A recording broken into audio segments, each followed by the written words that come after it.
I'm glad I wasn't mumbling too much to myself while I was setting up. Sorry for a bit of an extra long starting screen as well. Good morning. Good morning. BGM Doko, probably off because the last stream I think was a collab. Cat battle. Cat battle. Are you guys good? I don't know where you are. I can't see you.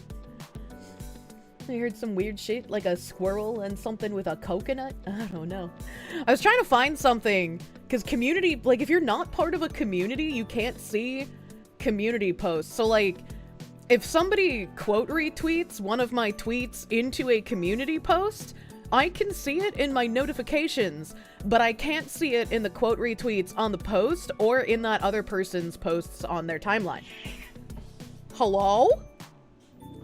Hold on, I have to spray some cats, chat. Hold on, the cat battle has escalated. What are you retards doing? What are you retards doing?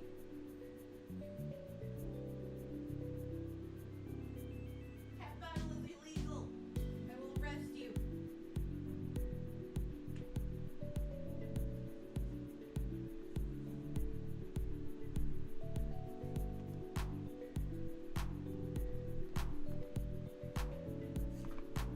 Okay.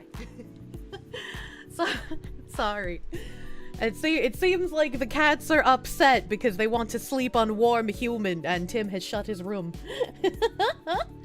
Cat battle, yeah, right? Deagle.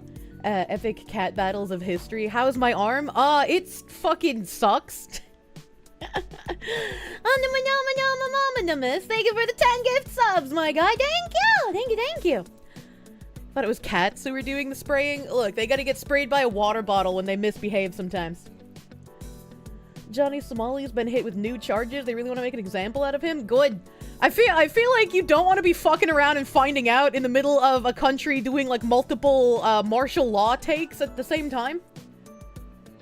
He dropped some very bad news into stream suggestions. Don't you do this to me. Don't you do this to me. Do we have a community on Zitter for Kirsche? I don't think we do. I mean, I guess I could make one. I've never used communities. Hung jury on the Daniel Perry trial? Yeah, I have a tab for that. I have a tab for that. Friday for my favorite Foxu. May your shoulders cease its suffering and your pineapples be ever perfect. God, I fucking love pineapple. Cold Asa, thank you for the 25. Thank you, my guy. Oh, thank you. Daniel Perry's jury is apparently hung on manslaughter 1. I'm gonna be honest with you. I don't know how it's a hung jury. I don't know how anyone's looking at this case and being like, yeah, there's a hero's actually the one we should punish. Like, what the fuck? If you want more viewers, change your category to Path of Exile 2. Get the fuck out of here, you fucking freak! Get out, mods! Explode this man's penis! Should hang the jury. Jesus Christ. No. Awesome to see you live. Hello. Oh, hello. Oh, you're the crime boss guy. Hello. Hello, crime boss friend. I fucking love that game. How dare he do a good? Who are you shooting? I don't know. Path of Exile.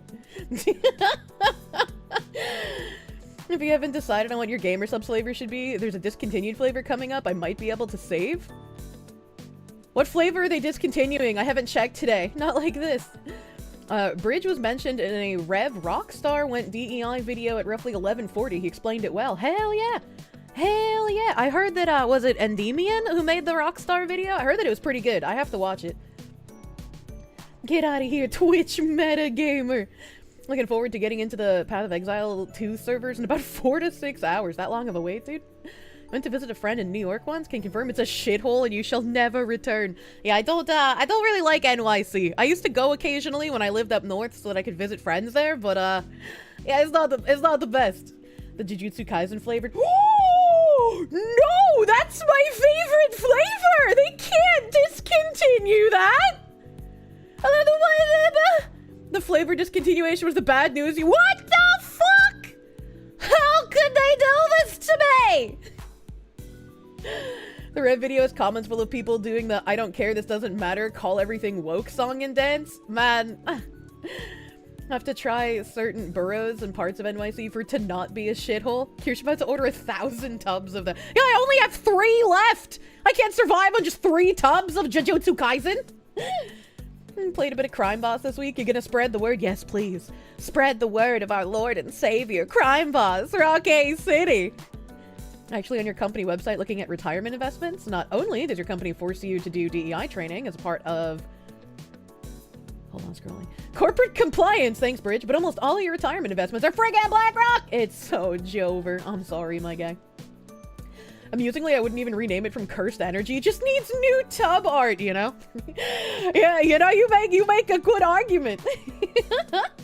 Have them re-release the Jujutsu Kaisen flavor as my flavor. You know, I might just ask for that, unironically.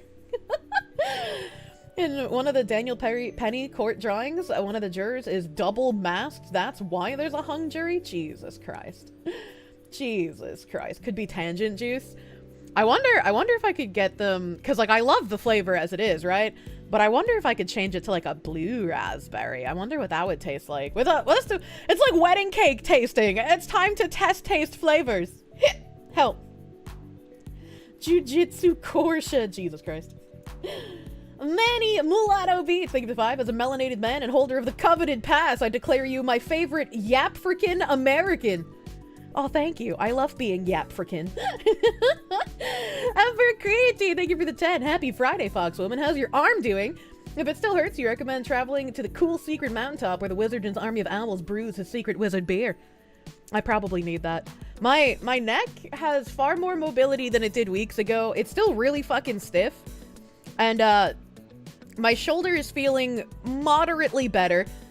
There's something in my shoulder that is, stuck. That my massage therapist identified. I no longer remember the name. I think I posted one of the correct names on my Razor tweet last night, but I wasn't entirely sure. Maybe I should ask her again what it is, but she was like really, really struggling with trying to get the nerve unstuck in my shoulder. And my chiropractor still cannot crack my shoulder, so whatever is stuck is firmly stuck in place. It's a nerve thing? It is a nerve thing. One of my muscles is like giga fucking locked in my shoulder, which is why I cannot crack it. So the muscle at the moment is like, I don't want to say hard as bone, but it's pretty fucking hard at the get a crowbar. I need one. She ended up like at the end of my massage kind of curling her fingers under the edge of my shoulder blade, like near my spine, and then like pulling on the entire shoulder blade to the left. Oh god, it felt so good. Oh, it felt so good. Oh, that's the good shit. It was the good shit. Travis the Noise Guy, thank you for the raid. Welcome, raiders. Identifying the problem as a sign of progress, you'd call that a success? Yeah. So, like, I definitely feel like progress is being made. It's just very slow with, you know, any kind of nerve damage. It's probably gonna be slow. Did you try running into a door? Bagman seems to think that will work. I trust the farmer man. Look, it's the back of my shoulder that has a problem. I can't run backwards into a door. Think of England. That's what you do when you have a stuff you want to get rid of. Don't curse her with the Sonichu medallions. I saw that Kevin made an asset of the Sonichu medallion. Ain't no way. Ain't no way. VTubers have enough problems. Please don't put that shit on. It's not a funny joke. It's actually a cursed artifact. Don't do it. I'm warning you about those stairs, bro. Helldrake, thank you for the 5 BGN. Hello, my favorite white woman. It's your birthday today. Could you request a gentle lady well wish? I hope the bad nerve and arm stop bothering you soon. I don't know what a gentle lady well wish is. Is that where I just like, in a very soft voice, I tell you, happy birthday. Happy birthday, Helldrake. I hope you have good birthday day. Have delicious cake on your birthday day. Have a good day. happy birthday. Maji-chan's curse is real. It truly is. You hear the kitties meowing? Yeah, if they're meowing, that's fine. I just don't want them cat battling too hard, you know? Jack O'Neill, Lieutenant General Jack O'Neill, FT6. Howdy, Foxwoman. Busy at work, have a great stream. We're all gonna make it. Wagyu! Thank you! Wagyu, chat! Thank you for the 5. You know, a VTuber got the Sonichu medallion. She's been on hiatus for a while. She's not okay. Do not tempt the medallion. It will take your soul. Look at what happened to Mutahar, man. What the fuck was these past few days? He fucking comes out. Service announcement. Kobayashi and chat are super mega duper cute and wonderful less than 3. No, you, Bailey! Bailey, thank you. Thank you for the 25 and being super mega duper cute and lovely. Thank you, Bailey. Yeah, no, fucking Mudahar came out with that video that's like post-Nux clarity, which, good pun. That was a funny pun. I kind of giggled at that. But I was like, baby, what is you doing? And he's like, yeah, I watched the lolly porn, but I disavowed Nux. And it's like, Mudahar, what are you doing? Why would you do this? And then he just deletes the video. And I'm like, okay, well, we all saw that coming. Nux was extremely well-mannered in this whole event. I was just like, what the fuck, dude? That's so weird. Rakita abused the medallion. Banger title, questionable video. You swear content creators are a special kind of retarded? They truly are. There's like this weird mindset of like, oh yeah, I just gotta farm drama off of everyone I know. And if I farm drama, I'll get eyes on me and then I'll get big. Yeah, Gamergate. Like, what the fuck are these people, man? Is my doctor still ghosting me? Yes. Sounds like you don't have a doctor anymore. You probably need a doctor. I mean, I'm going to my massage therapist and my chiropractor. I feel like if I'm not going to be given anything from my primary care or urgent care for pain mediation, I just gotta kind of fucking live with it, unfortunately. I don't want to live with it because it's excruciating, and sometimes I think about taking a knife in my kitchen and slicing up my arm so I can feel less pain. But then I don't do that because I still have a little bit of non-woman brain cells knocking around in my skull. Oh my god, don't die! I'm trying my best. Did I hear about Blue Cross Blue Shield wanting to decide how long they'll cover anesthesia during surgeries a few days ago, and given recent events decided to pump the brakes? Oh boy! Did I ever! Did I fucking ever hear about that? So, I was tweeting a lot yesterday, right? And whenever you tweet a lot, you're gonna get in trouble, man.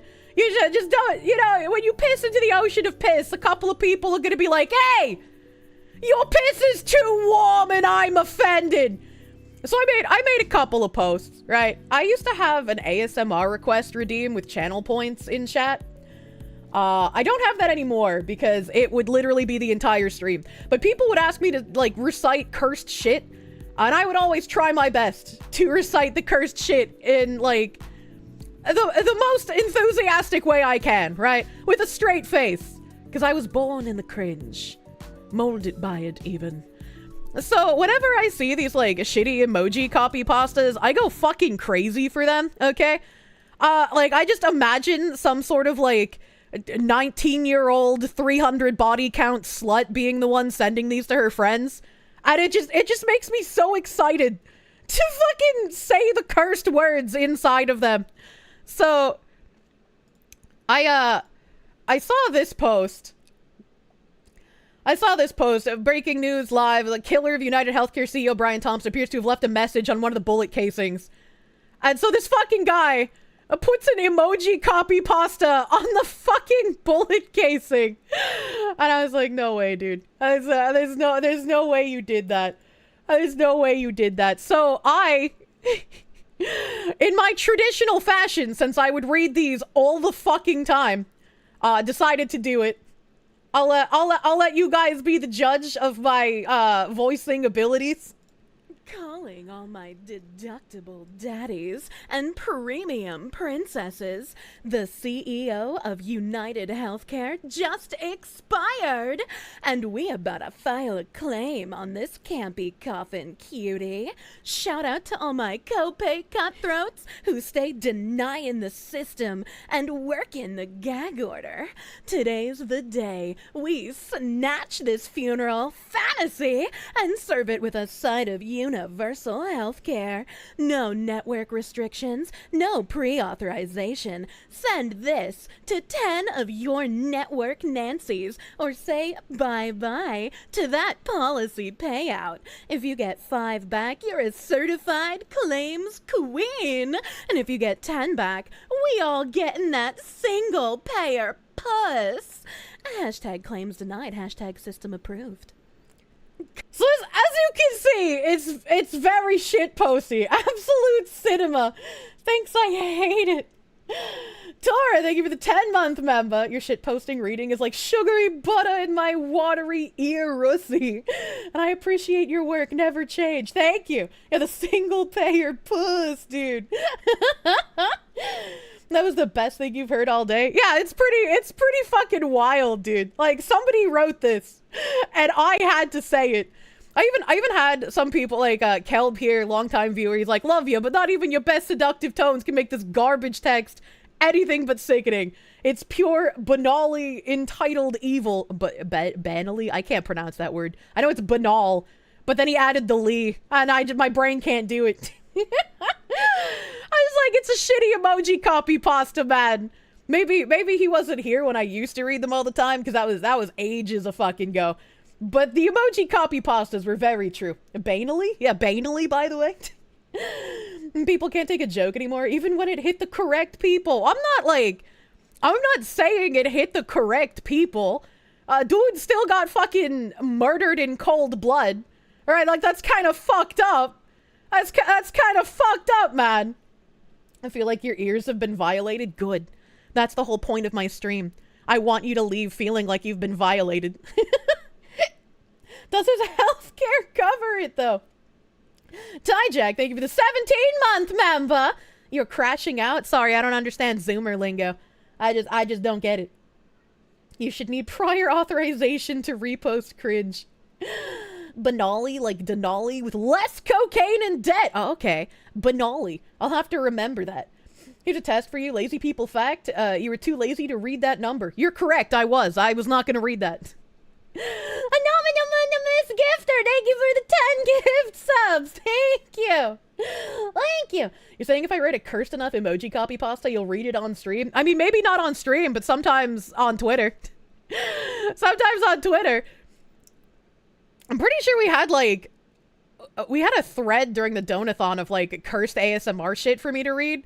And half of them were these emoji copy pastas and the other half were like VT schizo posts. Acheron Hate. Acheron Hate, do you have a license for the size and caliber of that schmeat?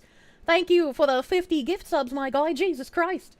Jesus fucking thank you. Thank you, thank you. Thank you, thank you. Can we have more cursed readings? It shall be considered. It shall be considered. BGM off. It was off because I was playing the fucking shitty copy pasta. And then, where's my background music? Shortly after this happened, when I posted this at 5:39, so shortly after this happened, I saw an article floating around. That said, Anthem Blue Cross Blue Shield calls off decision to cap anesthesia for surgical patients. So the timeline went, the CEO of a healthcare company gets assassinated in like broad fucking daylight in New York City. Several hours later, Blue Cross Blue Shield announces that they're going to be capping how much anesthesia they'll pay for during surgeries before the patient has to then cover it themselves. And then, you know, several hours later, when they read the news and they see that a healthcare CEO got assassinated, and they go, whoa. Actually, we're not gonna do that. We're gonna about face, but we're just, you know, we're gonna pull that one back. Our bad guys. So I was like, it's kind of funny, coincidental timing, as it were. Sometimes reality creates the memes on their own. You're noticing? And so, in the same vein of the shit post that I just voiced, there's a meme format that's what the fuck I love or hate blank now. And so I put that as the status, because it's like, goddamn, what fucking ironic timing. They deleted their images of their website. Oh my god. So these two tweets got quite a few people angry. And when I say quite a few people angry, I mean I had not one, not two, but 3 whole community posts in a Destiny community trying to incite people to come and harass me. So this guy fucking posted, hi, remember her? Wasn't she the one who cried about Destiny, making fun of the fireman who got shot? Yeah, fuck her. The people behind these voices are always fat. Only for you, baby. Get the funnel out. So I I was like, okay, that's interesting. That's, you know, I'm probably gonna see some fuckwits, in my replies at this point. Probably gonna see some fuckwits. And then, I guess this wasn't getting enough traction. He wasn't getting enough people to come and tell me how I'm a horrible person for making jokes that aren't just blatantly wishing someone had died.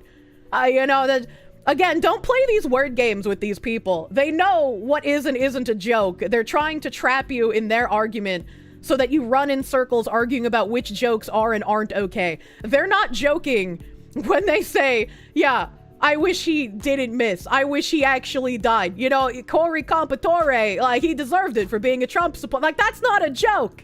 Those aren't jokes. They always run to their Discords to beg for likes. And so since this wasn't getting enough traction, he's like, oh, this other random creator needs some critical support because he's going after Kirsche. He's reposting the same chimped clip that he tried before.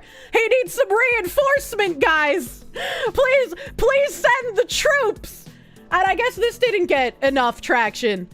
So they posted another one. At Kirsche, I mean, at least he added me, even though I can't post because I'm not part of the community.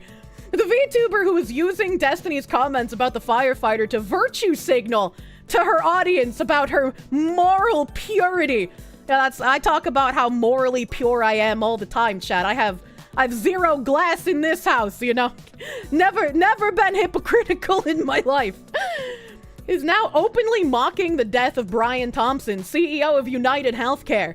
Are all of these people hypocrites? Or just the virtual ones? Where did I openly mock the death of Brian Thompson? Where did I do that?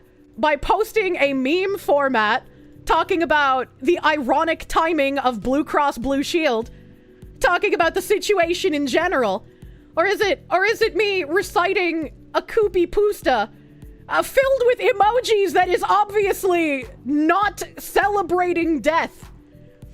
I was like, not a single time have I been like, yeah, this guy, he should have died. You know what? Yeah, let's just start vigilante justicing our heads off. You know, let's go. Fucking boogaloo. Leftists have and always will be dishonest people. Oh yeah, that's fucking hilarious, man. Like, you couldn't even rile up the people who are anime racist. You needed 3 fucking posts, to my knowledge. There could be more. A minimum of 3 fucking posts to try and convince people to, like, spam my replies. They did get some. There was a handful of people being like, oh, you disingenuous freak. And it's like, yeah, okay. Yeah, okay. At least I have reading comprehension half the time. You don't have it at all. You love animatism, woman racist. Sure, they're spurging on Reddit. Yeah, and then, like, there were a couple of tweets, like Tim Pool here, saying this is what we warned you about. Far leftists are fucking unhinged and dangerous. Where this person goes, yo, they're starting to kill CEOs. Let's go. What's the punchline here? How is this one a joke? What? Explain to me like I'm 5. What is the joke about they're starting to kill the CEOs? If a few more CEOs get murked, you'll start seeing them with private police forces that don't fuck around. I mean, I would be surprised if we don't start seeing that already, honestly. Weren't we supposed to eat the CEOs? Well, I mean, you can eat them later, I guess. Like, I don't know how long human meat lasts. Do the CEOs deserve it? It's just like, I don't want to advocate for, like, overt violence, chat. That's fucking strange. They're not competent enough to start anything. This CEO is basically an IRL cartoon villain. Yeah, I have an article somewhere about how he was, like, using AI to deny people coverage. And this guy over here had, like, a little thread. I'm fairly confident of where the United Healthcare assassin escaped to. He escaped on an electric city bike, according to police. I happen to continuously scrape city bike data every minute so I can see where individual bikes go. This is the kind of weaponized autism I can appreciate, right? But apparently after, according to the NBC News, the NYPD has told Lyft, which operates City Bike, that their bikes were not used in the shooting. I reported this to the NYPD earlier. I have to assume Lyft/Bay Wheels are helping the police because they have way more detailed info. This is the data I have. These are the only bikes that left any of the 6 docks within a 3-block radius of the hotel. Only one match in terms of timing and direction. Can't believe my little data nerd experiment actually amounted to something in the real world. I realized how crazy I happened to scrape city bike data sounds. I was gonna do a wholesome data visualization experiment. I don't know how much I believe that, but you know, maybe he was trying to be wholesome. Police are now backtracking and saying City Bike was not involved at all. It's our competitor whose bike was used for an assassination. Yeah, it's like, that's kind of weird. That's kind of weird that they just like about-faced about that. Maybe they did get it wrong. Who knows? Who knows? So anyone can just access location data too? I mean, I guess so. If you know how to, you might be able to. You've seen him on videos. He just seems like a dude with mild autisms. Yeah, but this is the kind of autism I can appreciate. He's trying to help catch the would-be assassin. Trying to help catch him. Thunderscourge, thank you for 2. Worst Baker dared you to ask Fox for crime boss duo? I don't know what that means. I don't know what that means. I don't think I have another crime boss stream slated yet, but you can play when I do. Literally anyone knows how to do it. Could find whatever they wanted to find out about you. I don't use city bikes, at least. I see that TikTok is going to be banned in the US if it doesn't sell to a US-based buyer by the 19th of January. I have a tab for that. Oh, I have a tab for that. So yeah, I just, you know, I thought this was a little funny instance of, stuff going on here. People getting angry at my tweets and clipping things out of context. Isn't tomorrow or Sunday a Crime Boss stream? I don't know, maybe. I don't know, maybe. Did I put one for this weekend? There might be. At least City Bike would sell the data. Most surveillance cameras have no encryption, no passwords, no protection. Anyone, even your tech-illiterate mother, could look into a camera system half a country away. Jesus Christ. Tomorrow is a planned crime boss stream. Hell yeah! I'm glad you guys remember my schedule, because I don't. You don't know what time is anymore. Same, dude. I plug things into my calendar, and then I just look at what day it is to figure out what I'm doing on that day. Crime Boss no longer on sale. Oh, that means I probably missed buying the things that I had in my cart that were on sale. I did that twice. There were things I wanted to buy. Yeah, they're no longer on sale. There were things I wanted to buy. And then, like, I thought that I purchased them, and I was like, wow, that's weird. I haven't gotten a shipping notification.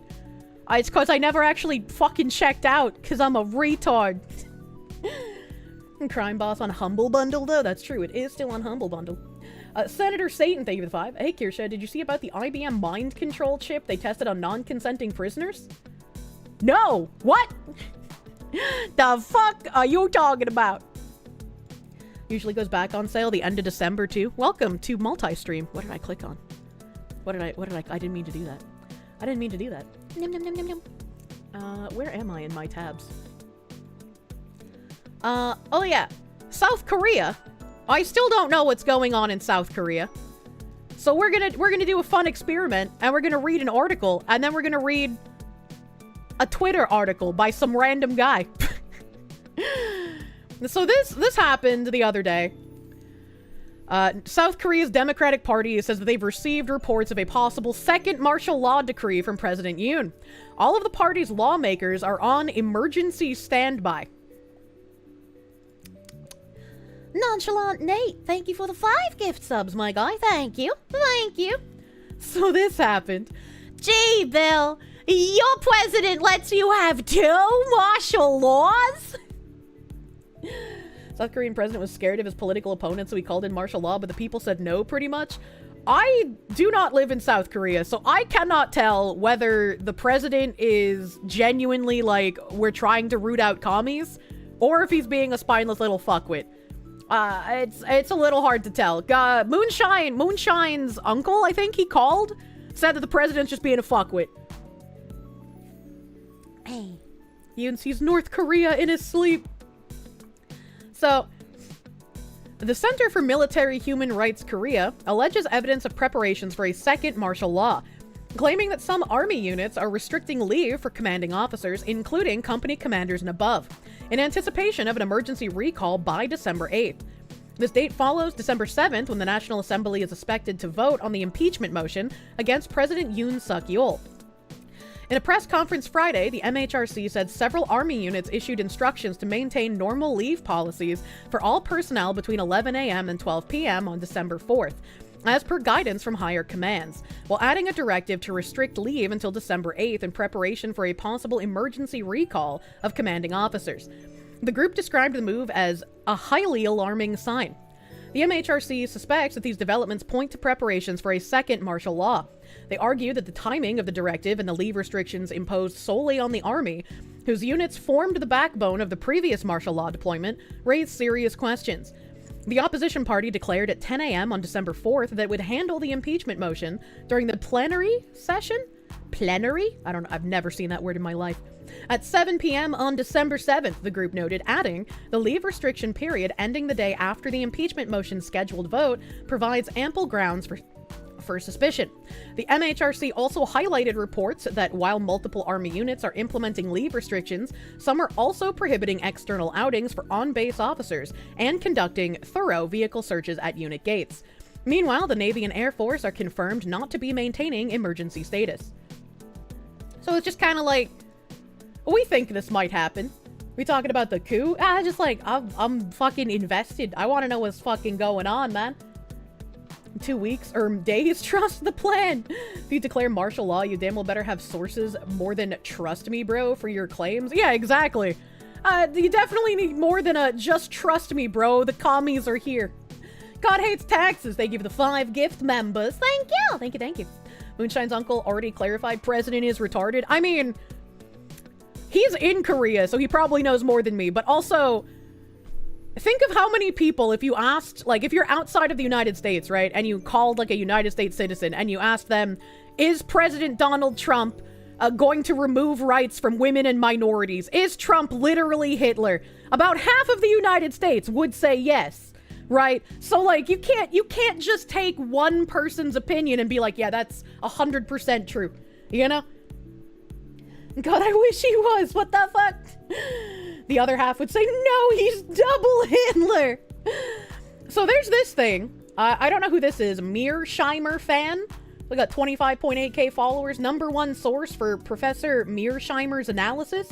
Realist to my bones, not associated with Mearsheimer J. Paleo-conservative Machiavellian theist. I have no idea who this guy is, and I'm pretty sure literally anyone can make articles on Twitter. So, whatever he's going to say in this article, I'm going to say take it with a massive grain of salt. Just because I don't know who he is. I don't know who to verify who he is, right? So it's just like, I wanted to read it. The bio did not inspire trust. That's a hell of a schizo sentence.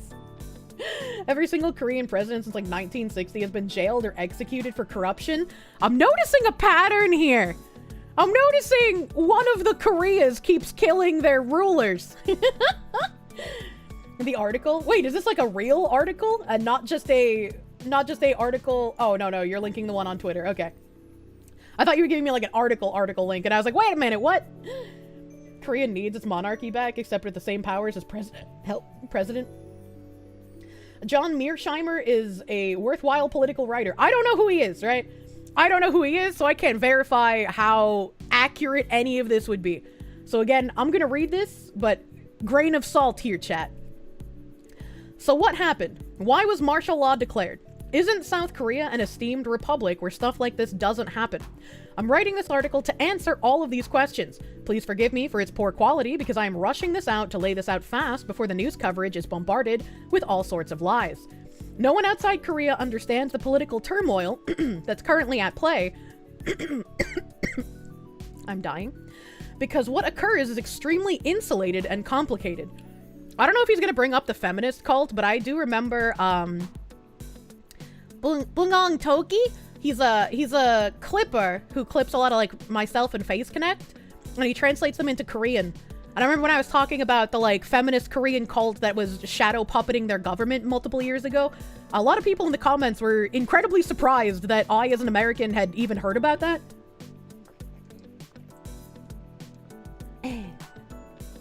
So just Face Connect. I'm not in Face Connect! Long story short, President Yoon issued this poorly planned martial law in a desperate attempt to stop anti-Korean, lawless, subversive forces from successfully impeaching him, which they've been actively trying to do since he entered office, and installing Lee Jae-myung as president, who is on the verge of facing a series of massive convictions that would put him in jail for the rest of his life. So, again, grain of salt, but like, if true, the majority of people that I have seen comment on this have said the exact opposite, right? People have said that Yoon is actually the fuckwit, and he's trying to stay in office by any means necessary, and the people impeaching him are the good guys. The story begins in 2017, where Yoon was at first an ally to the Democratic Party and the left. You'd be confused how that's the case, since he's a right-wing president, but I'll explain. Yoon is a prosecutor who was appointed into the special counsel to head the investigations into the Park Geun-hye administration, after scandals broke of her sharing power illegally with a private citizen, Choi Sun-shil. This successfully led to the removal of President Park in the courts, which led to a 90-day special election. Democratic Party's nominee Moon Jae-in won easily with 41% of the vote. He pledged to hold all the officials in Conservative Party accountable with unprecedented prosecutions and previous corruption scandals. He appointed Yoon to head this operation by sending him to lead the prosecutorial office in Seoul, which is the second most powerful position in terms of issuing indictments and investigations. This was vehemently opposed by the conservative parties as they feared political revenge and persecutions. But their support was at single digits while Moon cruised at 80%. That's kind of high. Kirsten's mythic, you thought she was, but the thingy is gone? What thingy? My business email on all of my socials is my mythic email. What does he mean by this? The Soul Fairy tragedy contributed to her impeachment? Moonshine's nickname makes much sense. So many moon something. No! Guys, he had to establish martial law to stop his own impeachment. Never mind the fact that is not the purpose of martial law. Yeah, it's all convoluted. As an outsider looking in. Breaking news, prosecutors have moved to dismiss the manslaughter charge against Daniel Perry per Fox News. Hell yeah. I'll have to get into my tab about that after we finish up Korea. Then the political purge began. Over 200 former government officials were arrested, including 2 former presidents, Park Geun-hye and Lee Myung-bak. Over half of them came out not guilty in the courts 5 years later. Then the purge extended to judges, where the former Chief Justice was also arrested and also came out not guilty. Conservatives in all 3 branches faced unprecedented assault. However, this was the end of Yoon and the left's good relationship. Moon then tried to appoint Cho Kuk, a presidential hopeful and one of the most popular politicians in the Democratic Party's base, as justice minister. Within days, scandals emerged of his use of private equity funds and corruption behind the admission procedures of his daughter to medical school. Yoon, in the eyes of the Democratic Party, betrayed them and pursued those prosecutions along with a series of other charges plaguing the Blue House. One including pressuring police release sham warrants to win a gubernatorial election in 2018. Cho was appointed, but it was so unpopular, President Moon's approval rating plummeted into the 30s for the first time, which led to his resignation. This was when the vengeance campaign began. Moon appointed a new justice minister who used all powers at her disposal to kick out all of Yoon's allies from key positions of power and used leaks of his prosecutorial misconduct to strip him as well of being able to do anything with the current investigations. However, Yoon still refused to resign. In response, the Democratic Party, who has a filibuster-proof majority, introduced legislation to create a new department that strips all key investigative powers from the current prosecutorial offices. To stop this, Yoon resigned. That seems kind of fucked up. That seems a little fucked up. That reminds me of the super mayor, Tiffany Haynard. Apparently she is kicked out now. I'll have to read that later too. Korea has the unfortunate tendency to take ideas and turn them all the way to 11. Yeah, full speed ass to mouth. Can't do things only partially. Sounds like Korean Game of Thrones. Oh my god. This year-long saga ironically made Yoon the most popular presidential candidate among the conservative base, as the right-wing party was too weak and incompetent to fight the rampaging left, who had all the powers. Therefore, he was nominated and became president of South Korea. This kind of sounds like America as well, right? I was like, if I had just read, like, among the conservative base as the right-wing party was too weak and incompetent to fight the rampaging left, I was like, yeah, that applies to America as well. Yoon pledged to finish the investigations that he was hampered from doing so as president, and this terrified the Democratic Party. Therefore, they passed legislation during the transition period to strip the prosecutorial office from key investigative powers and was signed by President Moon. Lee Jae-myung, the leader of the Democratic Party and former 2022 nominee, 2 faced corruption charges where 5 people mysteriously committed suicide during the investigative process. Korea, just like us! They also have mysterious suicides! The scandals involved money laundering of a 1 billion won construction project and bribing a Supreme Court justice to produce a not guilty verdict in one of his other scandals. Another one involves a case where Lee broke the election laws, which would force the Democratic Party to reimburse all the public campaign funds they've used in the last presidential cycle. So even before Yoon entered office, the Democratic Party was united in an effort to stop these prosecutions at all costs. I'm dying. So, again, grain of salt. So we're just talking about this article if it is true, because I do not know how much of this, if any, is true. But if this is true, it is sounding like Yoon and the Democratic Party had a falling out, and he wanted to go after all corruption, not just corruption in the Conservative Party. And they got mad at him for going after corruption in the Democratic Party, tried stripping him of his powers when he was part of a special investigation bureau. And by tried, I mean succeeded, according to this article.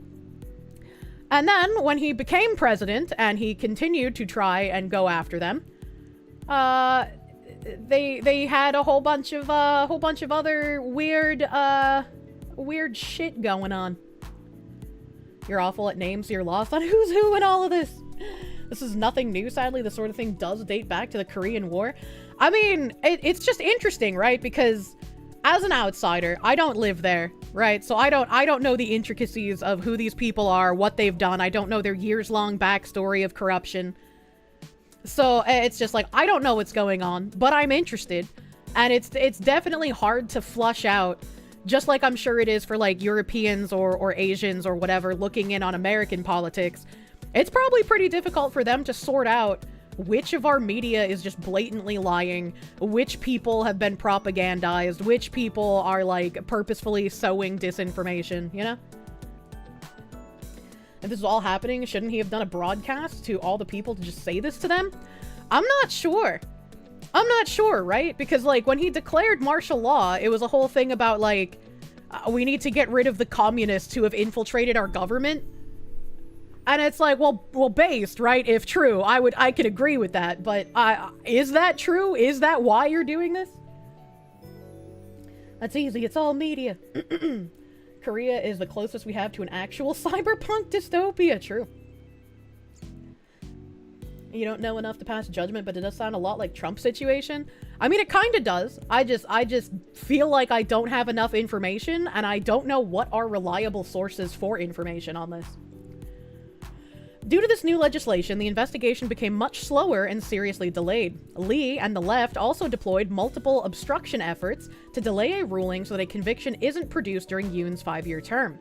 Therefore, Yoon expedited the process by appointing new people in prosecutorial office and filled a vacant Supreme Court seat with a new Chief Justice who was bent on not letting this happen. Now the plan changed. The Democratic Party must impeach Yoon and remove him from office. They cannot delay the convictions for 5 years. With a cratering economy, rising prices, and Yoon's zero political experience prior to becoming president, he's very unpopular. So they escalated as many scandals as they possibly could find to deploy articles of impeachment, and have 8 PPP members flip in favor. Impeachment requires 200 votes. Opposition in total has 192 seats. They additionally filed articles of impeachment on prosecutors investing these cases and a cabinet member, and are obstructing all legislative procedures to essentially make Yoon a lame duck president. Therefore, Yoon, being desperate, issued this martial law, which is a catastrophic mistake as no one in the public agrees with it, so he withdrew. Yoon, with this move, gave perfect grounds for impeachment and most likely will plummet to single-digit approvals as backlash for this extremely foolish move. PPP members will flip in favor, and it's up to the courts to decide whether to approve the articles of impeachment, but I believe it is highly unlikely considering the current atmosphere. Then Lee Jae-myung will most likely win in a 90-day special election before any of his cases face a final conviction in the Supreme Court. PPP. Yeah, not Piapa. The party. He will become president in this current trajectory. This is a very rushed article, so I'll be issuing more elaborate context of Korean politics at a future date. And then an excellent comment for additional info. This guy, Leslie Douglas, historical fiction author, cheerful proponent of Anglo-Saxon peoplehood. I don't know why this guy would know what's up in South Korea, but like, okay. This is a good analysis. This is a comment on the article. This is a good analysis of the dysfunctional state of South Korean politics. I've lived in South Korea over 10 years now. Okay. That seems a little weird. Cheerful proponent of Anglo-Saxon peoplehood, but has lived in South Korea for 10 years now. That's a little... Huh. Now it's been nauseating to watch how the West has covered events here. The primary causes for impeachment against Yoon were that his wife was the recipient of unearned privilege, fake degrees, expensive clothes, etc., all of which are common among the Korean elite. And that Yoon attended a summit with Japan. That's right, attended a summit with them. The two nations didn't even come to any resolutions other than vague assurances of nothing in particular, but the left has relentlessly attacked him for selling out the country to Japan. It's pure hysterics driven by highly cynical, conniving politicians and a herd population of fanatical believers in whatever the current thing is. I don't know, man. Peoplehood, leftist spotted. Sounds like your average white nationalist with a minority girlfriend. Jesus Christ. Just remember, if the wrong person says something, that makes it automatically untrue. This guy is Korean Trump. If he says there are communists, then there are obviously no communists as far as the media are concerned, because the wrong person said they were. It's like how after the 24th of February, there was suddenly no right-wing movement in Ukraine, and all Ukrainians were always freedom-loving liberals forever. I mean, that's true. That is a possibility, right? That is a possibility, and I can definitely see some parallels between how, you know, this Yoon guy is being treated and how Trump is being treated. But that doesn't necessarily mean that, like, Yoon is in the right here. Right? And I get, like, declaring martial law, even if he didn't know what the fuck else to do, obviously is not gonna be the best look there for the guy. Why are we immediately discrediting this guy and calling him a white supremacist? Those were jokes, sir. Because his profile says, proponent of Anglo-Saxon peoplehood. I have lived in South Korea for over 10 years now. I feel like if you're a cheerful proponent of Anglo-Saxon peoplehood, you'd be living in an Anglo-Saxon country. I'm just saying. Seems a little weird. So I understand, you know, we're very autistic here, and autistics don't understand jokes, but that was someone in chat was calling him a white supremacist with a minority girlfriend as a joke. Now it's explained and it's no longer funny. Feels like both sides are dirty. I mean, they probably are, right? Korea's politicians have been incredibly corrupt. Again, they had a shadow government from like a feminist cult controlling one of their previous presidents. I'm pretty sure it was the Park lady. I think that was her last name. I'm bad at names. But it's just like, I don't know if I, as somebody outside of Korea, am ever going to get like a fully descriptive rundown of what exactly is happening here. Korea's corrupt on all fronts. Our government's pretty fucking corrupt too. Afternoon, Kier. Hello. The corpos are really powerful in the country. Is there a government anywhere that isn't corrupt at this point?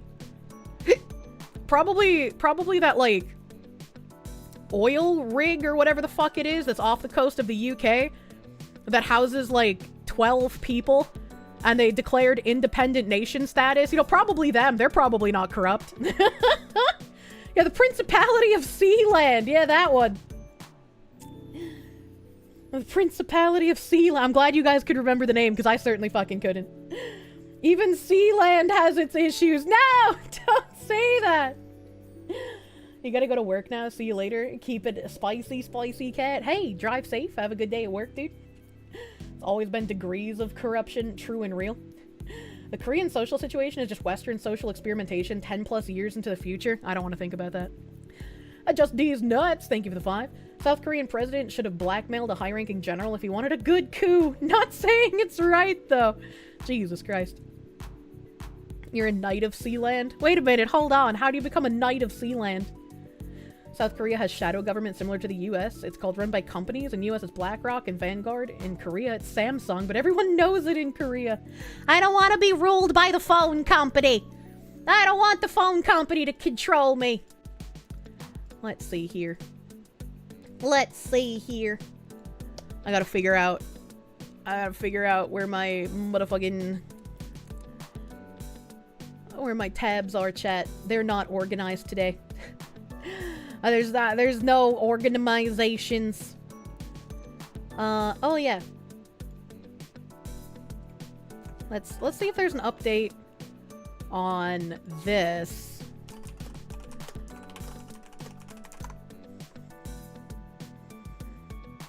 Okay. Alright. Why does, like, Hindustan Times and Times of India... Why are they the first things to come up? 11 hours ago. Okay.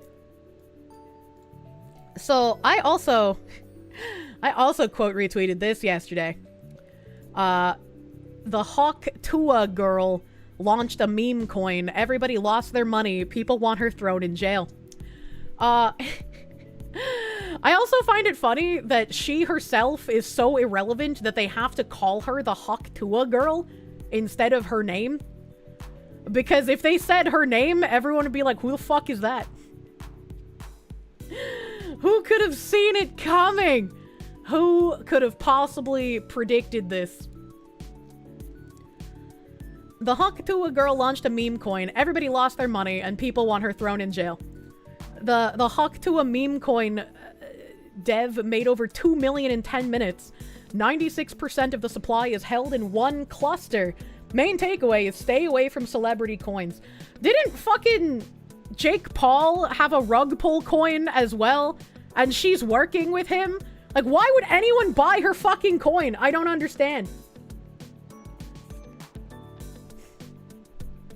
People are out there saying the future Star Wars, the future Star Trek, when the present is Battletech. The dystopia of mechs, lasers, and bean rules by a phone company. The Paul's Boogie, so many people. It's just like, don't buy fucking celebrity coins, man. Don't do it. Timeline, 5:20 p.m. Eastern. Hawk is live. My Hawk meme coin is live! I can't stand this fucking industry plant, dude. I don't even want to call it a woman. Over 90% of the token supply has been sniped and is being sold on the community. Buying this highly speculative Hawk coin could result in a loss. Due diligence is recommended. Thanks, Community Notes. Thanks, Community Notes. Thanks, Autoplay. 5:49 p.m. I'm down around $20,000 right now on the Hawk token. I really hope that @Haley Welch can provide us with some roadmap updates or something. I, for one, am completely shocked and surprised by the way this turned out. Please send help ASAP. I hope that is heavy sarcasm. What's up, Haley, Hawk Tuah girl? So I just bought your token and I'm down about like $20,000 right now. I'll flip it around real quick. We can take a look at this chart. So as you can see right here, I bought the token here around like $500 million market cap, and right now it's sitting at like 70 mil. And his delivery is so deadpan, I genuinely cannot tell if he is joking or not. I genuinely cannot tell if he is joking or if he actually spent $20,000 on this dog shit. So I was just wondering if I could get like a refund for this, or like what the fuck is going on here, because I don't know, this isn't really looking the best, and I kind of bought because I thought that you were going to provide a lot of utility and stuff. Okay, he's joking. And there's this no bubble way. maps This is is the most egregious thing I've ever seen in my life, and so I was just wondering like what we're gonna do about this, and yeah, this is definitely, he's joking. Plans or something. So if you could just let me and everybody else know, that would be super chill. Appreciate that. See you later. Yeah, no, yeah, okay. I was concerned in the beginning. He's definitely joking. He's definitely joking. Totally Kyle got scammed on Hawk Tuah. I don't know who that is. Idiots buying currency is one of the most volatile markets there is. Yeah, that would be great. I'm sorry the time frame isn't actually representative of how fast everyone who invested in Hawk Oh.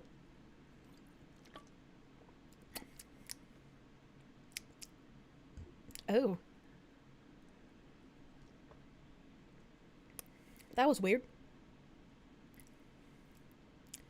I was just talking and a little bit of vomit came up through my throat. I didn't even like hiccup or burp or anything. It was just like, hello, I'm here now. I'm sorry that the time frame isn't actually representative of how fast everybody who invested in Hawk lost all their money. It happened before she even got her announcement out. Fucking what? Hawk coin investors lost their money in negative time. There has to be some people who genuinely bought this, right? Otherwise, they wouldn't be talking about people having lost money. But, like, where are the fucking idiots who bought this? Hawk token insiders kept over 97% of the supply and are actively selling. Someone rip one out of her stomach acid glands. Please don't rip my tummy. I'm certainly not the best person to give any sort of cryptocurrency advice, and I'm willing to bet that Hawk Tuah isn't either. I'm willing to bet Hawk Tuah, who by all accounts seems like an innocent enough girl who's trying nothing more than to make the most out of her 15 minutes of fame. She had a PR team and a manager less than a day after the fucking meme dropped. There's no way any rational thinking human being doesn't think this was manufactured. Like, you are literally here calling her Hawk Tuah and not her name. Please, dude. Logan Paul working fast. Was it Logan? I don't know. The Paul brothers look the same to me. I genuinely couldn't tell you which one is which. If you showed me a picture of the both of them and I had to pick out which one was which, I would not be able to do it. Is not the mastermind behind a scam in which she fleeces her fan base for millions of dollars via Hawk coin. No, but she is working with one of the Paul brothers who already did that. You think she's gonna say no if he's like, hey, spit on the dick lady. Here's an investment for you. We're gonna make a meme coin. I already made a meme coin, and look how many millions of dollars I made. Don't pay attention to that lawsuit, okay, baby? You're gonna make so much money. You're gonna be a star. You're gonna extend those 15 minutes. We gotta make your meme coin. As little as I know about the world of cryptocurrency, I know enough to know that if you don't know shit, and some crypto bros or crypto bitches who you don't know and trust very well ask you to be the face of a coin that thousands of people will foolishly throw significant amounts of money into, you probably shouldn't fucking do it. Bro, she said Hawk Tuah spit on that thing. She had a manager and a PR team within a day. She set up speaking appearances for tens of thousands of dollars. She went to concerts. She started her own podcast. You really think someone trying to milk that much out of them popping off from a meme, totally organically, by the way, completely organically, by the way, isn't going to immediately be like, fuck, millions of dollars? Hell yeah, sign me the fuck up. Of course she's gonna take it. What do you fucking mean? There are VTubers that would shoot each other for less. I can't help but think that might be the case with our friend Hawk Tuah here. Whoever is writing this is ever the optimist. I need some fucking glittery rainbows on this man. We can't know for certain that Miss Tuah herself isn't one of the token insiders who kept 97% of Hawk's supply and are actively selling it off to steal money hand over fist. Maybe this was Hawk Tuah's master plan all along.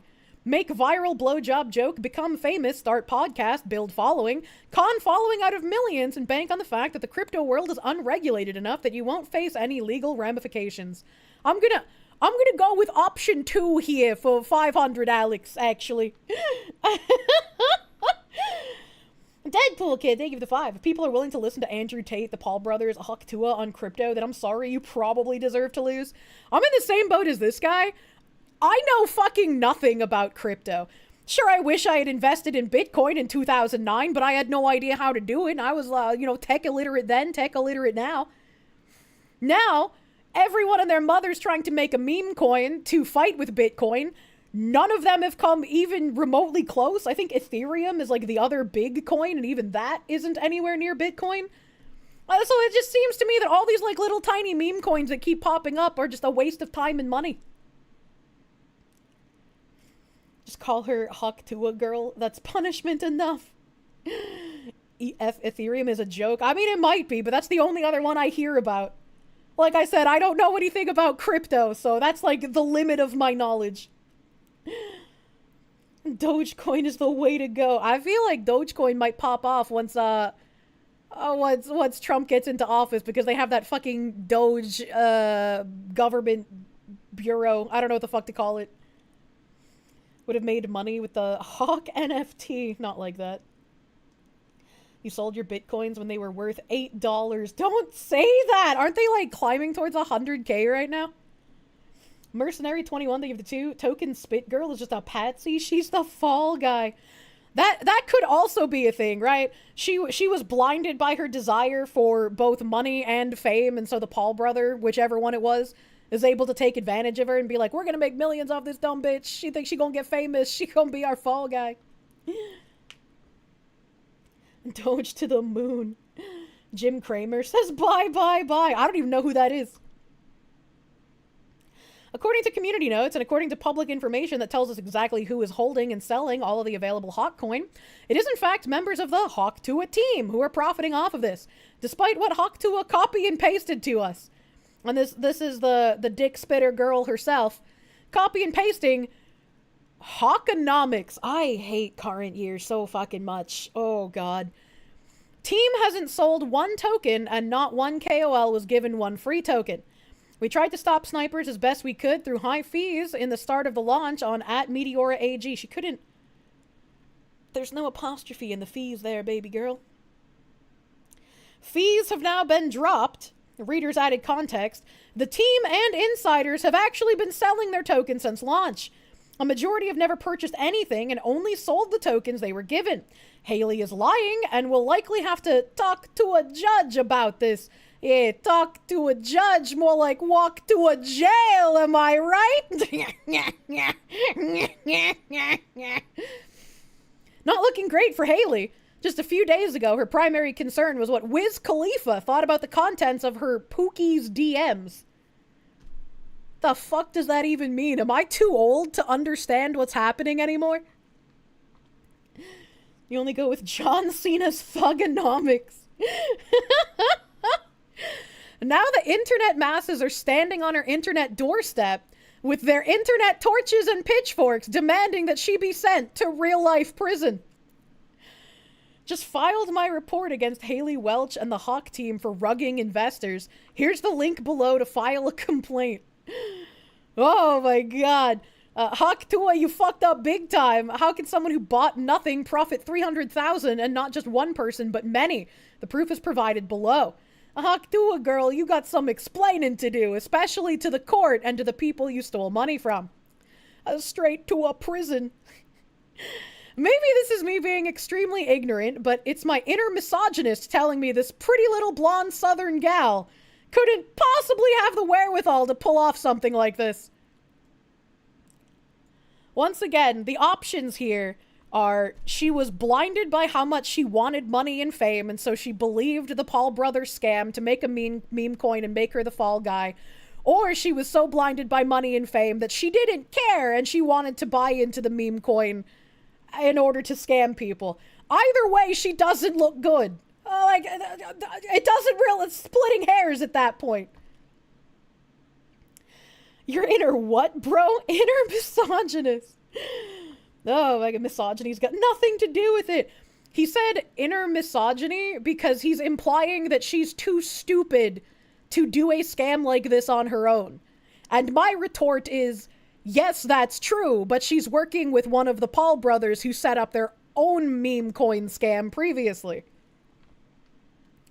Maybe she manufactured her entire image for this very moment in which she can instantaneously make millions of dollars under the guise of ignorance, but I can't help but think this girl is getting taken advantage of in a massive way. I feel like if you're one of those people who's like, I want money and fame by any means necessary, and you fall for something like this, I'm not gonna feel bad for you when they throw you under the bus, right? Like, you put yourself in that situation, you laid with rabid dogs, why should I pity you? You know, right? Misogyny, you love massages, what the fuck? The writer's trying to get some of the Hawk Tuah coins. I feel like he's trying to get some of that without the coins. You'll drive that bus. I guess we just have to wait and see what comes of it. I'm still very unclear on when people can actually go to jail for crypto scams, but from what I've learned, this has the makings of a classic rug pull. And then he talks about how people have done time for rug pulling. He explains what rug pulling is. It only makes sense that the Hawk Tuah story arc would have a crypto scam in it somewhere. I don't personally wish prison time upon Hawk Tuah if she's truly ignorant in all of this. Not that ignorance is an excuse, but I have a heart. I don't root for people to be taken advantage of, no matter how objectively funny it would be to see the tale of Hawk Tuah ended with her behind bars for financial crimes. Moral of the story, if you're newly famous on the internet and are approached by anybody who wants to use your likeness to create a cryptocurrency, just say no. Make your quick cash the old-fashioned way, OnlyFans. Yeah, just be a whore! Being a whore unironically is more dignified than being a scammer. If only Boogie sold pictures of his inverted dick instead of scamming people for meme coin. Imagine the apron shakes. Unless you really fucking know what you're doing. Haley Welch and her Hawk people held a Twitter space last night to tell the Hawk truth. Shockingly, they did not take responsibility for anything and are dying on the hill that everything they did was above board. Just in, Coffeezilla calls out Haley Welch and Doc Hollywood for scamming fans via the Hawk launch. This is one of the most... This is a 6.5 minute clip, so this should be fine to watch, but the full thing was an hour. And I have the full thing in a tab, but like, it's a fucking hour, and a lot of it is probably boring as fuck. Most miserable, horrible launches I've ever seen in my life. Okay, then why the fuck are you on? I've been tracing it on chain for a while. You guys generated over $1 million. You know, other than the initial clip of the Hawk Tuah spit on that thing, I haven't heard her speak. I understand that guy's inner misogynist. It's like when she speaks, you just know that she's like sub 70 IQ, you know? Dollars in fees while y'all's fans got rug pulled. There was snipers, but there was also insider trading directly linked to y'all's creator account. What are you guys doing? No. That's not true. That is true. That's a fact. No, it's not. Well, it's a fact, and you can see it on chain. So yeah, we know. We trust me. We were there. We could answer that. You know about the insider trading? No, there's no insider trading. That's why we can answer it. Okay, so there's tokens going directly from the main account. Coffeezilla, just chill for a second. And then it's getting sold for $50K. Who is that? I keep getting distracted by everyone spamming fucking 100 and laugh reacts on the fucking hijabi groove ETH fucking guy. Definitely not us. You think we're doing this for $50K? Yeah, fucking right. Talking to the wrong guy. You're used to these bullshit scammers out here. Not us. Now, we had... That's what everyone says, by the way. Listen, doesn't matter. No, I'm not everyone. There was a strategic allocation, right, through a foundation. Every single one of those was signed through a SAFT. The deployer wallet, you've heard of a strategic allocation or a private How much sale. did y'all get doing a pre-sale? How much did y'all make? It's not that Selling we out made. your fans. So Over here, can you give exact? Hold on, Coffeezilla, take a chill pill, brother. Yeah, so y'all just rug pulled a bunch of people. No, there's no rug. We're here every single day. There's no rug pulled, and it's not done by us. Yes, snipers sniped it up to an insane market cap. No, it's and not dumped just it. snipers. That was not us. That was listen. You know that. Listen, no. I'm telling you the truth. And y'all made millions on fees from this little scheme. There's not a. I'm sure that's not you getting those fees, right? Who's making the money on the fees? Who's making millions of dollars on fees from this rug pull? That's not a scheme. That's the project. So we can keep this thing going for We're here for every years, day. What does okay? that mean? It's every day, bro. It's every day, bro. That's how do you think? That's what they mean. There's so many expenses. Who makes the money on the fees? Someone just made over $1 million on fees. Who made it? First of all, the fees were there with Meteora pools, and that goes to the creator, right? Fug nugget. Which is who? Who does that who does that belong to? That belongs to the project, right? Who's the project? Who is the project? Well, the project is over here, Haley Welch, right? And how much does Haley Welch own? This is Haley Welch's project. So she owns all of it. Coffeezilla. Coffeezilla. Did she just make $1 million on fees on a rug? I just Take it. I know I haven't answered your question that you've asked 7 times because I keep dodging it, but take a chill pill, guy. He's being so kind. Coffeezilla's got my kind of patience. Do you know how much it costs for lawyer fees to create a foundation in the Cayman Islands, to hire directors? You think this stuff pays for itself? Why the fuck did they hire people in the y'all wanted Cayman to make the Islands? money on day one? I don't understand. I'm just asking. We're here every single day. Millions of dollars day one, fees from the day rug. 2, day 3. You know, this is how you run a project forever. Is you have to fund that. First of all, over here can speak to the extensive amount of work and time and people that are on this project. The fucking over here has around notification 18 people working on this right now. As Cayman Islands seems like to me like a place that you would set up bank accounts for money laundering, right? Like that. Like if you're a savvy businessman, you're like, yeah, I'm gonna have offshore accounts in the Cayman Islands because I don't want to pay taxes, right? As we speak, this is not a small time type of nothing. We're really trying to do something here and not just do it for one day. And you hate that the name of the company is Over Here. I can't tell if you're being serious or if you're making a joke. Is that actually the name of the company? I thought he was just being a shit gun. You're being serious? The company name is literally Over Here?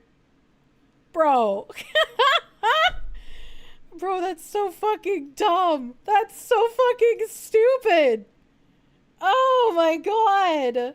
Do it for 2 days like you're used to. So who made the money? You haven't answered the question. Who made the money? How much did Haley Welsh make of that million, 1.8 million? It's a foundation that is running this project. How much does she own of it? It's a foundation. She owns 0 of the foundation. So y'all made the money? No, I don't own the foundation either. A foundation in the Cayman Islands. Who profited?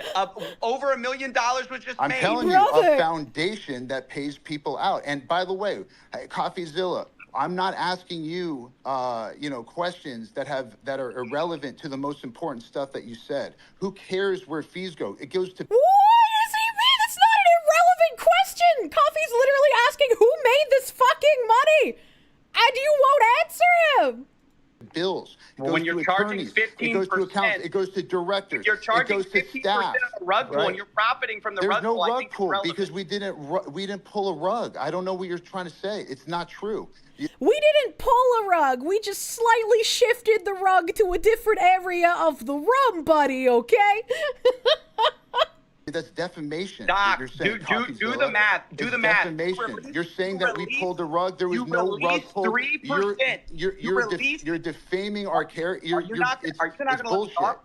You just talk over me. You talk over me. I'm hearing bullshit. So why? No, you're not. You're talking over me. Let me just lay out your tokenomics. You guys released 3% to the Meteora pool, while you have 17% of the token allocation unlocked day 1. From your strategic allocation. Are you guys insane? What do you guys think exactly is going to happen when your insiders get sent their tokens? And by the way, who made the money from your 17% pre-sale while you're giving a tiny piece of the pie to the public? Like, what the hell? This is the worst tokenomics I've ever seen, and it is a scam. It's not a scam. The tokenomics are a scam. It's not a scam. Trust me, bro. We had no scam here. I am completely honest. That's my opinion. You can say whatever you want about it. You can cry defamation. That's my opinion. It's a scam. Well, and I only do this for a living. I've only seen 1 million of these projects. So who pays you, Coffeezilla? Let's track your wallet. Turn it around. Turn it around. Over here, why don't you? Who pays you, Coffeezilla? Are you some sort of meme coin glowy trying to tank all of our honest, hard-working coin projects, Coffeezilla? Who's paying you to tank our coins, sir? Talking about all these pulled rugs. Nobody's here for me. Everyone's here for you. Where did the fees go? Where did the money for the pre-sale tokens go? Why did y'all unlock day 1 so people could dump on Haley Welsh's fans? And how involved was she really? And how much? Did they just mute him? I just got muted. Yeah, so I mean, like we as mentioned, like we raised a 17% strategic allocation. That doesn't seem fishy at all. You just fucking cut him off. Oh my god. Was done at a $16.69 million valuation. You know, we tried to kind of keep that as decentralized as possible. You know, like we tried to basically, you know, we spent a lot of time going person by person at the start. You know, like trying to raise you know, 5K checks. You know. Like, obviously the restriction there was, you know, we discussed this extensively with a lot of different people in the space. As mentioned, you know, I've been in the space myself for over 10 years. I would, if I was Mr. Coffeezilla here, I would be absolutely seething behind my mute. Like, how fucking dare you, you weaselly, spineless fucks. Trust us, bro. Yeah, right? Yeah, you can tell we're honest in telling the truth because we have to mute the guy calling us a scam. That's how you know. Coffeezilla was being a big old meanie, wanting facts. How dare he? How dare he? Okay, this is the end of this article. And I had a second article that was an update a little bit earlier today on the Tuah girl. I love how every article just fucking refers to her as that. She doesn't deserve a name. This is who she is now. Tuah girl responds after fans called for her to get jail time, with fans losing money on her crypto coin. For those who were questioning whether Haley, Tuah girl Welch, knew what she was doing when trying to get into the sometimes confusing world of cryptocurrency, it didn't take long to find out. Although her viral fame can be traced back to a June 2024 Vox Pop, Welch has wasted no time in trying to turn her 15 seconds of fame into an empire. And, like, nobody writing these articles found that fishy in any way, shape, or form, how it outlasted literally every other meme that popped off in the same manner. Oh, no, nobody questioned how she had a manager and a PR team so soon after it happened. Like, where did she get the money for that? Who does she know? Right, like, what the fuck do you mean? As well as boasting her own Talk to a podcast, she launched an AI-powered dating app named after her boyfriend and tried to navigate the maze of meme coins. I didn't know she made a fucking dating app. There's no way. Haley Welch took the internet by storm in 2024. Tuah girl, blah, blah, blah. They used her name in this article. Wow, I'm impressed. Performed on stage alongside Zach Bryan, who partied with Shaquille O'Neal and even claimed to have had Elon Musk in her DMs. There's no way that she's real, chat. There's no way that she's real. As well as making bank on merchandise and launching her own podcast, brilliantly called Talk Tuah, Welch's next step, she saw her launch her own AI dating app. What's the name of the fucking dating app, man? This is Pookie? Welch hopes to offer something different with Pookie tools. Oh no. Although Welch's boyfriend was originally just referred to as Pookie, she celebrated his name reveal by naming an app after his nickname. Bro, how did you meet your girlfriend? Oh, we met on the dating app named after Garfield's little stuffed cat.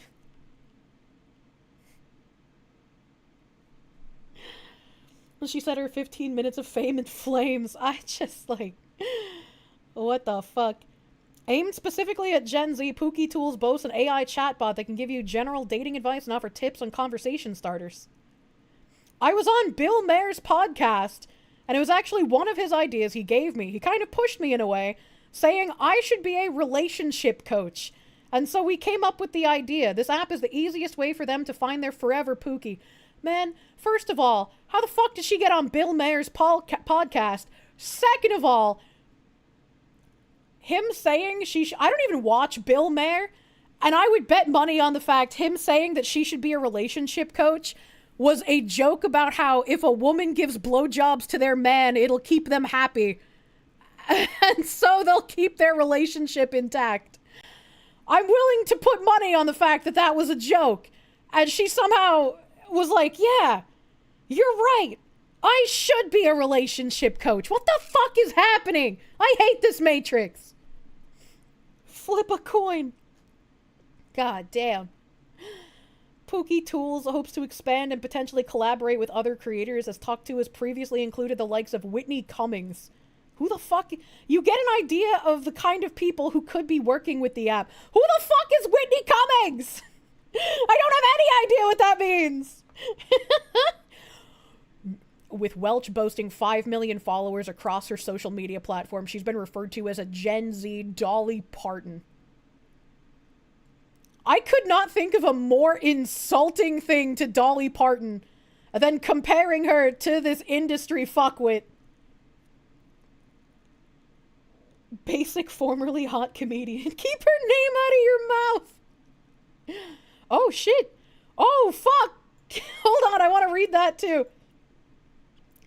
As well as boasting her own Talk2 podcast, she's launched an AI-powered dating app named after her boyfriend and tried navigating the maze of meme coins. Unfortunately for the Tuah girl, the latter has crashed and burned in spectacular style. 20 minutes after launching her Hawk meme coin on December 4th, Welch and her team found themselves caught in accusations of a pump and dump scam, with some claiming they'd put their life savings into her face-branded crypto. You know, not that I want to give, like, reality TV that's almost entirely scripted any more ideas, but maybe Keemstar should have her on LOLcow Live. Welch didn't do much to assuage her critics when she largely stayed silent during a lengthy X space and let others behind the meme coin do the talking. That's true. That, like, 6.5 minute clip we watched, she said one thing at the beginning and was silent the rest of the time. With calls for Welch to face jail time and crypto investor Scooter already filing legal proceedings, while encouraging others to do so, Welch has been forced to speak up. Posting a copy and pasted message on X, Welch wrote, "Hawkonomics team hasn't sold a 1 token and not 1 KOL was given." We read this in the other article. Hawk has plummeted from a high of 0.04916 to currently sitting at just at 0.002600. Yup. Those are numbers. And with the team accused of selling like nobody's business, there are theories that someone got very rich off of other people's money very fast. The Over Here account, I can't believe that's the name of the company, behind the Hawk, tried to dispel rumors in a post where it said it was seeing a wild amount of FUD circulating. What? Again, saying that the team didn't sell, the post was quickly slapped with a community note that reads, "The team and insiders have actually been selling their tokens since launch. A majority have never purchased anything and have only sold the tokens they were given. Haley is lying and will likely have to talk to a judge about this." As Welch's critics say, the proof is literally there in the blockchain. There's seemingly nowhere to hide. As for jail time, law firm Berwick Law has posted on X saying, "We are representing clients in the matter related to Hawk. If you've experienced losses and would like to explore your options, learn more." It's unclear what's next for Welch, but the Commodity Futures Trading Commission has been cracking down on pump and dump crypto scams since 2021, dishing out a beefy $1.237 billion in civil monetary penalties. Well, I'm a little sad because I thought this article was going to have a new response from her since this was posted recently, but I guess they were just behind the curve on reporting about the tweet. Tuah girl reveals she's been blocked on everything by the YouTuber who made her famous. Seems like he doesn't want to talk Tuah. Who knew that going viral would come with so much drama? Are you kidding me? You fucking nobody who ever spends time online would ever say this in earnest.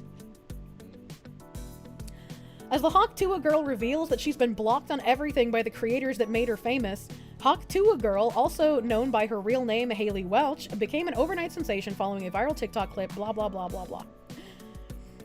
What followed was mass hysteria surrounding the unique phrase that she uttered, and it's been endlessly memed and made into countless pieces of merch.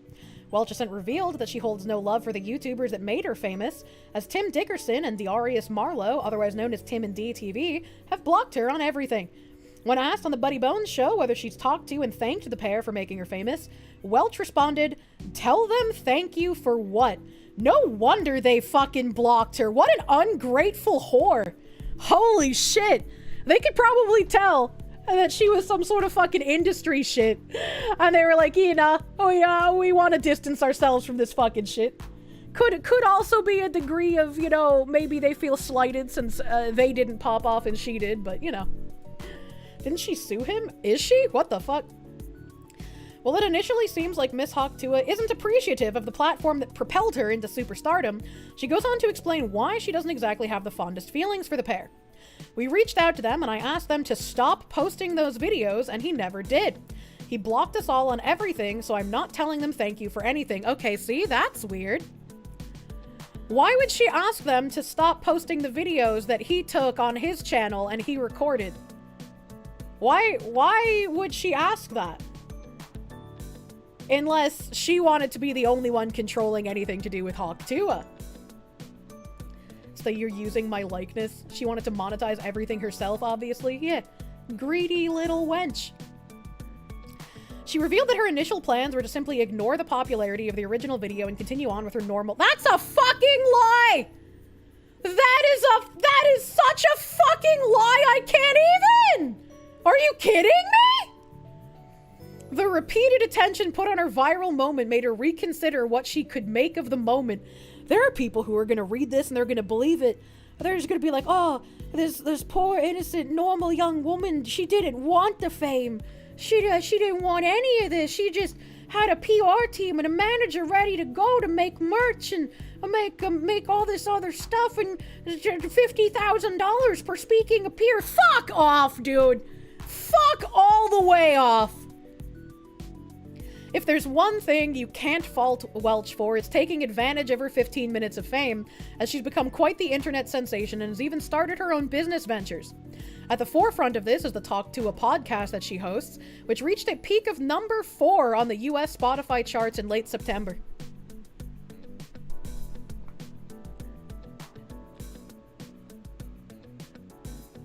Nothing matters. None of this matters, man. None of this fucking matters. She's even drawn the attention of the richest man in the world, stating that Elon Musk has given her personal messages on X.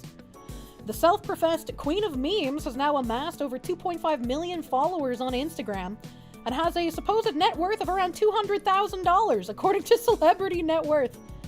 Jesus Christ. Not too bad for a single catchphrase, and you could argue that she's certainly got the last laugh in her battle against Tim and D TV. I would like to talk to those guys. I would like their side of the story. Why they decided to hawk the Tuah girl. Can anyone even remember anything her podcast did at all? My mental image of her is now entirely based on MeatCanyon's rendition. I don't know if MeatCanyon is one of those fuckwit content creators that like copyright claims you if you play their shit. So I don't want to like play too much of it just in case. But it is a magical experience. MeatCanyon's video is so good. Meat's cool. He's cool. I'm gonna trust you, chat. I'm gonna trust you. No way Papa Meat would do that. I don't know, man. I don't know. Even rational people seem to lose their scruples when it comes to people of anime. In my browser, here we go. Ah, you heard what about fart Tuah? Fart on that thing. Or squirt Tuah, right, girls? Squirt Tuah. My upstairs neighbor began listening to me, that is just her normal voice. This is just what she sounds like now. The Talk Tuah podcast. Well, I should say he was watching it. He started watching it 2 months ago.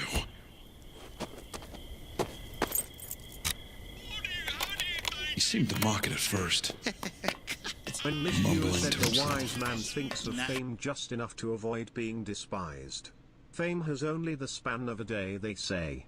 But to live in the hearts of the people, that is worth something. Fame due to the achievements of the mind never perishes, I cried. Brave SJ, thank you for the $25 doodles. I feel like you might be misappropriating that quote. I feel like she definitely didn't say that. Your opinion of MeatCanyon soured after he called all anime fans pedos because of Lolly? Yeah, that seems to be the fun moral crusade of the ages. It seems to be a fun thing for people to do nowadays. Mutahar got in on the action. Nux changed all of his video thumbnails. Fucking Tectone had had a moment where he even, like, Googled lolly, and he was like, oh, my bad, I thought that meant child, but I guess you're right and I was wrong. That doesn't mean my bad. My bad, it didn't mean child. I thought it did this whole time. It's like, Eggy man, please. Eggy man, please. It's so dumb. I didn't pay much attention to it. Things felt so normal. That's how it starts. You enjoy something ironically, and then it just becomes part of you. It wasn't until that night he knocked on my door. That is such a realistic knock, man. He raised his head along with his phone to look at me, a crazed look in his eye, accompanied with a sticky, wet smile. Oh. He was showing me the podcast he was watching earlier. You gotta check out this podcast. Why do you think the joke people is so like that funny. so much? I wish I knew. Multi-layered. Yeah, I do. I can't recommend it enough. Oh, the Hawk Tuah thing? It's just the dick-sucking joke, right? You think it's just that, but then she talks to you. She speaks to me, at least. I hope that's what you guys sound like when you talk about watching my streams. Like the bulging eyes and all. Like I want that to be you. All through me. Yeah, I don't know. I mean, I could see my soul leave my body. boys. Hawk Tuah.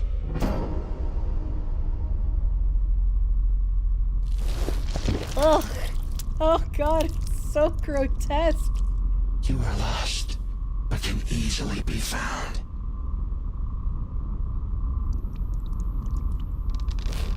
Spill from your mouth the essence of truth, and it will set you free. Let it spill forth. Fill your chalice with truth.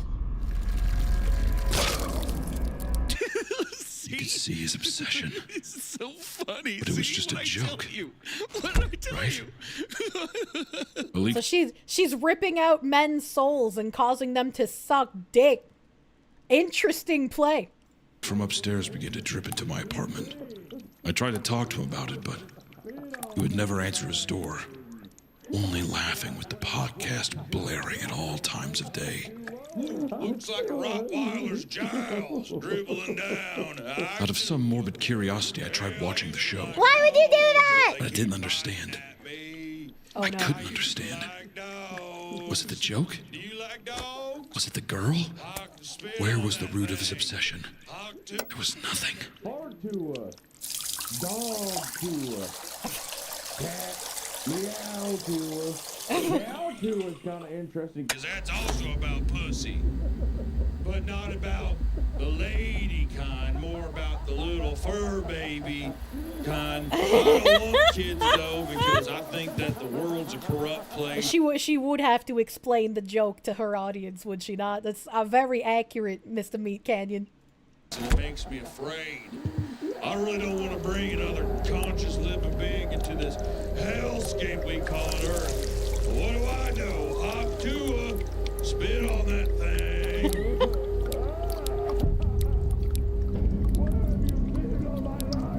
I don't like Mike Tyson's face tattoo. It scares me. One day, the laughing stopped. Surely there had to be some reason. Oh, Post Malone, so dreamy. I love his face tattoo. Hawk Tuah. Instead of always tired on his cheeks, I wish it said Hawk Tuah. I'm not like a doctor or anything, chat. So like, I don't understand what's coming out of his mouth here. Did like his cheeks invert and then grow down his neck? MeatCanyon makes you unsettled. Saliva? No. You got the water's the saliva, but all the pink shit stuck to the sides of his neck. You're getting a spanking because you've been a bad girl. Saliva glands? Oh. Please do not spank the Hawk Tuah woman. Maybe glands. I forgot that we have like glands that make the saliva. I forgot about. Thank you, chat. I think I gotta pay him to put spit on that thing. Tattoo to where if there's any skin left on that See, I feel like after you look at that man's face, you don't turn off the TV, you just fucking leave, right? Like, like, what are you doing, baby?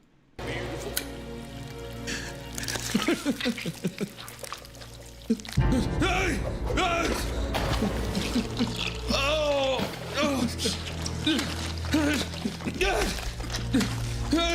Oh, God! Spew! Spit on that thing. Oh! God! Oh, God!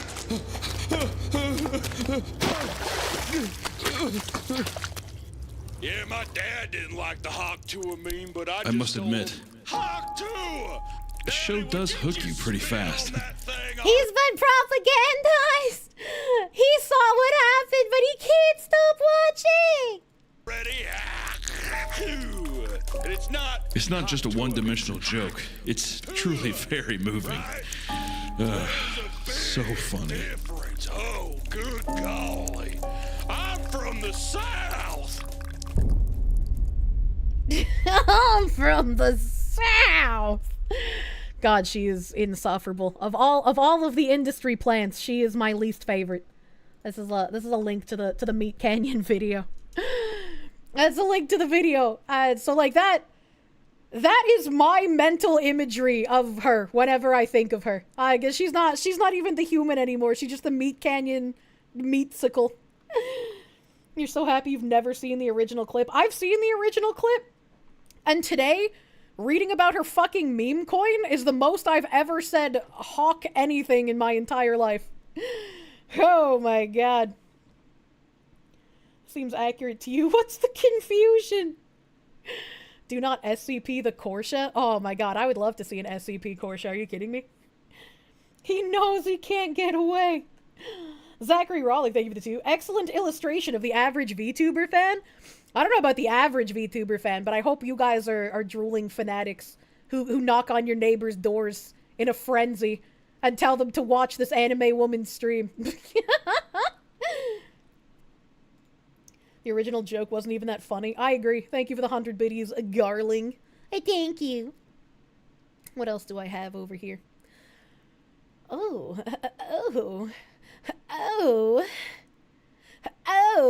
I don't know exactly which status this is.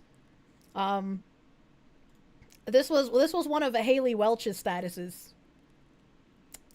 I wonder if I can throw this link into an archive and see what it was. I wonder if it's that fucking one that's in those articles. Archive.is. Recommend the spicy cat all the time? Hell yeah. Alright, so this wasn't on archive.is. Let's check Ghost Archive.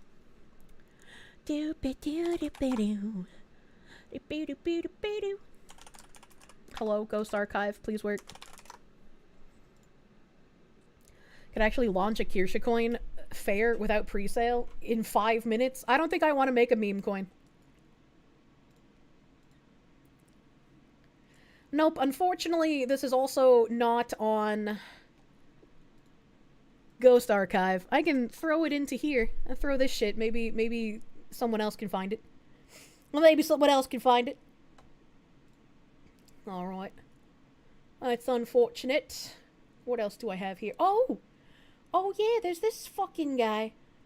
I have no idea what's going on with this because I don't typically follow Mr. Beast drama, but any chance I get to dunk on someone as disingenuous as Jake Weddle, I'm gonna fucking take it. This is Kuimon? I don't know anything about him besides he's also like a YouTuber. New Jake Weddle legal threats.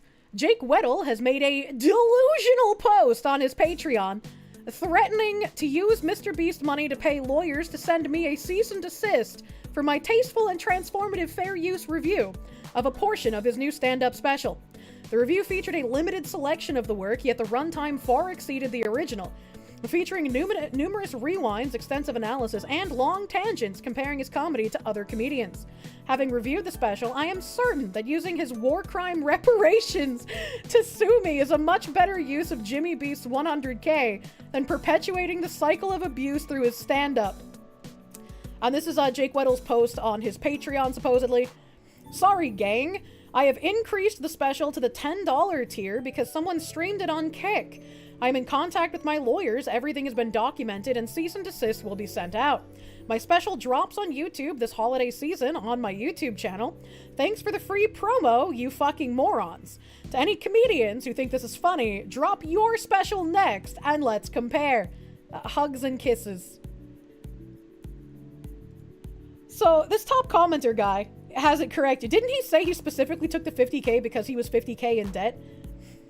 He specifically said that he took 50k from Mr. Beast, and it was less than what Mr. Beast offered, because apparently Mr. Beast offered like 100k or something, but a good old Mr. Weddle only took 50k of that 100k, and he was like, this will be able to even out my debt so I can start from scratch and not have to worry about paying off any of the debts. I wonder if Mr. Weddle has uploaded anything to his YouTube channel recently, because we haven't watched anything from Mr. Weddle since his insufferable posts about Mr. Beast, which, like, Mr. Beast has some things to fucking answer for sure. I'm not trying to sweep for the weird-ass Beast Man, but basically everything Jake Weddle said was nothing but trying to clout farm off of a different situation that had nothing to do with him. Weddle, is he a seal?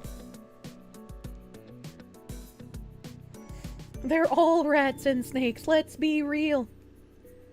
Jake Weddle announces a new comedy special. Okay, alright. Rosanna Pansino and Jake Weddle both have ADHD and dyslexia! Wow! I snuck into Jason Derulo's private influencer party in Los Angeles. What the fuck? These fucking titles. Is it okay to still like Louis C.K.? Man, his video views when he's not talking about Mr. Beast. Imagine. Okay. What's the announcement of his comedy special? Do we get a premium preview here? I hate when I get the light. All right. I hate when they get the light, he says, and everybody laughs hysterically. That... What? No, actually, I recently got out of a bad breakup. I found out she was cheating on me. Anybody else going through a bad breakup right now? With my ex? That was a weird Mario-ass fucking... What kind of woohoo-ass fucking... Sorry. What happened? Why did you guys break up? What happened? What? You can't be loud and then look away. What happened? Yeah, no, I'm embarrassed now. You were so quick to switch gears. That was so... Oh, fuck. You looking at me? Shit. Oh, I didn't think I would be that loud. Shit. No, I'll keep going, but relax. I thought there'd be hundreds. No, it's just me and you. It's just me and you out here in these streets. Here we are. Here we are. I feel like I have to pause this so that I can at least say something, right? I can't watch the full 2 minutes without saying something. That was a bit of an uncomfortable exchange. I saw someone in chat saying I hate hecklers. That guy wasn't heckling. Like that guy was like interacting with the comic on stage. Like in normal comic fashion, he responded, but it was weird. I can't wait for the DMCA. I'm not playing it off his Patreon, at least. Is he confident again? He said, I can't figure you out. It's like he wants to talk, but then the second he bombs, he's like, oh, never mind, I wasn't talking at all. The time has passed. You should have dropped the joke already.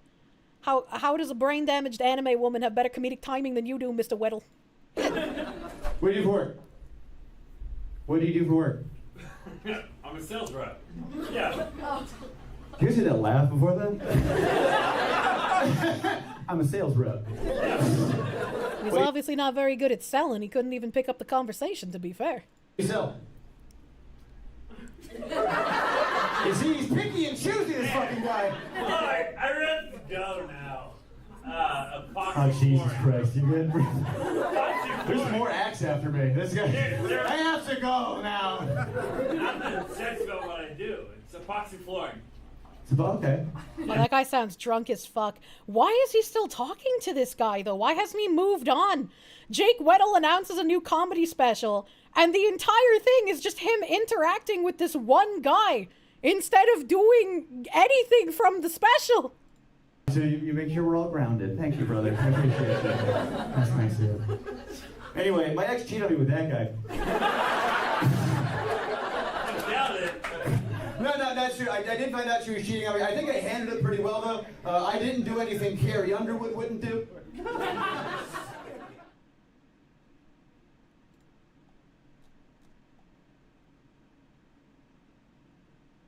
Oh, God. Oh, God. A big streamer called Aiden Underground just reacted to your comedy special on stream. You better add him to the lawsuit.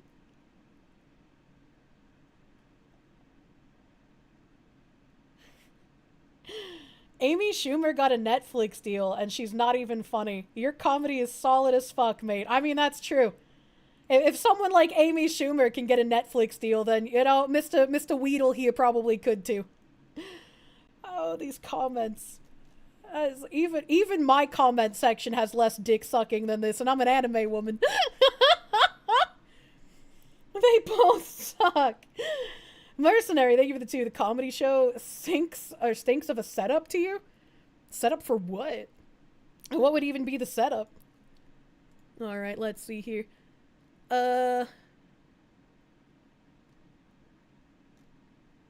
According to this, that tweet was the whole video. Oh, okay.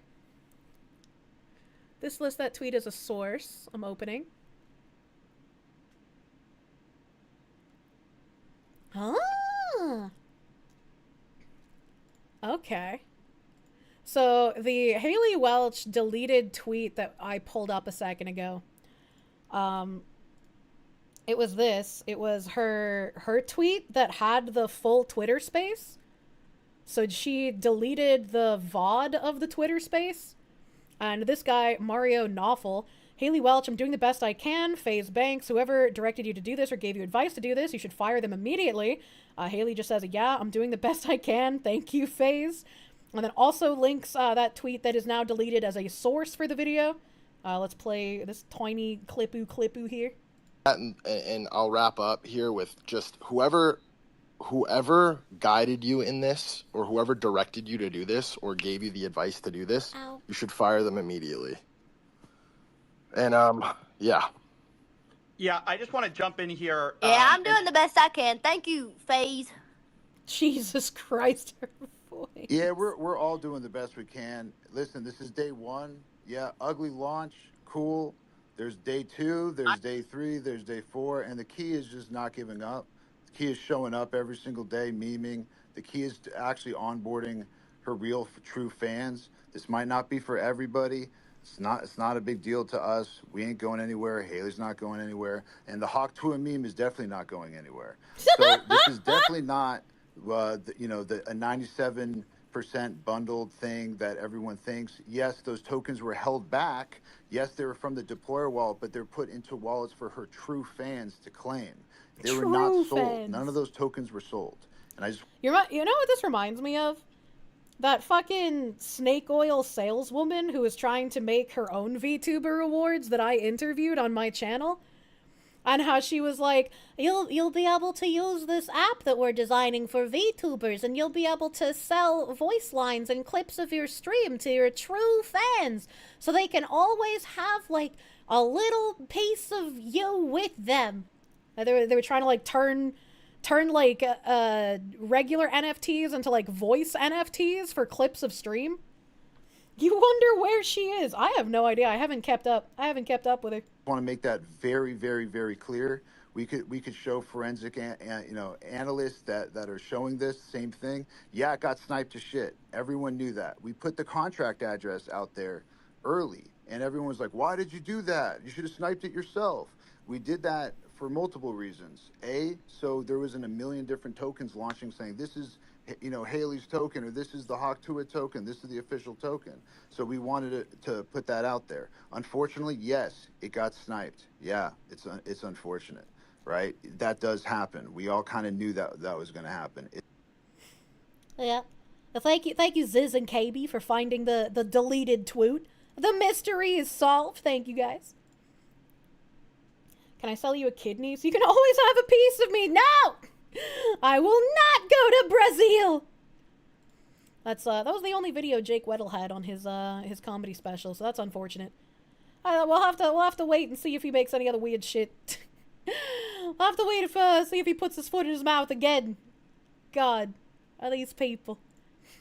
Where are my other articles? What do we have here? What do we have for articles? Oh yeah, we had a Hana Kobayashi update. A little Hana Kobayashi update here. Clicky. Hana Kobayashi's family investigating possibility she was part of an immigration marriage scam.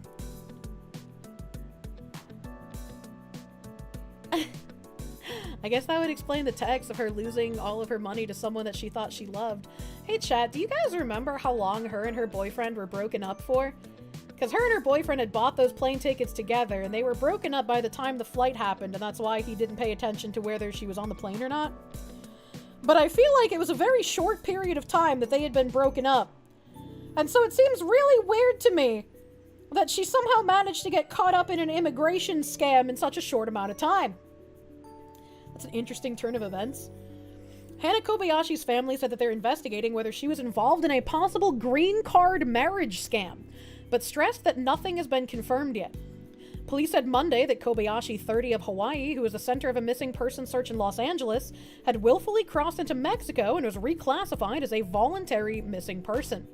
A Los Angeles magazine report published Wednesday, citing sources, said she may have been involved in a green card marriage as part of an immigration scam for money before she disappeared. Bro, this story keeps getting weirder and weirder. Yeah, right? How neat they give you an AI-generated TLDR button. I don't ever want to click on one of these. Because it's just like, just read the fucking article, you retards. Don't trust an AI-generated rendition of the article. Just read the full fucking thing. Maybe that's how Robbie Starbuck keeps getting shit wrong. He's reading the AI renditions. The report said Kobayashi may have been scammed out of the proceeds in the purported scheme involving her marrying an Argentine man. Bro, how?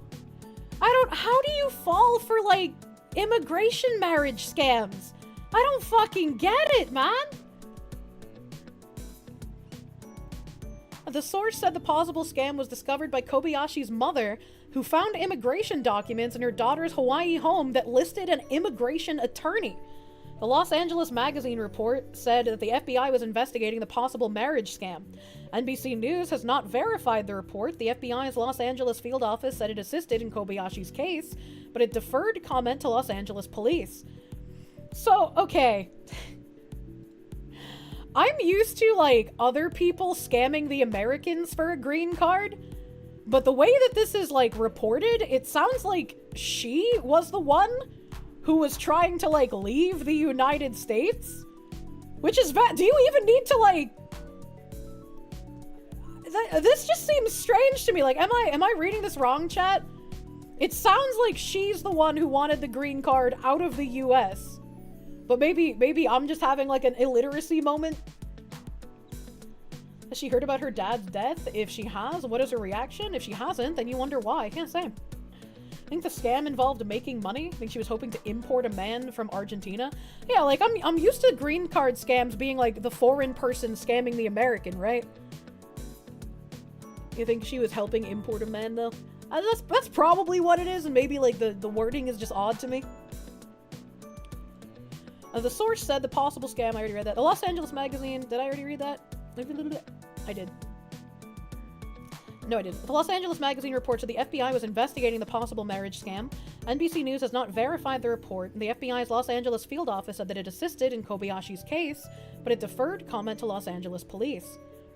Asara Azari, an attorney for the Kobayashi family, shared a statement on behalf of the family Wednesday saying, "We want to stress that the family has not publicly announced any information regarding an alleged marriage because we did not have the facts or the necessary documents to verify the legitimacy of this information."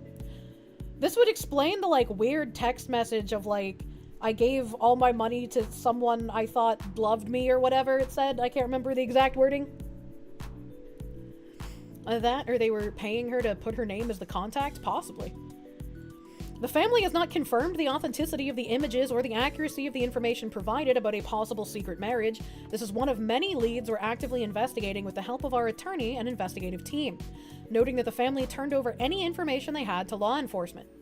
The family asked the public to avoid jumping to conclusions or spreading unverified... You literally just spread an unverified claim yourself! What do you mean? What do you mean? Oh my god. It is especially important not to perpetuate speculation that anyone is involved in a scam, as this only hinders our efforts to find Hannah and bring clarity to closure to the nightmare we are living because of her disappearance. I want this woman to be found, but I can't stand her fucking family, except for her dad. He seemed like a good guy. We remain focused on verifying the details and leads we have received and ask for your understanding and patience as we continue our investigation. The family said, thanking the public for its support and people involved in the search. Concern for Kobayashi started November 8th, blah, blah, blah. This is like a recap of everything that happened. McDonald said there's no evidence of Kobayashi being the victim of human trafficking or foul play. We read that. Sydney Kobayashi said the family was not satisfied with the police conclusion. We're just as confused and just as frustrated more now than anything. Sydney Kobayashi said Tuesday on NBC News Now's Top Story with Tom Lamas. She urged her sister to reach out to the family. We read that in a different article previously. And then they have the crisis line again. Azari said the family would deploy volunteers to look for Hannah in Mexico.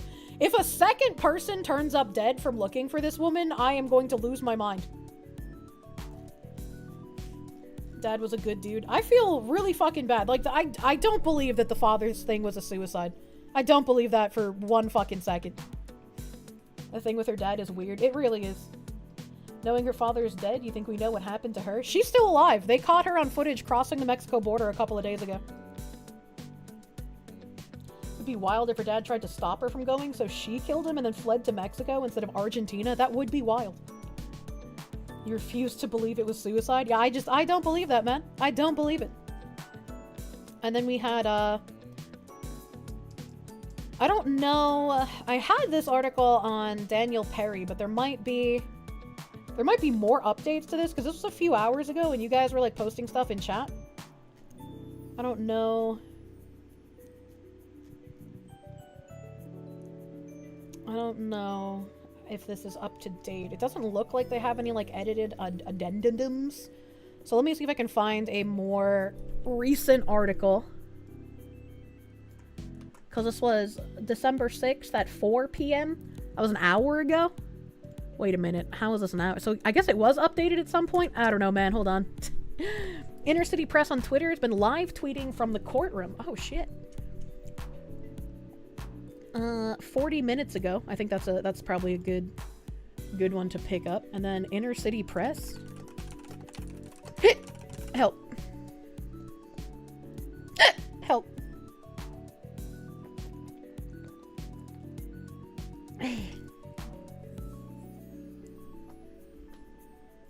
Alright, here we go. Petition to the UN. I don't know what this is.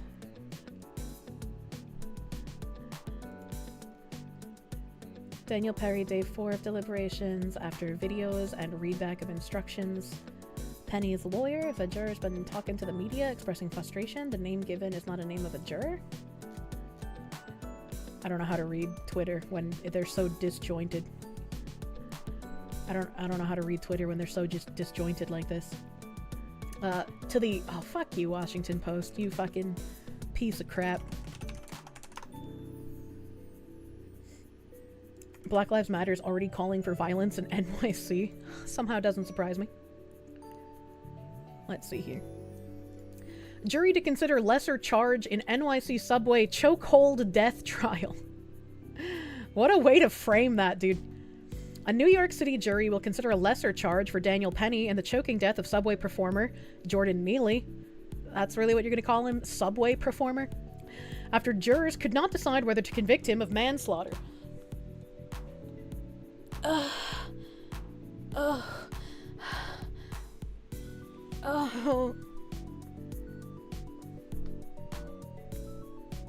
Ow, fuck.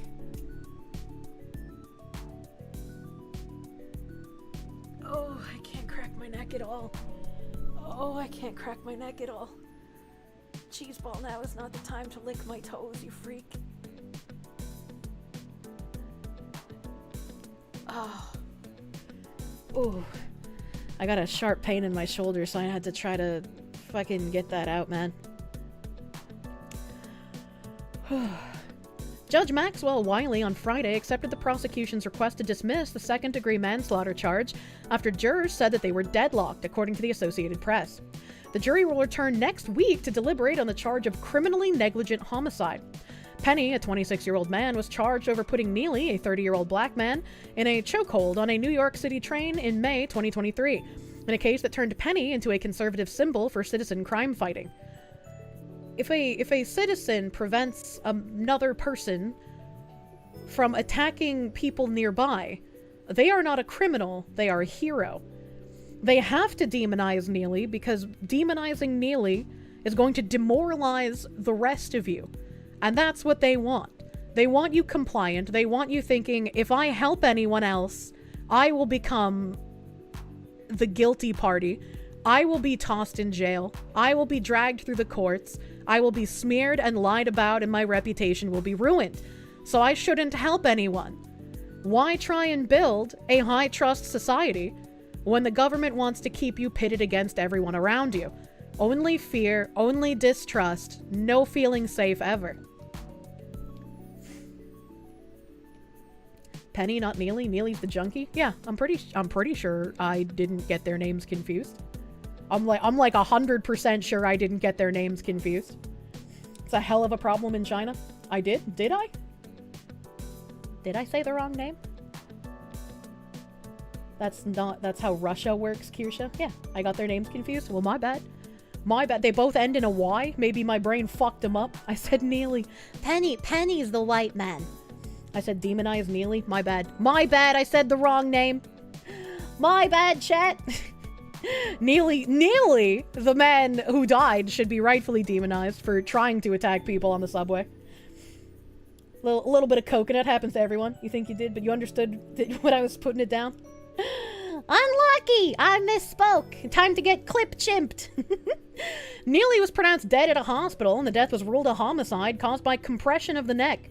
Penny faces up to 4 years in prison for the homicide charge. He had faced up to 15 if he had been convicted of manslaughter. He pleaded not guilty to both, and he is not guilty of both.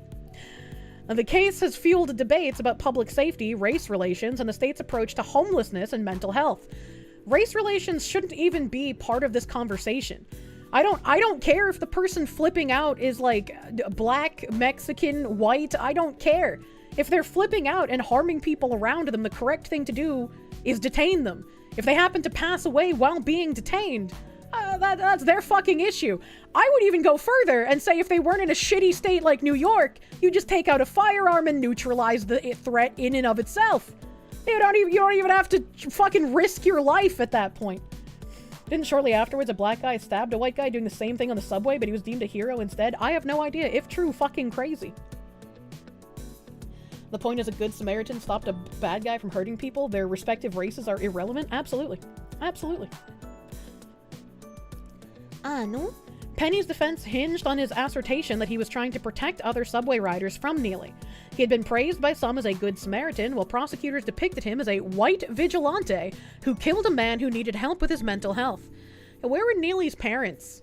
Where were Neely's parents when he needed help with his mental health? How is that Penny's problem? How is that guy's mental health Penny's issue? If you can't control your mental health issues and you start attacking people in public, that is no longer anyone's issue to care about your mental health. It's more about their safety at that point. Come on, dude. Waiting for him to die to get a paycheck? Yeah, I fucking guess so, because that's what the dad's doing. Penny, a Marine Corps veteran, was not immediately charged in the death of Neely, who had been struggling with drug addiction, mental illness, and homelessness. Protesters and lawmakers called for his arrest after a video of him holding Neely in a minutes-long chokehold was widely disseminated.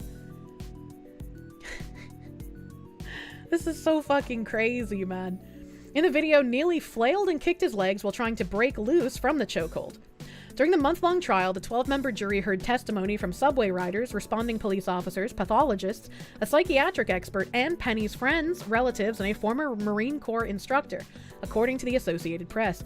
Dude, my forearm hurts so fucking bad. Oh my god. Oh my god, my forearm hurts so bad. There's like nothing I can do to like stretch out my forearm like I can my shoulder either. So like I just don't know what to do about this, man. I don't know what to do about my arm.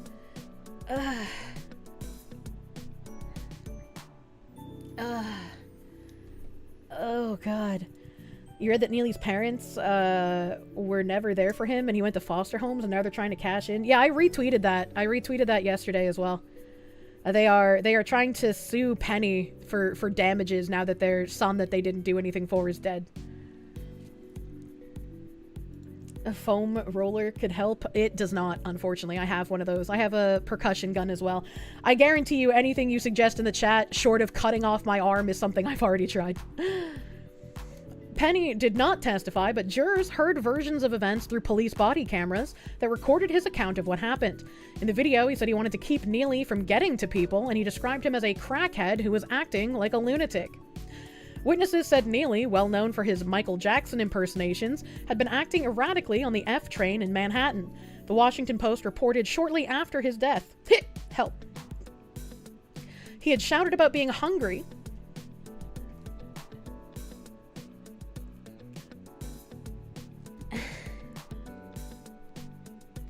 Sorry, I had that weird vomit thing again from earlier, where I just talked and it happened. What the heck? Best thing you've used for your forearm hurts like a bitch is a golf ball. Interesting. I actually don't even have a golf ball, so I can't have tried that. It's been years since he was well known. Ugh. Sorry, it's just like my entire forearm has like lightning shooting from my elbow to my fingers and it's really distracting. It hurts so fucking bad. Oh god.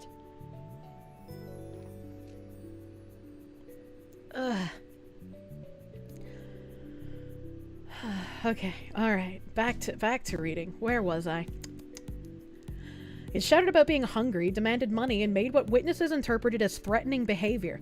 Neely's supporters said that he needed help. They said his mental health had deteriorated after he testified in the murder trial of his mother's boyfriend, who was convicted of strangling her and leaving her body in a suitcase in the Bronx. The New York Daily News reported. What the fuck? Neely's toxicology report showed presence of a synthetic drug, K2, and a witness for the defense said that a combination of factors, including the drugs, could have led to his death. The defense said the pressure in Penny's chokehold was insufficient to render Neely unconscious or lead to his death. I feel like I'm gonna vomit. Oh.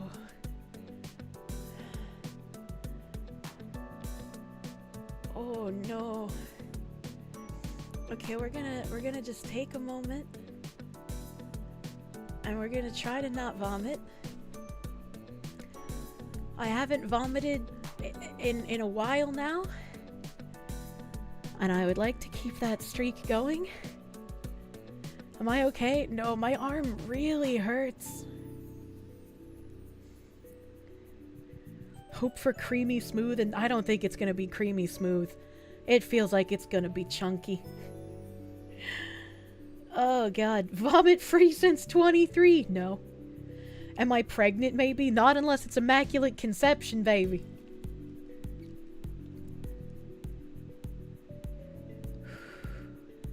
Chug water. Chugging water doesn't work for me. I have to like slowly sip it. Oh. Oh.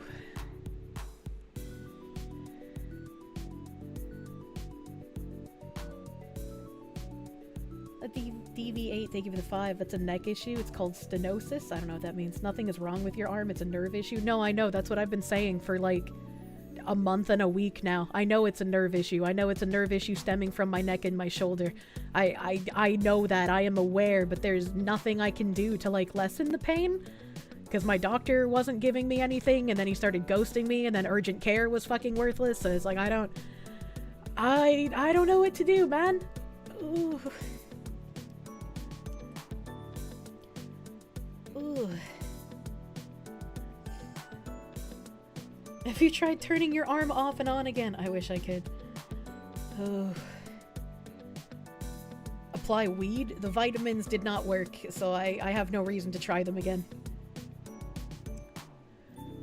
The talking is making the vomiting feeling increase, so I'm gonna BRB a minute. Give me a second here to remember how to like open slideshow. Oh god. Oh no, my eyes are starting to water. It's happening.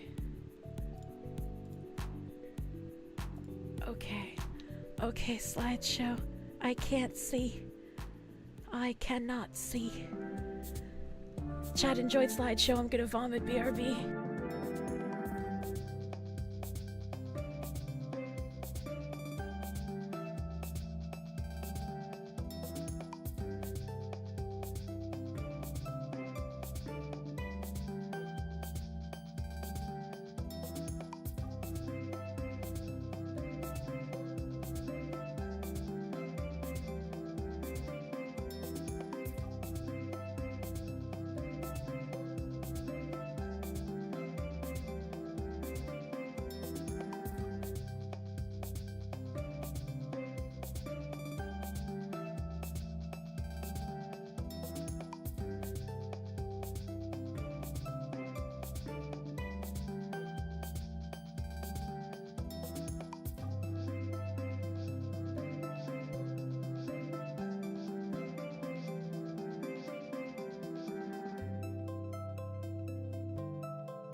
Oh god.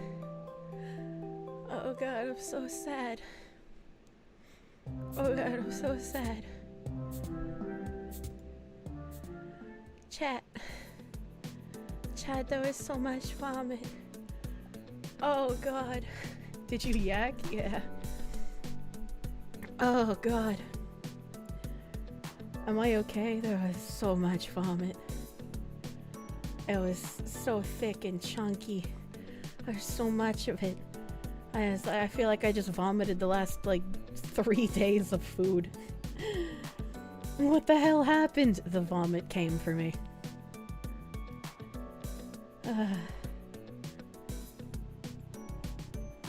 Do I need to take the rest of the day off? I have things I wish to yap about. All I can do when I'm off stream is lay in bed and do a couple of stretches to try and vacate a little bit of the excruciating pain.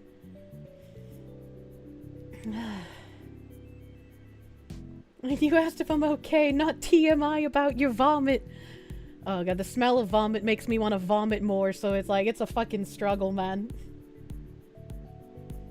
How about another half hour of yapping and then end stream? Please stop explaining your vomit in detail. I could be more detailed, if you would like. I could tell you what the chunks were. Sippy some water to calm the tummy. Yeah, that wasn't working, unfortunately.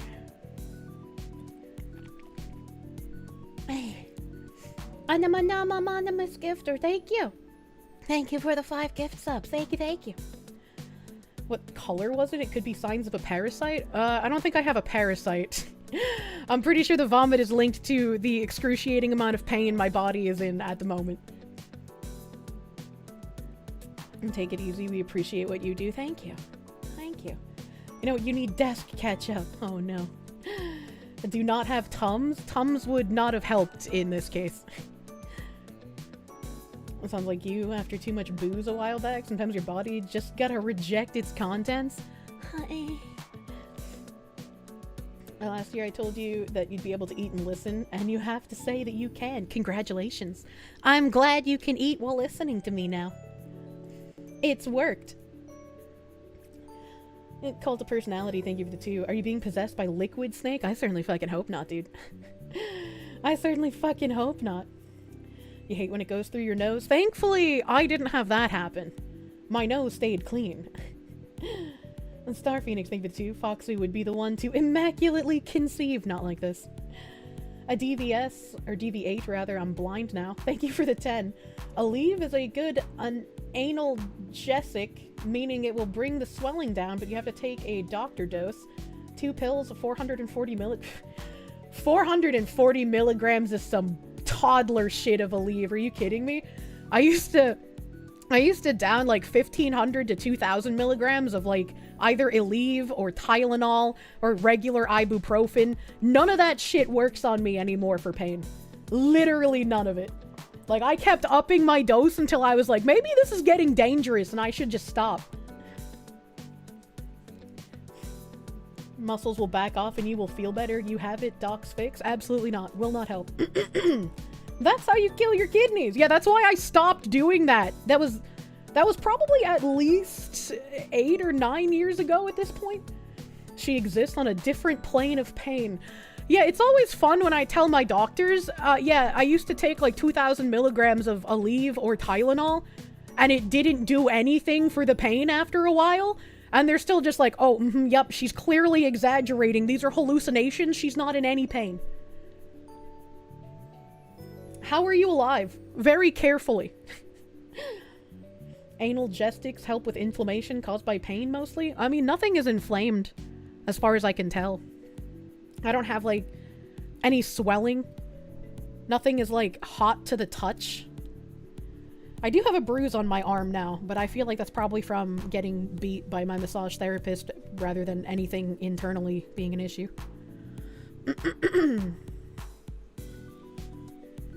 Maybe you're not in pain. Ibuprofen ruins your gut. No wonder you vomit like this if you kept taking that much. Chat, that was like 8 or 9 years ago. I did not have the vomiting problems 8 or 9 years ago. The vomiting problem started with my anxiety getting really, really bad, and I gave myself GERD from how constantly I was vomiting from anxiety. Jesus fucking Christ, 2,000 milligrams is half the daily dose. Yeah. Yeah, it's fucking ridiculous. There was a period of time where you took 2 grams of Tylenol a day for a couple weeks. You don't know how you lived? I don't know how much 2 grams is. Oh shit, you have GERD? Yes. Yes, right now my vomiting is induced because I am under an excruciating amount of pain constantly. And there's nothing I can do to lessen the pain, and the doctors around me do not give a single fuck. So I just kind of have to live with like an 11 out of 10 on the pain scale and try to push through it. 2,000 milligrams is 2 grams. Oh, okay, thank you for the math. Thank you for the math. Doctors are shit. They truly are. I hate them. Kratom is a plant which has natural opioids in it. Where the fuck am I gonna pick some kratom in a field? I'm not in Russia. Do I have a heating pad? I do. It doesn't help. Ice feels better than the heating pad, but that also doesn't really help. To create context, thank you for the 10. You get my pain, come to Utah where the doctors are competent. Just get your nerves sorted out. Do not fucking take kratom. What the fuck? I'm not planning on taking kratom. Weird chatters. Find an unlicensed pharmacist. If I could do what I did previously and find a guy to sell me Oxy on the street since doctors won't, I would do that. But I don't know how to do that again. I feel like that was sheer luck when that happened before. Mercenary, thank you for the 5. We can be pain buddies then. Your leg got a tiny bit of narcos and a hole. It's healing now, but you need to pile in Manuka honey. Ignore pain. I have no idea what any of those things you just said are.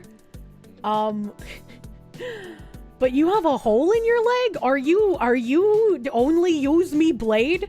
Have people drank hot sauce from your leg hole? I am curious now. Chat MD here. I think you're literally dying, Kirsche. True. He got the gamer holes. You're ready to never seek medical attention again until you found your current doctor. He also hates the system, so now the system's trying to take him out, and you're out of a doc again.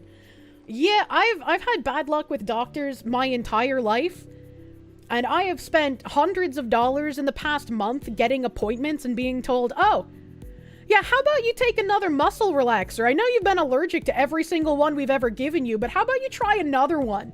And then I have an allergic reaction, and I tell them I have an allergic reaction, and they're like, oh, well, how about we give you this medication that we've already given you before that didn't do anything, but maybe it'll do something now.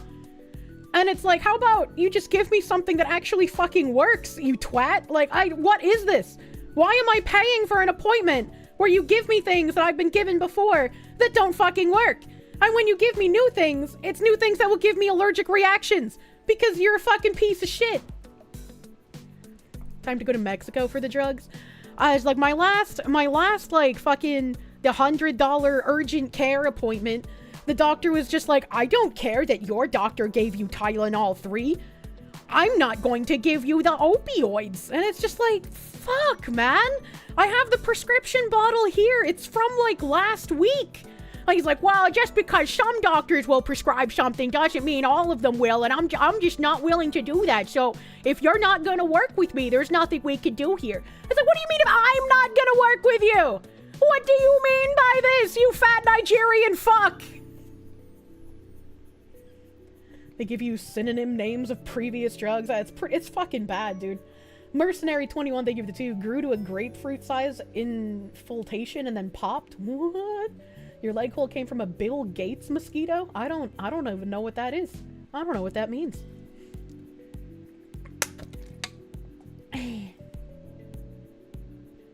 Highly specific. Docs had you on insulin and meds for years. One trip to family in China and some whack-ass tea. Your A1C dropped from 12.6 to 7.9. Jesus Christ. Thought you were gonna say something else there for a second. What the heck? Have I ever visited a myotherapist, like a massage therapist, but they specifically target the nerves? No, I didn't even know that existed. I didn't even know that was a thing. Sparky, thank you for the 5R. Hey Nim, for the next fun project, I suggest a plane ticket so Kier can do some medical tourism to somewhere where doctors do their damn job. True and real. Young Garn, thank you for the 2. Couldn't I just contact my mom for meds? I could, but she's in the middle of, another, your brother and you are ungrateful pieces of shit. I'm your only mother and I'm dying. Why didn't you respond to the pictures of me slitting my wrist with my medications on my bathtub?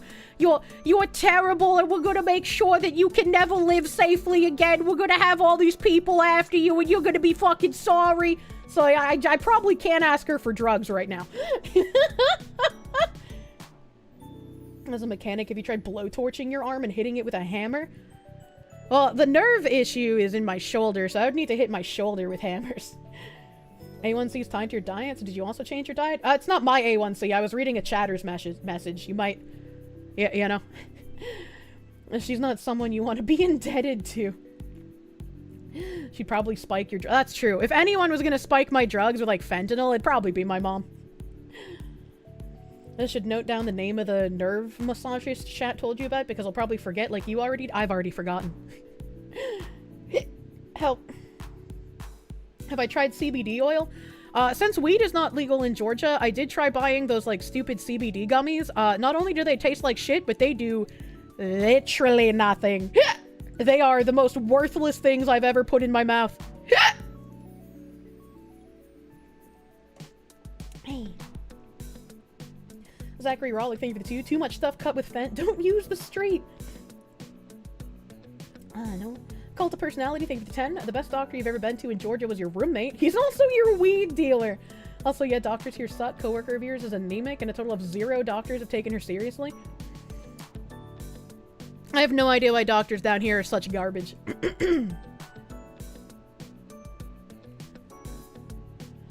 Fent will stop the pain. Did wonders for your friend George. Look, I'm trying to stop the pain, not stop everything. Richard Gruber, thank you for 5. You still have a few Tylenol 3. You want me to mail them to you? I don't think that's legal. Eating just CBD without the THC is like putting a key in a locked door and wondering why it won't open. Yeah, basically. Just dislocate your shoulder, give it a good shake to dislodge any dust, and then reinsert. I don't know how to dislocate my shoulder, but I feel like that might unironically help at this point. The therapy is myotherapy. I'm gonna copy and paste that word. Copy and paste. Myotherapy. I'm looking, I'm perceiving.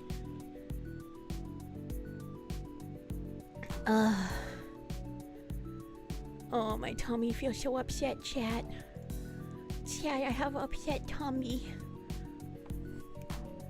Did all this stem from an injury? I literally came home from vacation, slept on my own bed, and somehow trapped a nerve in my shoulder. And it's been suffering ever since. And cult of personality. Oh yeah, that's true. My x-rays also showed that my neck curve is completely backwards, which somehow none of my other doctors ever caught in any of the x-rays they've had me pay for over the years. So everybody's like, chiropractors are shit, but so far my chiropractor is 1,000 times more competent than any actual doctor I've been to see in like a decade.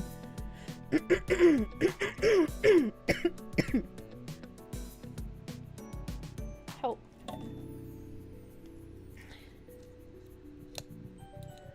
You come from a medical family in Georgia? If I think it's worth it, you can get me references, maybe to ones that would take me seriously. Holy shit, put in a mod ticket. Make a moderator ticket in my Discord so I don't lose you, Kevin Monster Shack. Do I have any carbonated beverages that tends to help you when your stomach is upset? I have ginger ale that I slowly sip like 1 bottle over 2 days. Bless you! Jump scare! My volume is fucking cranked right now. There we go.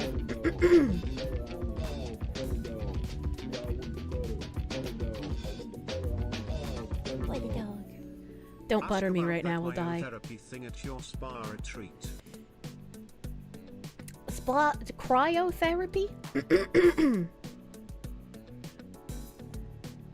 Cryotherapy. Oh, myotherapy. I was like, cryo?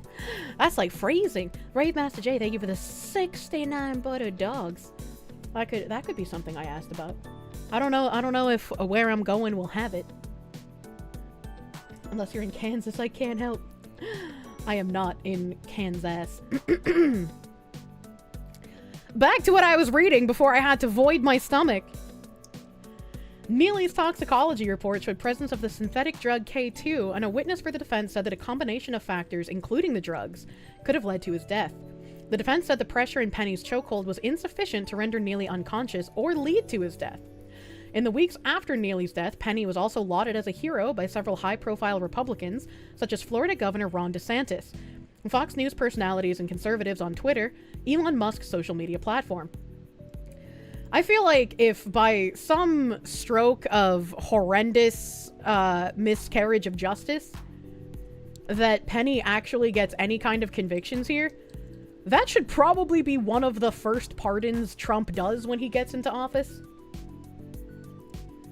Rubbing butter on her shoulder and massaging it would help more than doctors in Georgia, apparently. It would. It would, unironically. I've already used, like, 2 entire rollerball bottles of BioFreeze. Because, like, BioFreeze doesn't do anything, but it makes my skin tingly. And so the tingling kind of distracts me from the excruciating pain ever so slightly.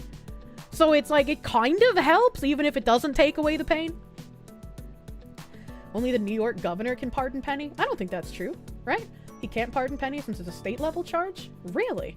He can only pardon for federal crimes. Man, that seems kinda silly. That seems kinda silly. Since Biden already abused it, Trump should pardon everyone. I mean, fair game once they open the floodgates, as it were. Take it, ice packs don't help? No. Try using a massage gun? I have a percussion gun. It helps when it's percussing my shoulder, but as soon as it's done, the pain is noticeable again.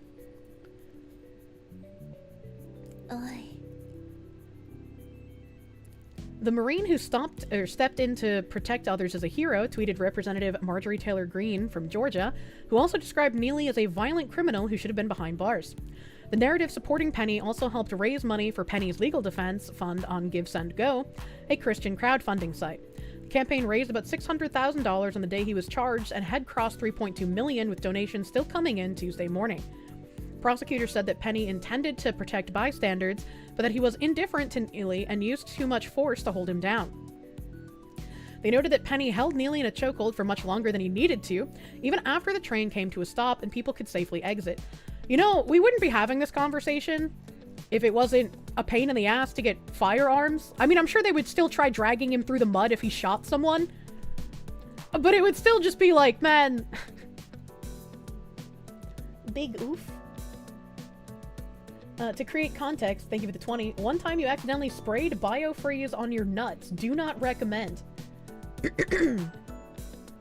What happens when you put BioFreeze on your testicles? I don't have those, so I can't test, and now I'm curious. Because, like, to my skin, it doesn't really feel like much, but a bit of a, like, cold tingling sensation. Burns? There's no way it burns you. Burns? There's no way it burns you. Ultra cold? Get Tim to try it. Doesn't help that journos are armchair quarterbacks that usually know nothing about fighting. What? Put it on your clit and try again. Sir, the balls and the clit are not the equivocal apparatuses. Sack is very sensitive to heat and cold. I see. It does burn. It burns so badly. Ice burn is a thing? You're from northern... I know ice burn is a thing, but I'm saying there's no way you got ice burn from BioFreeze.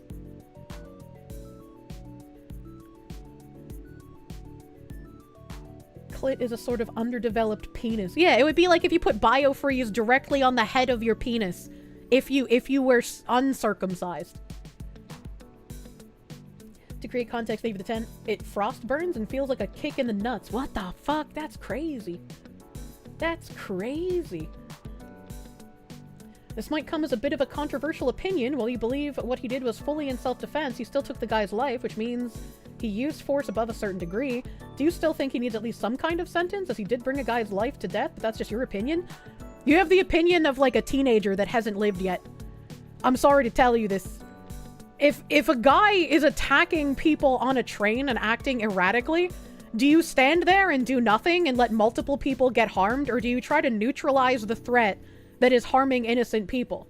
The answer is you try to neutralize the threat. If the threat dies, he dies. He made his choice.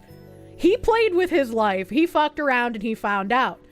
This man should absolutely not be on trial, and when you're doing something in self-defense or in defense of others, you shouldn't catch charges just because somebody died while you were trying to save others. If he dies, he dies. The correct take. Yeah, exactly. The Penny case, same with the Rittenhouse case, would be completely different. Would completely destroy the idea of self-defense and defense of others in the future?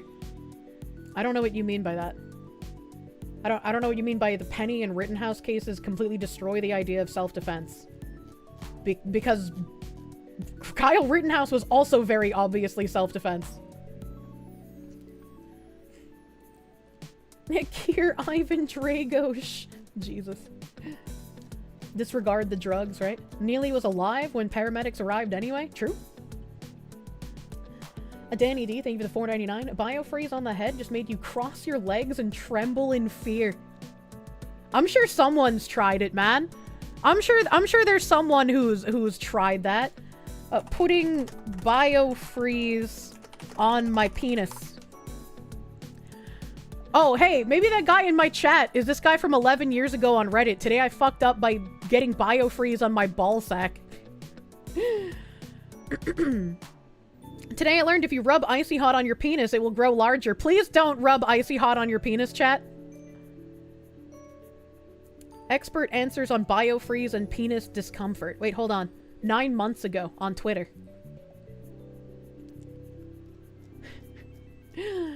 Someone named Quintus Young.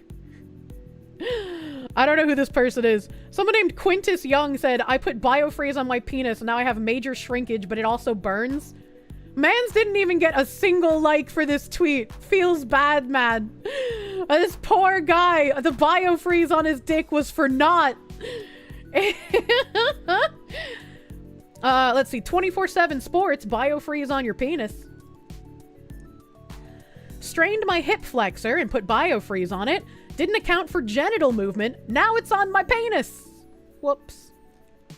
Okay, well, he didn't really expand much, so that's not a very fun story. Let's see. 5 lube mistakes you should never make. They actually used the Meatus! Nobody uses Meatus anymore. Oragel to last longer in bed. Is it safe for your penis? What the fuck? I just touched my dick with biofreeze. Page 2. I do not wish to win a free membership. I fucked up and did it with max strength tiger balm. About had to scrub the hide off of it to stop the burn. What the fuck? Where's the OP? Stop asking me to member. My shoulder was sore from the gym, threw biofreeze on it, washed my hands, took a piss. Holy fucking menthol, dick. I washed my hands. See, chat, this is why you get the roller ball. If you get the roller ball, it doesn't get on your hands. None of these guys are giving in-depth explanations on what happened, man. My female doctor got my penis hard to put a catheter in. Is that normal? Is that normal that they do that? When will people learn to wash their hands after handling chemicals and before touching? Well, he said he washed his hands. Just obviously not well enough. Oh, there's a song about biofreeze on my dick. This song looks promising. Man, why is there biofreeze on my dick? It's on my fucking tip. It burns. What the fuck? Is this what fucking hell feels like? God save me. Biofreeze on my fucking dick. It's making me wanna shit. What? Hey, yo, bitch, she wanna lick. Ice cream. Pull up with them fucking sticks. Bow, bow. Yo, bitch out here sending pics. Damn, bro, she got some tits. What the fuck? Hold up, let me switch the flow. I'm blowing a lot of fucking lows. Hop on this shit. How is he blowing so many lows when his dick is frozen? It's Vigo on this fucking track. I'm licking out dudes from they crack. What? Ew. Yo, bitch, she kinda whack. Trippin'. When I see her, I run like track. I fuck dudes, and that's a fact. Wait, hold on, he's gay? Rapper V-T, and he did confirm that he does indeed fuck dudes. We got them motherfucking blicks. Going and take a shit. All day, yeah, we sucking dicks. What the fuck? Biofreeze make me cold. But them guns is what we fucking hold. Punch you, make you fucking fold. The single shit kinda dope. She sounded like a fucking goat. Ew. Fuck it, I got some nudies. Next, I might fuck it cootie. Fuck!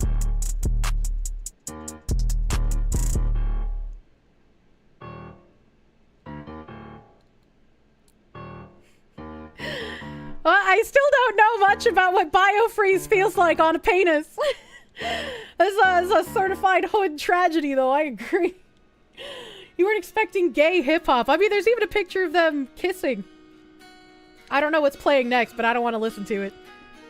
I don't know what this is, but this isn't planned. There we go. I don't know what I managed to find, but it sounds like Zoomers trying to emulate fucking Filthy Frank, and I'm kind of here for it.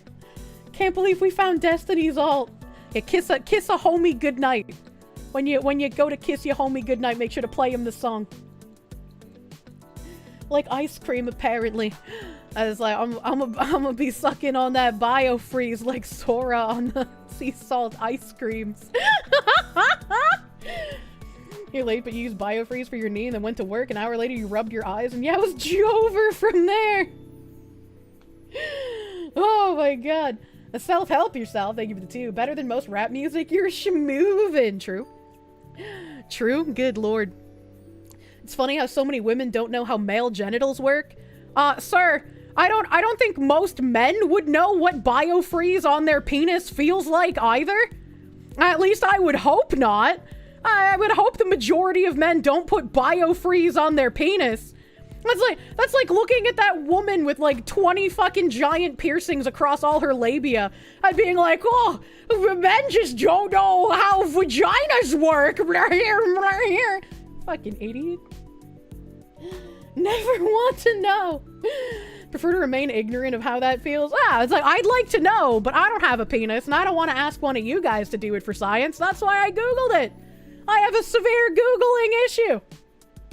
There's a hit rap song about it. A lot of men know. A lot is still not most, though. There's a magazine article that says the men who masturbate with Bengay and Icy Hot. Why would you do this? Why would you do that? Masturbating with menthol-based creams. But why? I'm on Milovana for the Explorer at Heart. Let's go to the homepage, because what is this website? Okay, I can't show this on stream.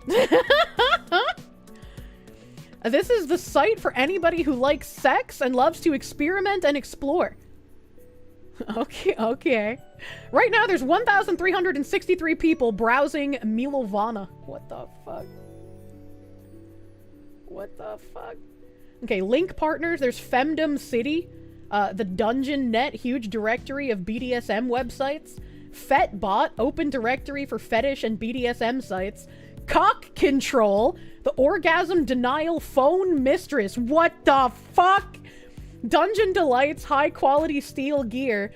Fetishcommunity.net is the Italian fetish for. Why is there a specific one for Italians? What the fuck? This shit is like regularly updated too. Foxy found a new side hustle. You are now the phone mistress. Jesus Christ. Random topic. I don't want to read about femdom. Can I just click on latest?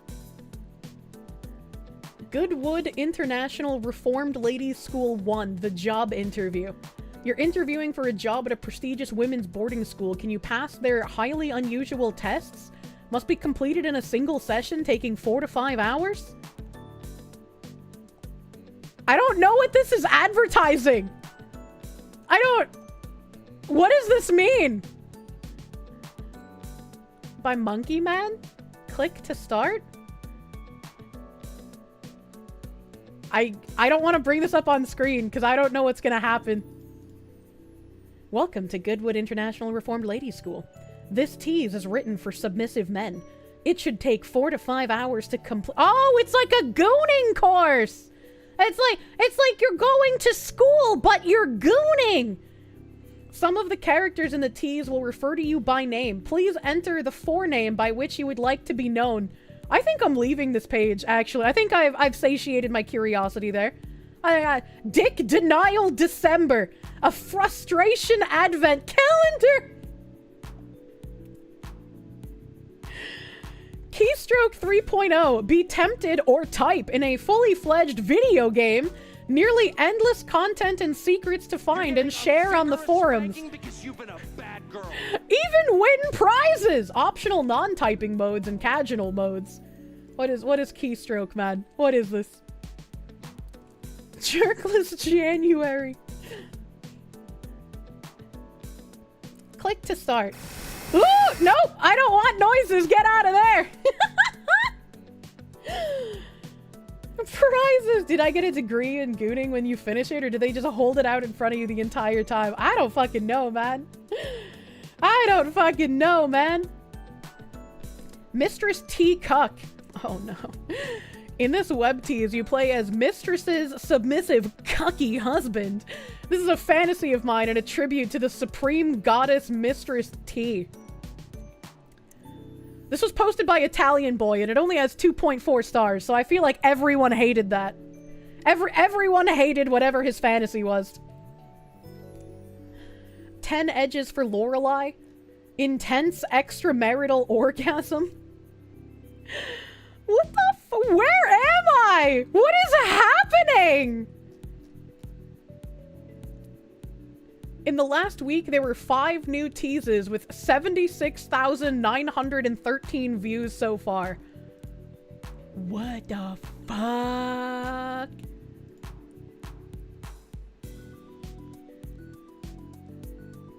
There's a forum here? Lorelei is a notorious pedophile? What the fuck?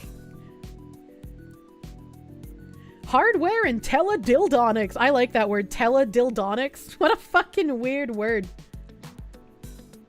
Let's see here. What is the art of web teasing? The Dummy's Guide to Web Teasing. Hey everybody, I want to write an official guide to web teasing and what makes a good tease. This is not about the technical side of how to post a tease, but about how to tell the story and how to choose the best pictures. You can create a new EOS web tease by following this link. Here are some of the things I'm going to cover. Common pitfalls that can throw the viewer out of the story. How to write concise instructions, although you don't know much about the situation of the viewer. For all we know, he might be on an expedition somewhere in the Brazilian jungle. Ah, yes. As I'm trying to survive in the Brazilian rainforests and dodge the flesh-eating tribes that still exist there, and the excruciating heat, and the insects that want to eat my insides. My thought is, I would love to go to a website, an image board, if you will, and find out some web teases so that I may goon in this luscious forest. How to become an ambassador to hell. And the Jaguars will join in, obviously. Eerie, I'm there right now as a viewer. Hello, cannibals! If you use fetishes, how to weave them into the story and use them to your advantage. Different types of web teases and advantages and disadvantages. Regular, audio, video, flash, or software like PCM. Where to find good images and whether to build the story around the images or the other way around. What the fuck? What the fuck? Where I search for images. Freesin Magic? Bad Girls Blog? Hottie Stop? What the fuck are these names? P.S. Sorry about my bad English. We need more people speaking Portuguese. Oh, fucking Brazil!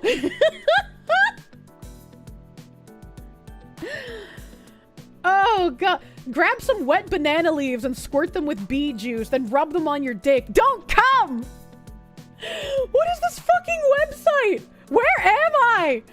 Okay, what? The way that I got here, this is a guy with a Hulk profile pic. I can probably show this because there's nothing explicit here. So I could show this page. I had tried masturbating with mouthwash and toothpaste and liked the menthol feeling. What the fuck is wrong with this guy? So today I tried whacking off with a 2% menthol muscle rub. It was nice, actually. A bit painful at times, but the new tingling sensation made up for it. I then tried Vicks Vapo Rub. It has a higher menthol concentration, and also Campor. And I was expecting it to be more painful, but surprisingly, it turned out to be milder.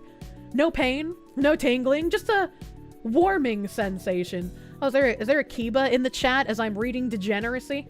Does she just pop up when degen stuff starts happening? She can sniff it out? Swear to God, if we discover a sex cult on this foray into the Degenerate, Brother Goose, I need your breadcrumbs. I just vomited, please, I need them. And keep your sniffer safe. Oh my God. Board DevOps, they give it a 5. Teledildonics, that takes you back to the days in Second Life. Thanks, I hate it. I've never played Second Life. I just know people used it for, like, prostitution. Before you ask what the fuck is this, remember, you're the one that led us down this rabbit hole. Why can't these people masturbate with corn like everyone else? Hold on, wait a minute. I guess because of the petroleum in it, that was a waste. The 2% menthol rub seemed to have been water-based and better absorbed. It was a Walgreens house brand. For anyone interested in trying it out, use a very small amount at first and see how you like it. As a CBT lecture video said, there are going to be varied sensations. Let the pain slide through and focus on the pleasant sensations. Keep a bowl of water handy to wet the penis as the rub dries out quickly and leaves the penis sticky. Next up, Bengay, and then finally, capsaicin cream. Why would you do this? Why would you? Did he give an update when he used capsaicin cream? Keep up the good work. We will all benefit from your experimentation. I love the scientific approach. Tried sandpaper, actually. I had to once. Was not all that bad. I hope that person's joking. I feel like they're not joking based on where they posted it, but I hope they're joking. Actual factual CBT. No!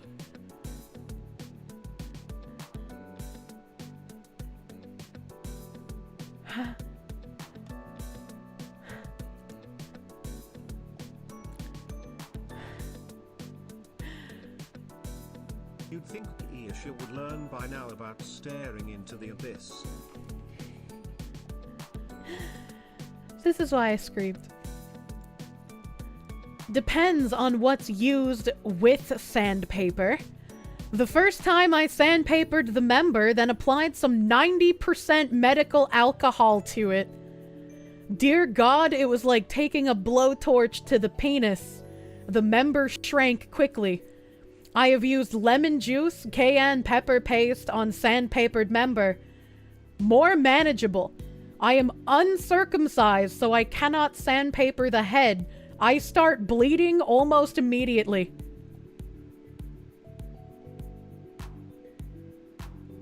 Chat, what the fuck is wrong with people?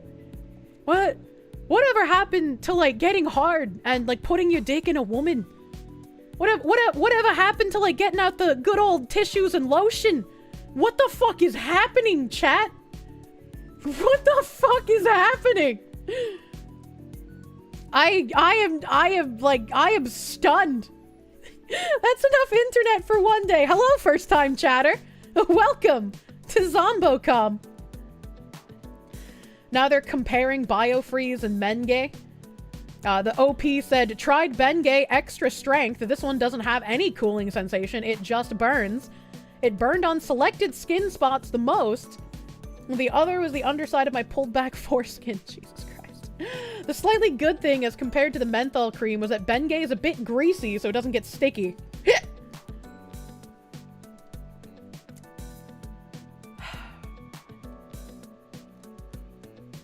A relevant link to the New York Times. I don't want to click on that. This was in 2011 that we're reading, by the way. Page 1 of 1. He never gave us an update! He never told us about using the other stuff. And I can't view his posts, I guess, because I'm not a member. Man, that's disappointing. He fucking blue-balled us, man. I shouldn't have turned off my Bluetooth a while ago. Welcome. Imagine using vape juice on your dick. Jesus Christ. He died. He didn't follow through. Fake Gooner. Phoenix DS, thank you for the 20 Canadians. Everyone knows what the internet is for. WoW did a song about that years ago. Double click, grab your dick. I mean, yeah. But you don't need to do with that. Like, don't sandpaper your cock, man. What are you doing? A bike short senpai, Latina breeder. Thank you for the 2. It's hard to get women, though. Well, not for you. It's in you. You're a Latina breeder, clearly. Clearly, you know how to do it. Baby Des, thank you for the 5. You're a totally new time viewer and have not been a member for almost 11 months. Zentetsu 13, thank you for the 2,500 CRC. To be fair, you fear for whatever that guy puts his thing in. Yeah, that's true. Yeah, you never know when he's like fucking bio-freezed up his dick and then just sticks it in you. What a horrific experience. Now, some people just want to watch the Pinor burn. The Sparky, thank you for the 5R. Kirsche won't get it, but that type of shit is how the Elder created Slanesh. Reject degen chat. Embrace wholesome marital hand-holding. I feel like whatever the fuck men are going on that website need to get together with the women on Queensnake. Because both of those sections of men and women are so far gone, nothing normal will ever do anything for them again. How did someone like that survive 2018? Well, I mean, I don't know if they did. Marital handholding, not a typo. By the Emperor's grace. Well, we couldn't really find any solid stories of putting biofreeze on the penis. That's kind of disappointing. I'm a little disappointed, you know? I have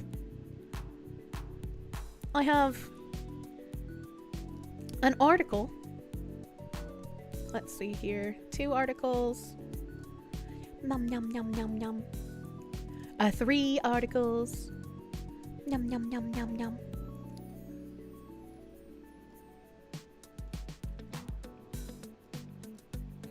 Okay. Wow, I have so many articles from today.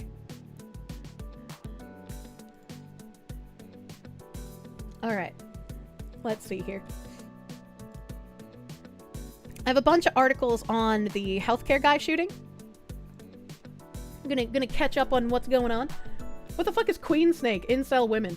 If you've been on the internet for a really long time, you have surely seen the original or an edit of a GIF or a WebM where there is a woman like duct taped in a bent over position and her ass is spread very wide and someone slingshots like a burr into her asshole.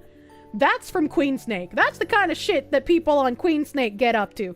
Do you want thumbtacks inserted into the vagina along with a jug of milk? Queensnake's your gal.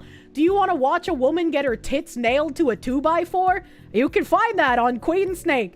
Do you want to watch a woman drag her floppy labia over broken glass? Queensnake's got you, baby. I don't want to see that. Yeah, Queensnake is the fucked up degeneracy of women as opposed to men.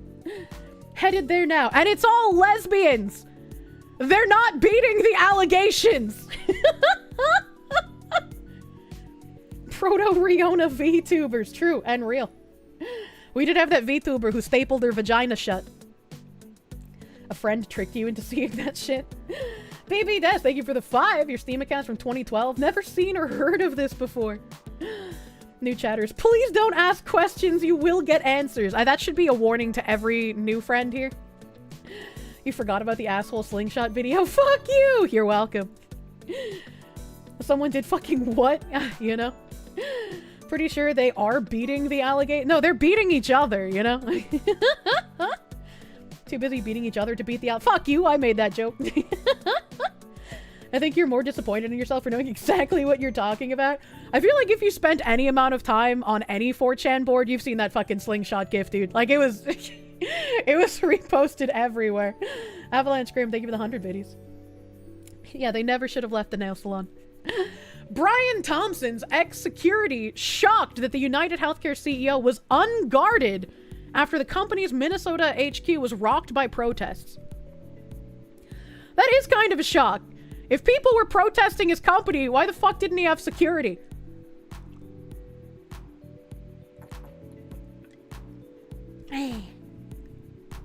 Baby Dash, thank you for the fucking 20. Speaking about being on the internet for a long time, you have to announce that you lost the game. Oh man, the 2010s are really making a comeback.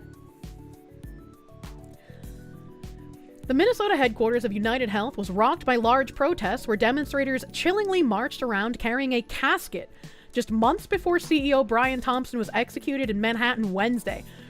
That's kind of crazy. I cannot imagine, like, opening my company's windows and seeing a protest where people are carrying around a coffin. That would be just as, like, holy shit, maybe I should fix something, as if I saw, like, a guillotine outside, you know? Like, maybe I need some security, and maybe I need to rethink some of our policies, you know? To think you used to be able to see that kind of shit on Reddit a decade ago, right? Malik Thorihane, thank you for the 100 biddies. You're super worried for Foxu? Nerve issues really make you nervous? My chiropractor told me to stop cracking my own neck. When you saw a good chiropractor about your migraines and nerve issues, he informed you that cracking your own neck contributed to the problem. Well, he hasn't said that yet, but he also cracks my neck in a way different way than I do. Mine are just like little tiny baby cracks. You wonder who that could be for? Clueless. Thompson, 50. Dude, he looked amazing for 50. That's crazy. He looked really fucking good for 50. Was stationed at the company's headquarters in Minnetonka, Minnesota, where more than 100 demonstrators descended in April and July to protest an alleged epidemic of claims denials, according to the Wall Street Journal. During the April protest, a group of demonstrators could be seen parading just outside one company building in nearby Eden Prairie as they hauled a wooden casket labeled United Health Denies Care. While the casket was supposed to be a symbol of the company's alleged victims due to claim denials, it has now taken on another unnerving connotation following Thompson's cold-blooded murder in Midtown. Yeah, no, I definitely wouldn't have gotten that connotation if I had seen it myself either. During the second protest at the Minnetonka offices where Thompson worked, 11 demonstrators were arrested, including people from Minnesota, help, Illinois, Maine, Texas, West Virginia, and New York. Help, I'm dying.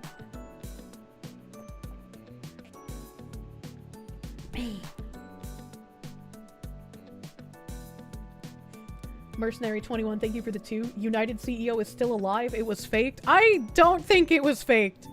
I do not think that was fake. During the second protest at Minnetonka offices where Thompson worked, I already read that part, sorry. The People's Action Institute, what a weird name, which led the April and July protests, said it was shocked by Thompson's death, but still used the tragedy to highlight what it said was a crisis of denials in America. That seems a little strange. Like, I understand, right? Like, they're angry at the CEO guy. Maybe he was doing some shady shit. But being like, you know, I know the body's still warm, but we gotta talk about the crisis of denials here.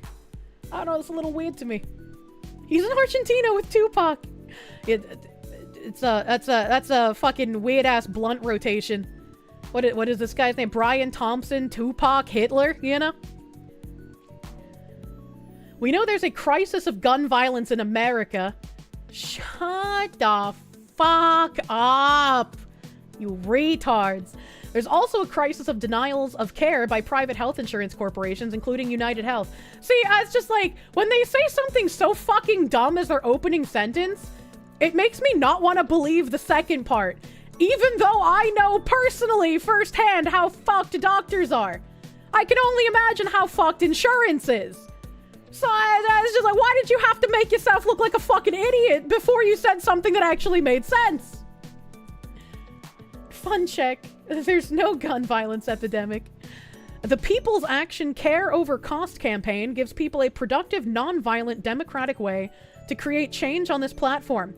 Both of these crises must end. Our political leaders must act on both, they added. Well, I mean, someone acted on something, because, like, the guy died from a gun. Is that part of the crisis that you're going to talk about here? Given United Health's prominence and Thompson's position as chief of the insurance division, Philip Klein, whose security firm has provided bodyguards for Thompson in the past, said he was surprised to learn that the CEO was alone on Wednesday. It was a normal operation for that company that they would have their own private security team to take care of the corporate executives. Meanwhile, the NYPD is investigating the engravings, which appear to include the words deny, depose, defend. Oh, that's like live, laugh, love for Boogaloo Bros. Found on live rounds and shell casings left behind by the masked assassin after he shot Thompson, according to sources. This is fake news. Guns aren't allowed in NY. Yeah, how did he get a gun when NYC has really strict gun laws? Really activates your almonds. Guns worked more than their health insurance, Jesus Christ. The words are eerily similar to a 2010 book condemning the insurance business titled Delay, Deny, Defend. Why insurance companies don't pay claims and what you can do about it. Little timeline here. Brian Thompson, the CEO of insurance giant United Healthcare, was gunned down Wednesday outside a luxury midtown hotel in a brazen, targeted attack. The methodical killer used a firearm with a silencer outside the Hilton Hotel along 6th Avenue. I made the joke about this guy being a professional assassin. If he was really a professional, he, 1, wouldn't have been caught. 2, there wouldn't be any footage of him. 3, they wouldn't know what firearm he used. So I feel like this is definitely not like an actual professional. It's somebody who probably trained, who had this premeditated for quite a while, but not a professional. He ain't no Agent 47. Yeah, I was better when I was playing Hitman. The gunman fired at Thompson multiple times, striking his back and right calf before fleeing on foot. NYPD released a new photo of the hooded suspect standing in front of the counter at the Starbucks at West 56th Street and 6th Avenue, just minutes from the Hilton Hotel where he gunned down Thompson. Thompson was named CEO of United Health in April 2021. He joined the company in 2004. He was one of several senior executives at the company under investigation by the Department of Justice. Hold on, I need to be a leaned back gamer chat. Thompson's wife, Paulette, said her husband had been getting threats before he was killed. NYPD is investigating a possible message which appears to include the words deny, depose, defend, engraved on live rounds and shell casings left behind by the masked assassin. So this makes it even more confounding. If he was getting threats and he previously had security, why didn't he have security that day? What made him think, like, oh, I don't need security today? I don't understand. You got a venti strawberry frap? What the fuck? The United Health Group is the largest private insurer in the nation with a long and controversial history of rejecting customers' claims. The company, ranked 4th on the Fortune 500, is also facing a Department of Justice antitrust investigation. That is crazy. A long and controversial history of rejecting claims, and it's ranked 4th on the Fortune 500. That's kind of nuts. United Health did not immediately respond to the Post request for comment. Thompson was heading toward the Hilton Hotel Wednesday morning to prepare for investors' conference when a gunman snuck up behind him and fired multiple times. Thompson was hit in the back and right calf as he stumbled and collapsed in the middle of the sidewalk. The gunman fled into an alleyway and hopped on an e-bike, disappearing into Central Park with police continuing to search for him. So what e-bike did he hop on if it was confirmed to not be a city bike? NYPD said the shooting was clearly planned, dismissing the idea it was a random act of violence. Thompson's wife, Paulette Thompson, 51, said that the family had received threats before her husband's killing. There had been some threats, basically, I don't know, a lack of coverage, I don't know the details. I just know he said there were some people that had been threatening him. He should have had security. He absolutely should have had security, man. A source confirmed to the Post that United Healthcare informed investigators that Thompson had been the recipient of threats, though the source noted it's not uncommon for someone in his position at a healthcare company. Manhunt is underway, and the NYPD and Crime Stoppers is offering a $10,000 reward. I feel like it should be more than $10,000, to be fair. To Pakistani National, thank you for the 5 Canadians. Was the money worth it? What do you mean? A Phoenix DS, thank you for the 10 Canadians. Canadian healthcare is taxpayer funded, and it takes 4 to 9 hours to see a doctor if you're in the emergency room. Socialism is just communism with extra steps. Insurance companies are a mafia racket. Yeah, I mean, I feel like I wouldn't want Canada's healthcare system, but I also dislike a lot, and I think there's a lot wrong with America's healthcare system. And after Trump got rid of a bulk of like Obamacare stuff when he was last in office, he went to the Republicans and he was like, all right, guys, I dismantled some of this shit that people really didn't like. What have you got for me? What are we going to try and replace Obamacare with? And all of the Republicans who had been bitching about Obamacare since it was initiated, I just kind of shrugged and they were like, I don't know. I was like, you've been bitching for years and you didn't even think of a replacement plan? Are you kidding me? Most of what's wrong with the healthcare system is because of government regulations? I mean, fucking probably. Oh god, my throat.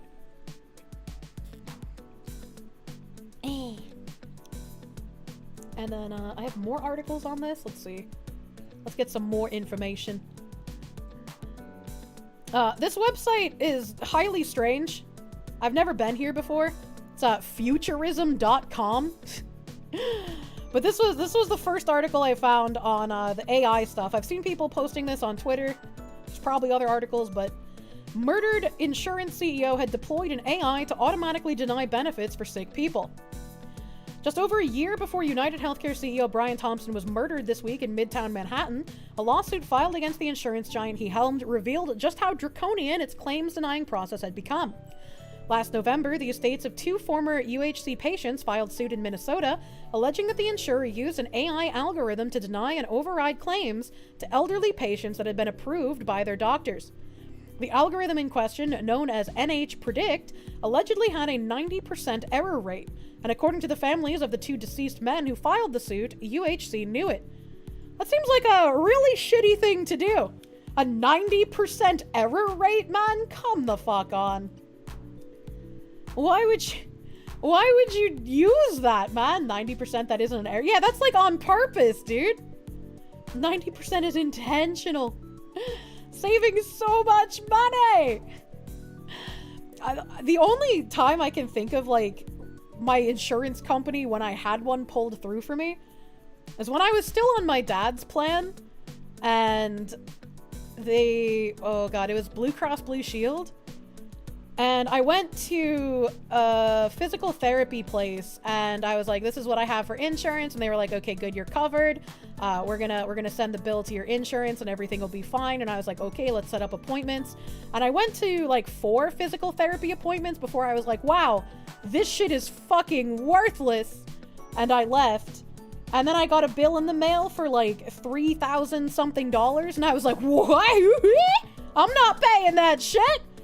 So I called Blue Cross Blue Shield, and they were like, yeah, we don't cover that, actually. And I was like, I have a document here that I signed and they signed stating that I had coverage at their location based on what I had for insurance. And Blue Cross Blue Shield was like, all right, send us that fucking document. And then Blue Cross Blue Shield handled the whole thing. I didn't have to pay anything. I don't know what happened with the physical therapy place, but it was no longer my problem. Counts as an uninsured accident when you use 90% fake bills to pay for stuff, right? Rejecting claims is how they keep the profits. Thanks, I hate it. Always have the paper trail. Always have the paper trail, man. The way that I have grown up being treated like shit by nearly everyone in my life, minus my dad's family, I am like an aggressively autistic receipt keeper. I will keep literally fucking everything, just in case.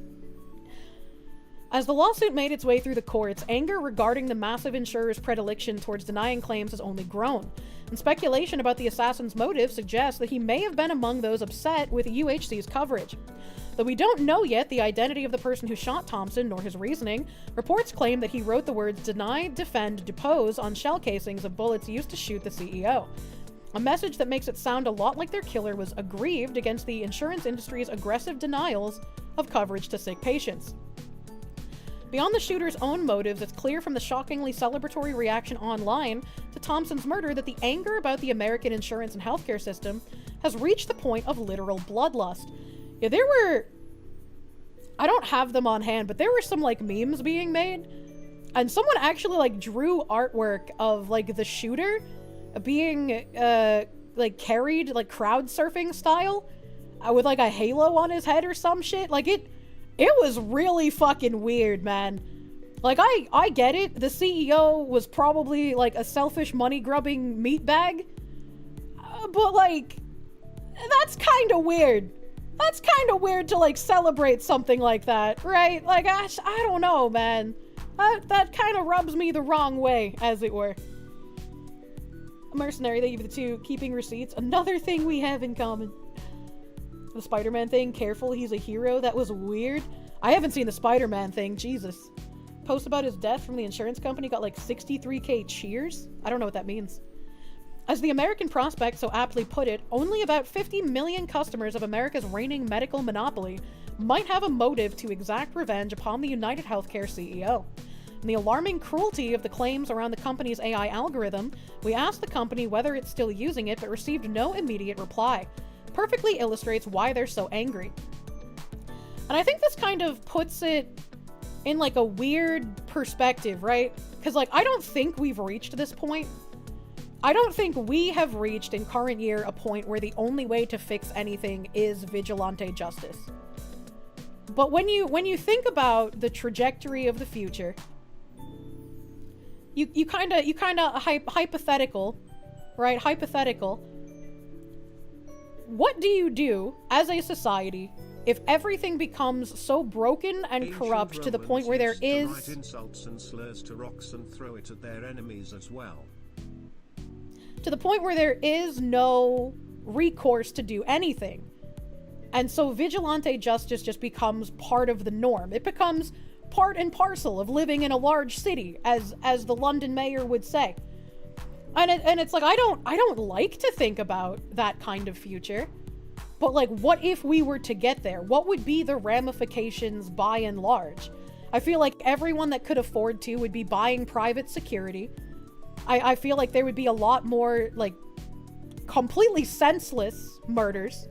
Because there would be people who would feel emboldened to attack people who did absolutely nothing. But they have a perceived, like, grievance with them, right?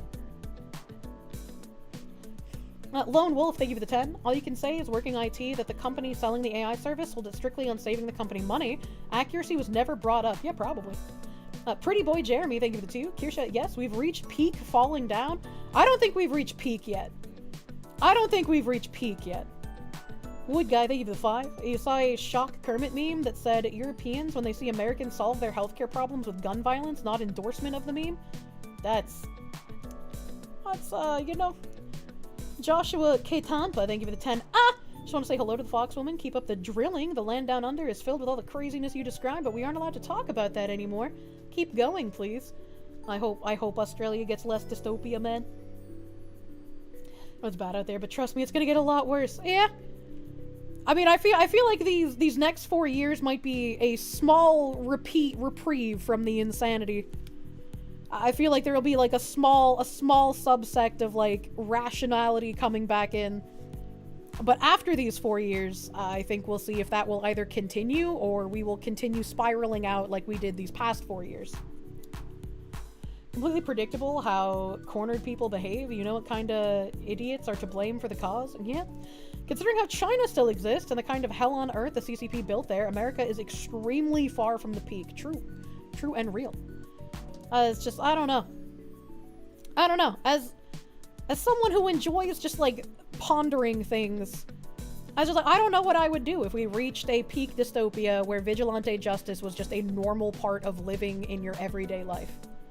Because I feel like that would be an incredibly scary time to live in. Ponder the orb. Not all Vivek sounds good. Phoenix DS, thank you for the 10 Canadians. The meme sounds like a Joker moment, right? Me Yap, thank you for the 10 euro. Since we no longer have kings, the sword of Damocles applies to all. That's kind of feeling like it, man. We live in a cyberpunk society without any of the cool tech. We could have had the cool tech, but unfortunately we started hiring based on immutable characteristics instead of ability to do jobs. We had all these women posting their days at work on TikTok and shit, where they did literally nothing.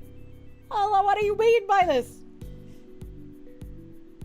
This wasn't justice, though. If people want to be mad at someone, they need to turn their eyes to the government that subsidizes and regulates the mess that has become the insurance industry. Yeah, no, I agree.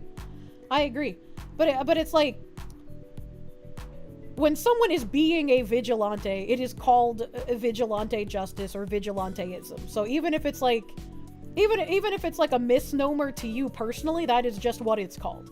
Me calling it vigilante justice is not me saying like, yeah, I'm for this. That's not what I was saying. Made you incredibly angry seeing those videos where you do actual tech work? It's hard and stresses you out and you get paid less than those women? Yeah, that doesn't surprise me, unfortunately. What happened last time? People took their issues to legislators directly. Again, they want you demoralized. They want you thinking that you can't do anything and that you just must comply and this is your life now. You don't even have health insurance, but you've been to a lot of doctors in your life. The system is a scam. I don't have health insurance either. And, like, things are expensive while I don't have health insurance. And, knock on wood, I don't have anything like a heart attack or a major surgery that would require me to pay tens of thousands of dollars.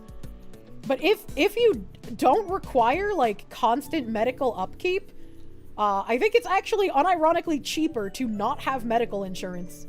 Considering I don't think I pay that much when I see doctors. The women in those videos are HR managers who make the videos just advertising the workspace. Evil Mandrake, thank you for the 5. A reminder that insurance became popularized by the government price control limiting how much pay could be received. So insurance packages became standard.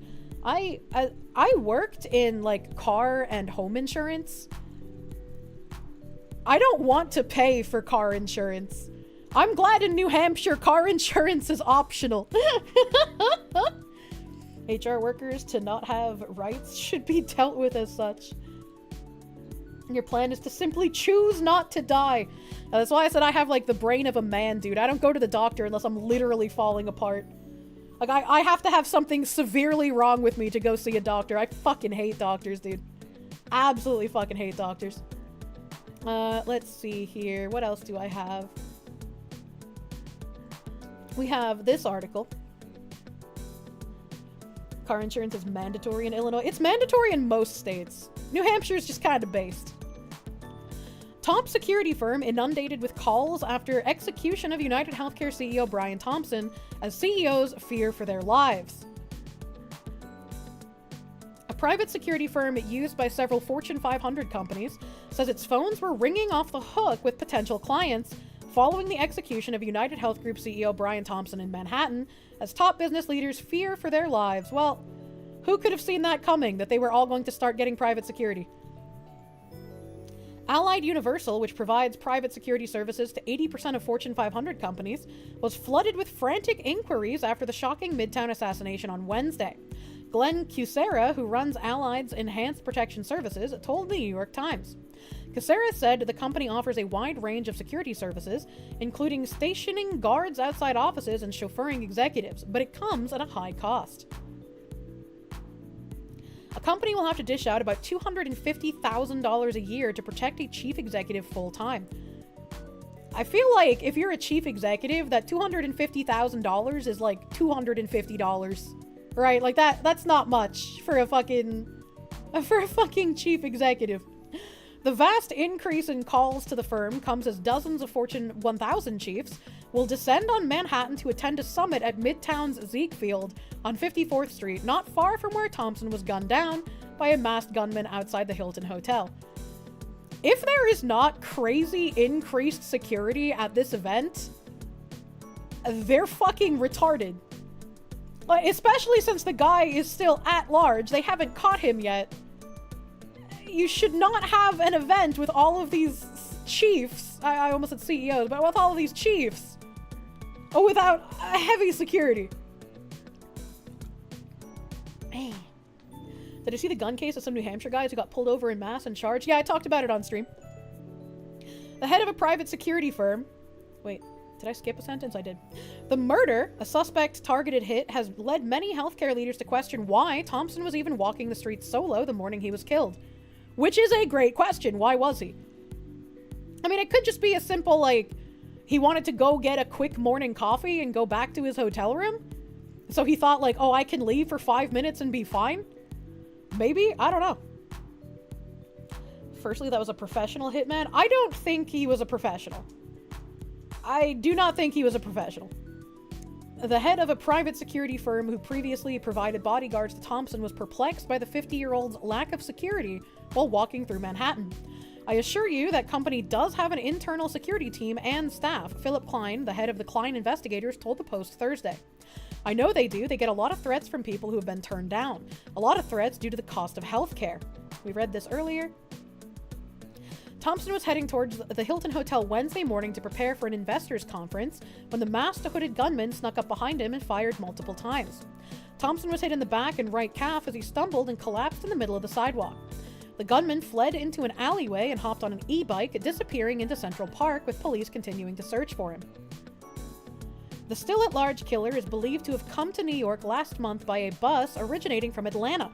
He was captured on security cameras flashing a smile as he flirted with a receptionist at an Upper West Side youth hostel days before the shooting. What the hell? What the hell? That kind of makes... If he was flirting with someone and they were reciprocatory, that means he might be somewhat attractive, which is gonna cause a lot of issues when they release his full image. Hey, baby girl, you want to go out? First I gotta do a murder, but like after? The hitman used a silencer and subsonic rounds barely fast enough to kill at close range. This is why he had to manually cycle the gun. Yeah. But I still don't feel like he was a professional. I still don't feel like it. Some people are saying that's not the same guy because the image had a different bag strap color. I have no idea. In an updated statement released by United Health Thursday, the group said its hearts are broken, but it's working to help Thompson's family and protect its employees. Our priorities: first and foremost, supporting Brian's family, ensuring the safety of our employees, and working with law enforcement to bring the perpetrator to justice. Help. I feel like a lot of people are going to be angry about this. And I feel like a lot of people just aren't going to care because of the nature of his company. And it's like, I can't really blame them for not caring. But I feel like moving from not caring to celebrating is a bit of a tone-deaf kind of position to take. Didn't look like a weirdo, but hard to tell for sure from the footage. Yeah, they don't really have very good photographs. A woman when a man is autistic. Woman when a man murders someone. But what if he's autistic and murders someone? It's not subsonic rounds. He did not have a Nielsen device in that. He's a ninja, I can tell by his mask. Jesus. Amateur setup without a proper suppressor strength recoil spring for his rounds. Just screams leftist extremist that knows shit about guns, but craves the violence and power they bring. I have no idea. I don't know anything about the guy. I don't think they found out even like a name or anything yet. You believe he's an idiot who didn't know how to use a Nielsen booster to keep his pistol cycling. You've shot tons of suppressed subsonic 9mm without issue. Anyone saying subsonic can't cycle a pistol is wrong. The pistol needed a Nielsen device, a silencer booster, to support the weight of the silencer in order to cycle. Subsonics don't matter. I'm learning, chat. I'm not a super gun aficionado. How about not behaving like human waste as a CEO? It doesn't make you happy, rather concerned, more than the rich curs who can't afford security. I think it's concerning because, once again, I made a joke about Blue Cross Blue Shield reversing their decision to only pay for partial anesthesia during surgeries hours after this happened. Like, this happened, and then they announced they were doing that, and then, like, they had time to read the news, and then, like, oh, just kidding, we're reversing our decision. So it's like, it's just very coincidental timing, you know, just a little irony in the real world. But I feel like people shouldn't just want to go around murdering CEOs. You don't think handling the W of killing a liberal Democrat CEO who denied health insurance to real American patriots who should have gotten what they paid for is a good idea? I don't know what you mean by this. If there wasn't some hanging dagger, they would continue being scummy. I mean, I can't really disagree with you. I just don't like the idea of the violence. He likely trained knowing the weapon wouldn't cycle due to not having a booster. This explains why he remained calm and manually racked the slide. I have no idea. You think murdering is wrong? Hot take. Yeah, exactly. Hot take. Murder bad, actually. That gun is a bolt-action pistol that was used in World War II? Okay, alright. Both politicians and business execs need to learn to be afraid of the people. I think politicians absolutely need to be a bit more wary of their constituents, right? Like, I don't want to see violence, but politicians are no longer afraid of the people that they rule over, and we have seen how callously they treat everyone, regardless of political affiliation, because of that. So I feel like politicians are in a little special camp here.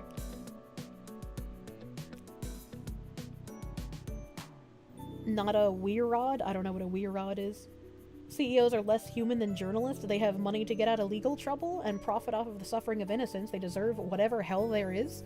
I mean, they certainly deserve whatever hell there is, but that doesn't mean that you should send them there early. Nguyen, thank you for the $4.99. Oh, what to know what will happen when the citizen population doesn't respect laws due to government incompetence and corruption? Look at prohibition and speakeasies. Matt Kramer, thank you for the 13 months. No one likes the idea. That's not the problem. The problem is that is what it has had to come to in order to make change these days. It's sad. Again, I don't want to think we've already come to the point where the only way to make change is this kind of vigilante justice, right? I don't want to believe that we are currently that far gone as a society. Because a scenario where you're living in a world where vigilante justice just happens is not one that you should want to live in.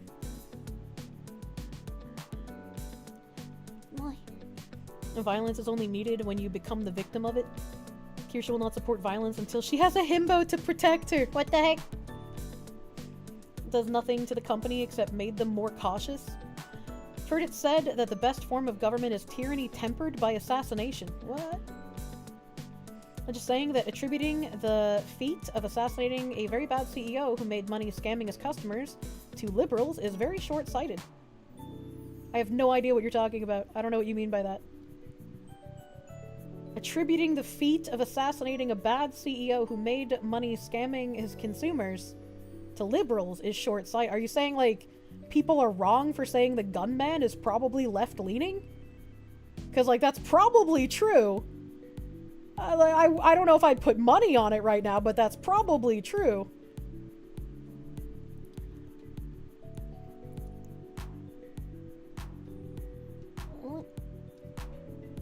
In 2024, people have forgotten murder is wrong. It seems like it. Tim Pool just won the lawsuit against Kamala Harris campaign. Oh shit, I didn't know he actually filed that. I know he said he was going to. Looks pretty personal, like yet a family member died due to denial of coverage. Very possible. Very possible. I feel like people on both sides hate CEOs. I mean, yeah, nobody likes CEOs. I don't like CEOs. I talk about bridge shit all the time. But it's like, you don't assassinate people. Danny D, thank you for the $4.99. But Kirsche, I want to be the Batman. I don't think you should be the Batman. I don't think we need the Batman yet. Don't is a strong word. Batman doesn't kill. Well, maybe that's okay then if he's not assassinating them. You know, CEOs who are nice, but they all come from poor beginnings. BRB changing my health insurance to one that actually benefits me. Yeah, good luck. History argues that a well-timed assassination avoids larger bloodsheds. I don't know. I don't like that though. Joda, thank you for the $5. $100 says this dude was shafted by the insurance company. Also, dude practiced with his weapon, was not at all surprised when it didn't cycle. He was indeed very calm. Omega Killer, thank you for the 65 sex. Ubisoft would have been so screwed if the guy poked him with a hidden implement on his wrist. What the heck? I don't know what you mean by this. Killing would make him the Punisher. Okay, fair. Fair. The thing is, why do people feel they need to kill these CEOs in the first place? Because they feel like if they kill the CEO, then things will change. But I don't think that people realize that it's an entire conglomerate. Removing just the CEO isn't going to make anything change. It's not going to make the company change its policies. It's not going to make them give in to your demands. Civility has been dying for a long time. You don't like it any more than you do, but like you said, reality is what it is. Yeah. Yeah, but I don't think we're so far gone that vigilante justice is the only thing that can save us in current year. Maybe that will be the case like years from now. I certainly hope not, but I don't believe that we're that far gone. It's funny because in John Wick he had to remove the entire board to escape the cycle, right? Like that's a lot of people, man. Wouldn't surprise you if the shooter lost a family member from the actions as a CEO. Well, I mean, it's possible he had a family member who was denied coverage. It's like cutting off a Hydra's head. It just feels not human. Because they're probably communists, they don't see CEOs as human. Also, friendly reminder that commies aren't human. I mean, I feel like I'd probably agree with the bulk of CEOs in that vein, but it's just like, I still wouldn't want them assassinated, man. That's weird. Summon the ice cream cannon. Put biofreeze on his penis! The major problem were the people that constantly advocate for violence as the only solution, even before all peaceful options have been tried. Yeah, that's what I'm saying. Oh, my arm, man. I think I have one more article here. One more article here. The man suspected of gunning down United Healthcare CEO Brian Thompson outside a Midtown Manhattan hotel took a taxi to the Port Authority bus facility at 178th Street and boarded a bus out of New York City following the shooting. An unidentified man remains at large in the wake of Wednesday's attack, which was described by police as brazen, targeted, and premeditated.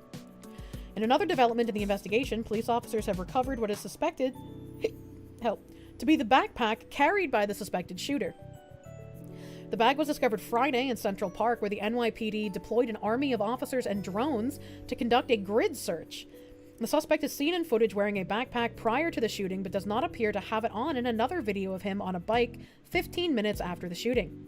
The killer entered New York City by bus on November 24th when a surveillance camera at Port Authority bus terminal caught his arrival at 9 p.m. Law enforcement sources said ABC News.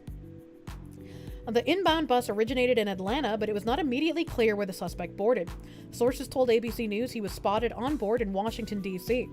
The 10-day period he was in New York City before the shooting is the focus of investigative efforts. Police have collected video of the suspect all over the city, including the subway, in cabs, and a McDonald's. In each place, he paid with cash and he made sure to keep his mask on, which indicates to detectives he knew he was coming to New York to commit the murder. Police were able to find surveillance footage, or a surveillance image, of the suspect without his face mask on because he was flirting with a woman who checked him into a hostel on Manhattan's Upper West Side. As he stood at the check-in desk, the sources said the woman asked to see his smile. The shooter obliged, pulling down his mask long enough for the surveillance camera to capture his face. Oh, so she was flirting back with him! She was flirting with him! Ow. Police have determined the suspect checked into the hostel using a New Jersey license that wasn't his own, police sources told ABC News. The masked gunman shot Thompson at point-blank range at 6:44 a.m. Wednesday outside the New York Hilton Midtown, where Thompson was heading for his company's investors conference. The shooter then walks towards the victim and continues to shoot, NYPD Chief of Detectives Joseph Kenney said. It appears that the gun malfunctions as he clears the jam and begins to fire again. Written on the shell casings were the words, "Deny, defend, depose," according to police sources. I feel like regardless of the gun jamming, if he had this shit written on the casings, he was intending for 3 shots, like, regardless, right? New Jersey license, how did he get a suppressor? They're illegal in New Jersey. Well, it said it's a New Jersey license that was fake, so it's not his actual license. Does anyone else not like the fact that they can just pull up every camera that catches you in an entire city? I mean, that's kind of been reality for many, many years now. I feel like it makes sense in public to have security cameras like this. If they were in, like, private places, I would feel a little bit more weird about it. Thanks, Patriot Act. There's 2 things you know about women. They like flowers and serial killers. I mean, I can't tell if he's cute or not because you can only really see his, like, Joker jaw and his big schnoz here. The words on the bullets echo the title of the 2010 book, Delay, Deny, Defend, Why Insurance Companies Don't Pay Claims and What You Can Do About It. Police are aware of the similarity and are investigating whether one possible motive is anger at the insurance company. Investigators believe they were able to score DNA samples from several pieces of evidence discovered at or near the crime scene. Law enforcement told sources ABC News. The samples are currently at the NYC office of the chief medical examiner to be run through databases for a possible match, a process that could take several days. Police were also able to extract a fingerprint off a water bottle the suspect bought at a Starbucks, but the print is smudged, so it's not clear how helpful it will be. The suspects fled on foot and then fled north on a bike and rode into Central Park. After leaving Central Park, he took a cab to the bus terminal. United Health Group said in a statement that its hearts are broken and they have been touched by the huge outpouring of kindness and support. So many patients, consumers, healthcare professionals, associations, government officials, and other caring people have taken time out of their day to reach out. We are thankful even as we grieve, United Health Group, parent company of United Healthcare, said. Our priorities are, first and foremost, supporting Brian's family, ensuring the safety of our employees. We read that part already. And we read that part already as well. So I guess this is currently the most up-to-date information we have, unless anything new has happened in the past couple of hours. Imagine if every murder case got this amount of attention. Yeah, this one's high profile, so. Joshua Ketanpa, thank you for the 10. Gonna sound retarded, but has anyone thought this might be a warning from the American deep state to Elon Musk? We can get to you? Are you the only one who thinks that? I don't think this has anything to do with Elon Musk. I don't even know how you would necessarily make that connection. I also feel like if Elon Musk was receiving threats and being targeted, he probably wouldn't be leaving his hotel or house without security. Who in the fuck is sending love and support to an insurance company? Maybe they're calling specifically for the family? I don't know, man. If this was the deep state, it would have been suicide by self-inflicted beatings. Yeah, if this was the deep state, we wouldn't have like a suspect. It would just be like, oh no, he killed himself. He must have gotten drunk and fell off his hotel balcony. I think it has to do with the insider trading going on at United Healthcare. Love and support to the company. That's a little weird. That's a little strange. I don't know why they'd say that. People are sending thoughts and deductibles. Jesus Christ. What else do I have here?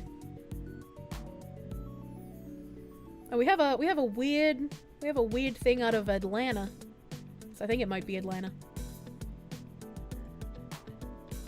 And this one's kind of basic. Nom nom nom nom nom. And this is the Boston lady. Okay.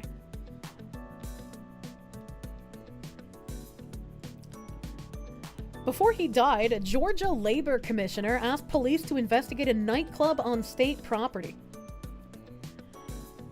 Huh. Before his death in office last month, Georgia Labor Commissioner Bruce Thompson, another Thompson, tried to sound an alarm about a downtown nightclub, the Fox 5 I-team has learned. Life Atlanta, formerly Harlem Nights Ultra Lounge, sits on state property owned by the Department of Labor. At the corner of Cortlandt Street and Andrew Young International Boulevard. Who the fuck is that? In a letter written to Atlanta's police chief, obtained by the I-team, Thompson called the nightclub restaurant a nuisance to our community and asked for an investigation. He cited filthy conditions, disgustingly dirty restrooms, a pervasive smell of marijuana, and chained and barricaded doors posing fire and safety risks. Thompson also told the chief about several shootings in recent years at or near the club. I cannot help but surmise that much more than drinking, eating, and music happen in this club, Thompson said in a letter to Chief Darren Shearbaum dated October 7th. I am baffled at how this establishment passes health and sanitation inspections based on the conditions I saw during my brief walkthrough of the property. How are they running a club on state-owned property? I already have so many fucking questions. The commissioner died 7 weeks later after a battle with pancreatic cancer. His letter was copied to Atlanta Mayor Andre Dickens. The I-team determined that the letter apparently prompted a sting early last month, with several fire code and Board of Health citations issued. Inspectors noticed excessive trash and an unpleasant odor, and found the club was operating without a current alcohol license or food service permit, with fire alarms not working. It's okay, they can't hear the chirp over the music. Life Atlanta remains open though. Fucking how?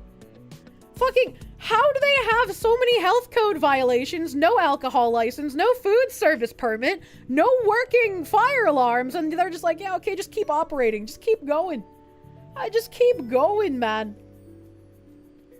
When Thompson, a statewide elected official, personally inspected the building, he was trying to help the club's landlord. Sandy Campbell owns the building and leases the land from the Department of Labor.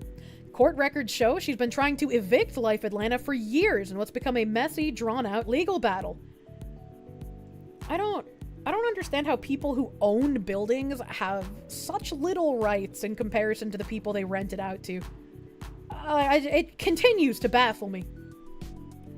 Campbell told the I-Team she hasn't collected rent from the nightclub since 2022. It's a terrible situation, Campbell said. It should have been handled years ago, and it's just gone through the channels of roadblock after roadblock. Thompson also wrote in his letter to the chief that he saw people who appeared to be living in the nightclub with showers inside that do not fit in with any normal nightclub business model. What the fuck is going on here? You're getting a vigorous spanking No! because you've been a bad girl. Don't spank me, I'll vomit again.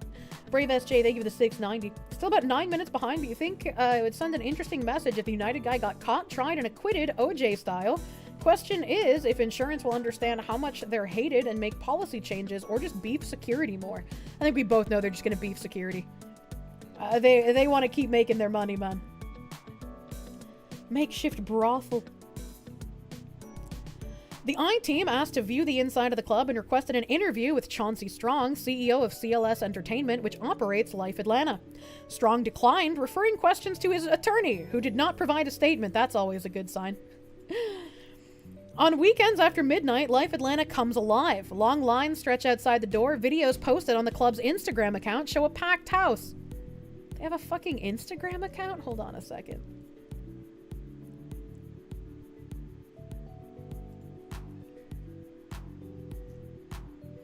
I don't think I can click on anything because it'll ask me to log in. But they have 64,000 followers.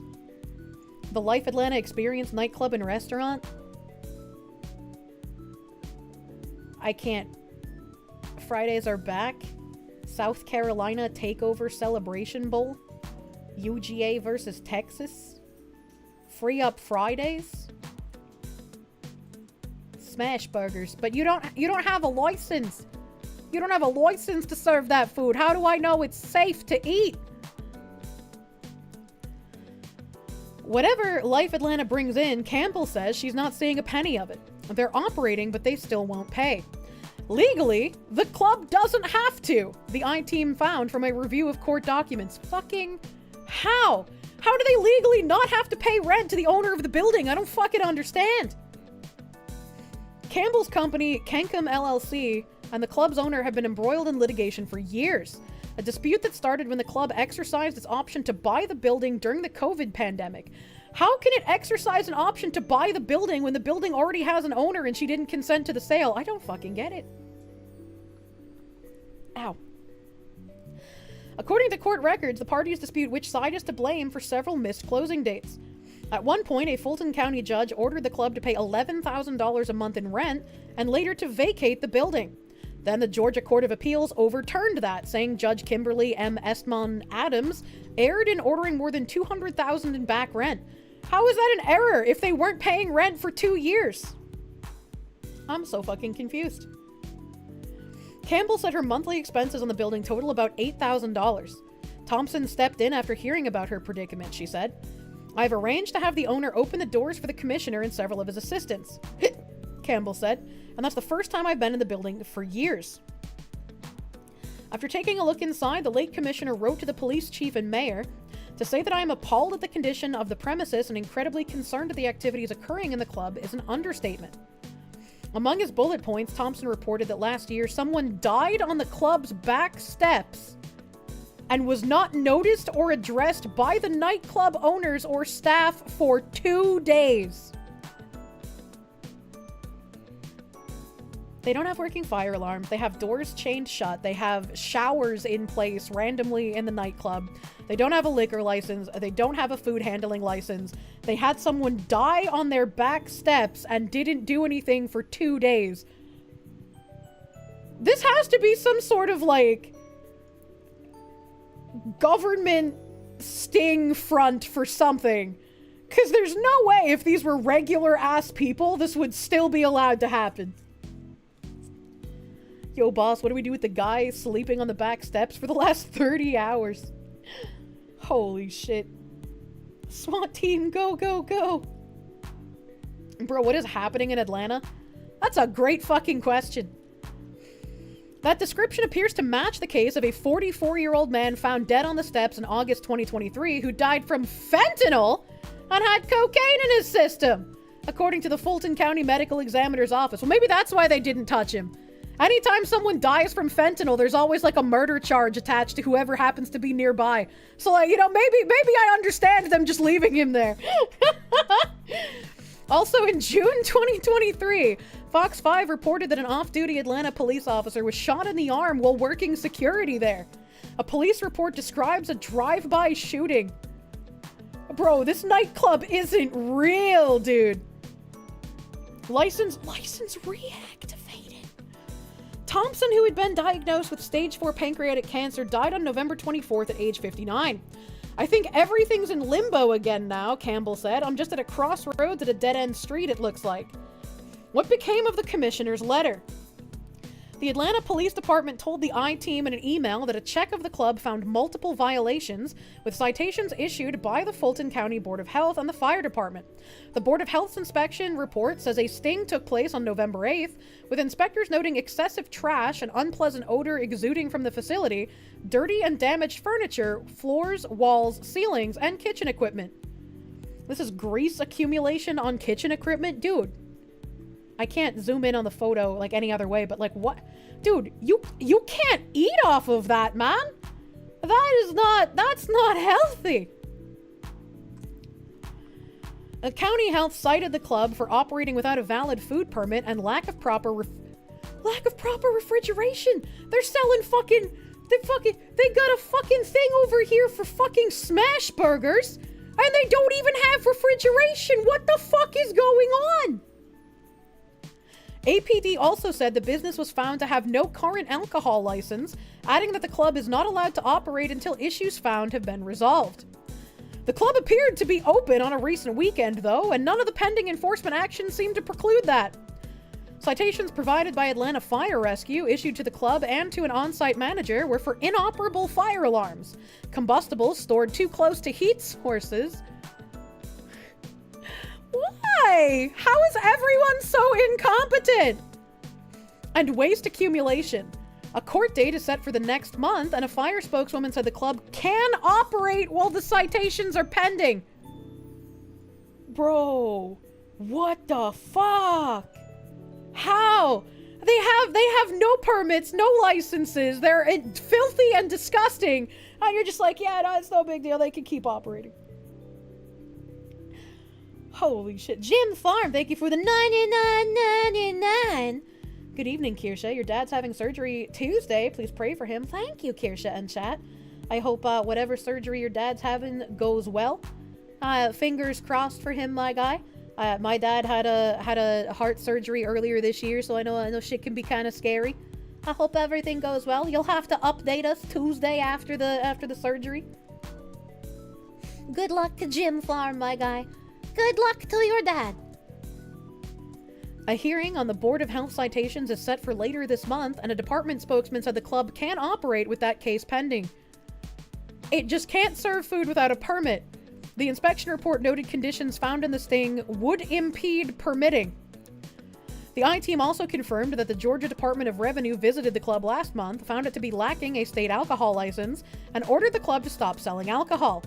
But a Revenue Department spokesman said the club addressed the matter, so its license has been reactivated. There's no fucking way I believe that. No fucking way, dude. Atlanta police told the I-Team officers will keep an eye on the place. APD officers assigned to the area have been directed to patrol the location and address any criminal activity found. We will continue to monitor activity at the business and work to ensure any criminal activity there is addressed.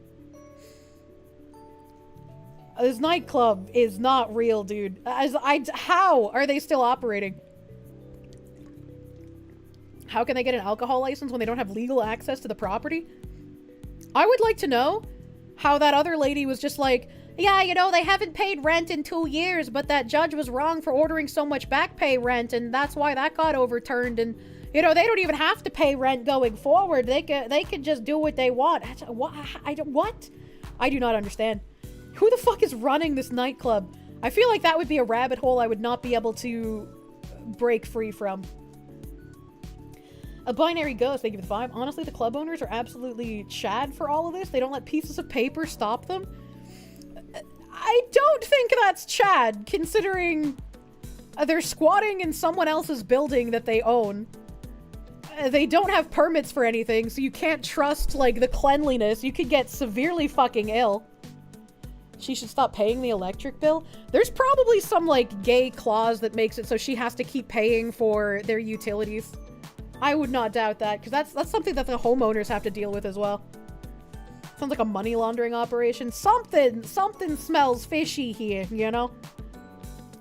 Someone in a high place is looking out for these people. Something is fishy. Third world tech talk, thank you for the 6 mirror. Please, Kirsche, say you're not a Fed. You're paranoid. Why would I be a Fed? Why would I be a Fed? I don't understand. I just cut the wire on the power to their building. The bar remains open, but you can't buy a house. I know, what the fuck? What the actual fuck? And then, let's see here. I think I might need to open this one in an archive. I'll do this one really quick, because I'm dying, chat. Fucking Boston Globe Archive.is. Making me do weird paywall things. Here we go. Here we go.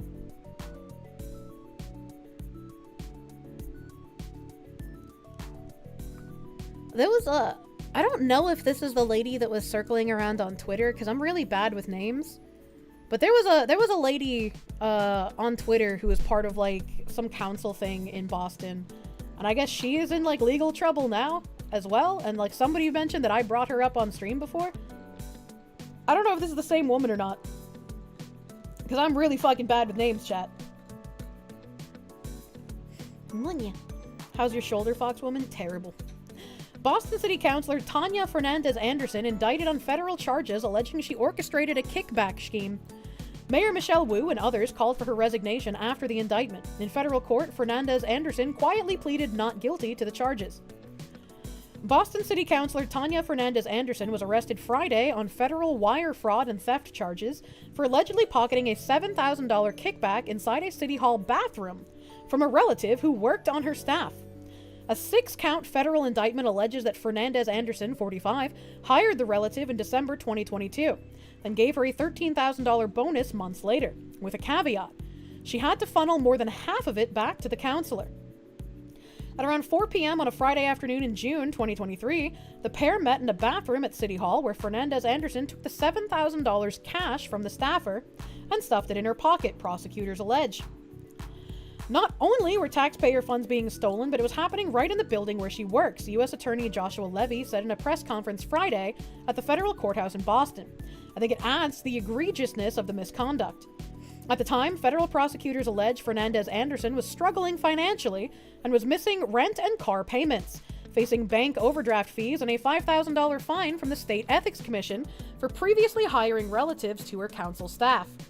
The indictment drew quick condemnation from elected officials, including calls by Mayor Michelle Wu, City Council President Ruth Z. Louis Juin, and others that Fernandez Anderson resign from office. I feel like some of the old reporting is coming back to me. This might be the same lady. Cult of Personality, thank you for the 5. As someone who's lived there for a number of years, you think it'd be shocked or not by how many of the government workers go to the clubs or know the people? I mean, I might be shocked. I might be shocked. Lady that Turtle Boy talked about? Michelle Wu sounds... Yeah, we've talked about Michelle Wu before as well, because she's the fucking crazy bitch. She was just like, we're gonna have a special Christmas party, but white people aren't allowed. But, maybe... I don't know if it was a Turtle Boy article. I can't remember when I talked about it. But I remember talking about, a Muslim lady in the Boston Council... And she, like, had some weird fucking rants on some floor in a government building. Like, I can, like, see the video in my mind. I just can't remember. Michelle Wu did a podcast the day after the election where she basically said that she will resist federal agents coming in to get the fuck out illegals. Yeah, that doesn't surprise me. She's not exactly the greatest person. Turtle Boy, Jonathan the zombie? No, Dr. Uncle Turtle Boy, the journalist. Ooh, my arm. The indictment drew quick condemnation. I read that part. Fernandez Anderson made a brief appearance in federal court Friday afternoon and quietly pleaded not guilty to the charges, clasping her hands in front of her. A status hearing was set for January 29th. The magistrate Judge Donald Cabell appointed a public defender, Scott Lauer, on her behalf. The counselor was released under certain conditions, including that she regularly report to probation officials, that she stay in Massachusetts, and that she surrender her passport. She must also stay away from any witnesses in the case. The indictment marks a stunning fall for the Democrat from Roxbury who broke multiple glass ceilings when first elected to the city's legislative body in 2021. She was the first Muslim counselor in Boston's history. Oh, it's gotta be her then. The first formerly undocumented immigrant. Boston's so fucked, man. When you can come here illegally and then be appointed to like a government panel. Oh my god. My fucking state, dude. The state of my fucking state. The first African immigrant. She was buoyant in the weeks after her history-making election, telling the Globe, "I'm really excited about the work. The work? Am I nervous? I'm a little nervous about just making sure that I do the job well and be effective." District 7, which covers multiple neighborhoods including Roxbury, Dorchester, South End, and Fenway, historically is one of the most diverse and poorest council districts. In my head, before I read the last part of the sentence, as I was reading Roxbury, I was like, my dad said to never go there. Dorchester, my dad said to never go there. The South End, my dad said to be careful there. Fenway. And then they gotta hit you with the most diverse and also one of the most dangerous areas of Boston. Never take the blue line, baby. The indictment offers an inside glimpse into how Fernandez Anderson ran her City Hall office. Last year, she required her staff to sign non-disclosure agreements as a condition of employment. The indictment reads, additionally, according to federal authorities, the staffer who allegedly provided her with kickbacks was related to her, although not in her immediate family. Prosecutors allege Fernandez Anderson falsely denied the two were related in a 2022 email to city employee. She had already been criticized for hiring her son and sister, who she subsequently terminated earlier that year. Several city councilors expressed concern with the allegations, and Councilor Ed Flynn said he would look to establish a council ethics commission. He joined fellow councilors Sharon Durkin, Erin Murphy, Louis Juyen, and Wu in saying Fernandez Anderson should resign. Like any member of the community, Councilor Fernandez Anderson has the right to a fair legal process, Wu said in a statement. But the serious nature of these charges undermine the public trust and will prevent her from effectively serving the city. They're just like, you dumb bitch. You can't be corrupt if you get caught. Blue line is still ghetto as the orange line. True and real. Night at the Roxbury. I know, they made it look so fun. It's not. Are there any people from Boston on this board? You know, probably not, if I had to guess. Fernandez Anderson had faced previous controversies, from criticism for her use of expletives on the council floor, to when she hired her son and sister in violation of state ethics law, to multiple campaign finance snafus. But nothing as serious as a federal indictment. For a council that has been engulfed in controversy in recent years, the indictment represents a legal nadir for the city's legislative body. She's the first Boston councilor to be federally indicted since Chuck Turner in 2008. Turner, who represented District 7 as well, funny that, was known as a passionate advocate for his Black and Latino constituents. But the council removed him from office in 2010 following a bribery scandal. Turner later won a lawsuit arguing that the expulsion was inappropriate. What? He was convicted in 2010 of attempted extortion and 3 counts of providing false statements to FBI agents after authorities said he accepted $1,000 in cash in exchange for helping a nightclub owner win a liquor license. Can I ask, if he was convicted of this shit, how did he win a lawsuit saying that his expulsion from the council was inappropriate? He had the convictions. They expelled him as the representative for District 7 because of these convictions. But then he won a lawsuit saying that it was inappropriate. I just don't understand, chat. I don't know how these people with big money and big connections operate, man. Get caught for bribery, counter bribe harder to get it all overturned. I fucking guess so. What the hell? It's like deja vu all over again. FBI Assistant Special Agent in Charge Stephen Kelleher said at Friday's news conference. Another Boston City councilor is accused of embracing a culture of cashing in at the expense of the public good. Notice how all of these people are just like, yes, I'm an advocate for the minority constituents. Let me embezzle some more money. More of the, let's pretend to be a good person while I'm actually a piece of shit behind the scenes. The answer's crime. He added, nobody is picking on Tanya Fernandez Anderson and her inner circle. We believe this is a situation of her own making. On the council, Fernandez Anderson has a reputation as a fierce advocate for racial equity who will not hesitate in calling out her colleagues if she feels they are acting or legislating in a discriminatory manner. She has publicly shared that she received death threats, messages insulting the Prophet Muhammad, and offensive remarks suggesting she go back to Africa. I feel like this is a very basic remark, if I'm being honest with you. Like, that's the first thing people say. And also, I feel like I should say who cares to this. This would be like somebody messaging me to harass me, and they're just like, yeah, you used to be Catholic. Imagine Jesus having gay sex. You fucking Catholic freak. Like, that'd be so weird. I'd be like, oh, okay. All right. The Third World Tech Talk, thank you for the 15. As a third worlder, you see all this shit and realize you can talk about them loudly and not get Stasi, because nobody does anything about them beyond talking. Yeah, nothing ever happens. It's happening, but also nothing ever happens. She has insisted that her values reflect her life's narrative, a compelling story in which she moved to Boston from Cape Verde at the age of 10. She grew up the child of a single mother and first attended Tynan Elementary School in South Boston. She would go on to graduate high school from the John D. O'Brien School of Mathematics and Science, and from there, attend Springfield College. Man, you know, if Trump actually manages to get rid of, like, not just birthright citizenship, but people taking their children here illegally, and those children just, like, becoming de facto citizens, we would no longer have this kind of scum in our legislative bodies. We would only have to deal with our homegrown types of mold. Everything is happening, but it's happening so slowly, it feels like nothing is happening. Whatever happened to the super mayor? Apparently they fired her. I don't think I'll have time to get to that, though. There were other difficulties growing up. She was undocumented. That's not a difficulty. She should have been fucking deported. She should have been kicked the fuck out. Her mom was not always employed. As a child, she understood that a green card would allow you to work. At age 13, she paid $50 for a social security card, not knowing it was illegal. This is a woman who actually was sitting on a government board in Boston, dude. How the fuck? You're constantly living in fear, she told the Globe in 2021. Good! You fucking should be! I should have kicked you out of our fucking country! Are you kidding me? In January 2019, she became a U.S. citizen. Sometimes I hate our government, man.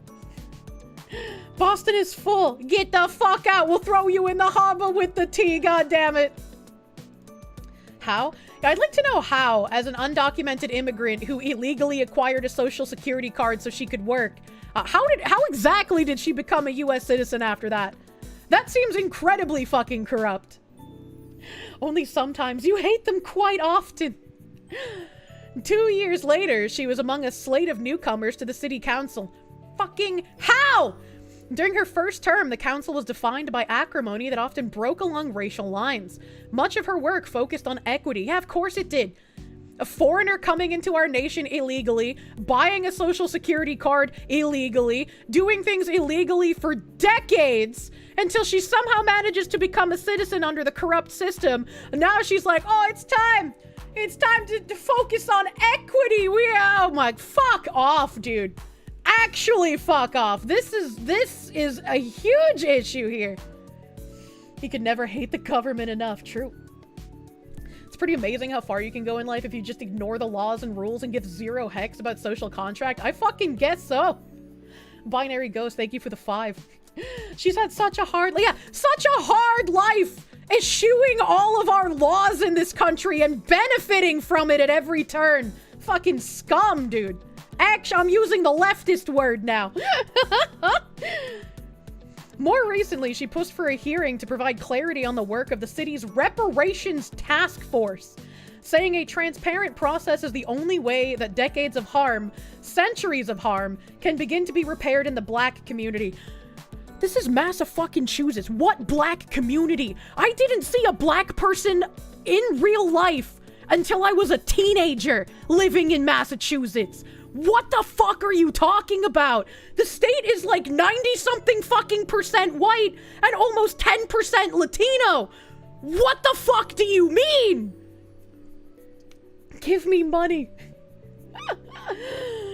Oh my god, reparations to the people you wronged as a criminal. Here, how about that? How about we start there? That's one way to say they deserve money. I'm just like, I knew black people existed because I saw them on fucking TV, but I didn't see one in person until I was a teenager, man. It's like 70% white now. Oh man. It's not happening though. Boston must have 1 or 2 Asian. Oh yeah, there's a pretty big Asian population in Boston. I forgot about that. You go to certain like business areas of Boston and it's pretty much like all Chinese. Kirsche's suburb side is showing. Look, I just know my dad told me not to go to certain towns. I didn't listen to him once and I got trapped in the house I was visiting because there was a shooting outside. I was like, maybe my dad's onto something when he tells me don't go to these cities. Dim sum in Boston fucks. Oh my god, she's not even African American? That's true, she's not. She doesn't have any ties to American history. There's a Chinatown? Yeah, of course there's a Chinatown in Boston. What do you mean? Same here in Scotland, in your 5 years living there, you only saw a single African dude. I mean, he did warn you. Yeah, but when you're a teenager, like, right, you think your parents are being overprotective. Rare-based Kier dad moment. That's how I learned about what happens to you if you happen to set foot in Lawrence as a white person. Don't do it, man. Don't go there. And Boston Chinatown has some good restaurants. It does. It also has some good, like, small import shops. I bought a ton of, like, Sanrio shit when I was a kid down there. A Frosty Chaos, thank you for the 5-month member. The Foxu replacement theory is real. Oh my god. My anger. Let's see here. More recently, she pushed for a hearing to provide clarity on the work of the city's reparations task force, saying a transparent process is the only way that decades of harm, centuries of harm, can begin to be repaired in the black community. At times, her political road has been rocky. Last year, she was mugged as she stopped near Atkinson Street one Saturday night to observe the conditions at a tent encampment in the area known as Mass and Cass, the center of the city's drug and homelessness problem. She wanted a photo op, and she got way more than she bargained for.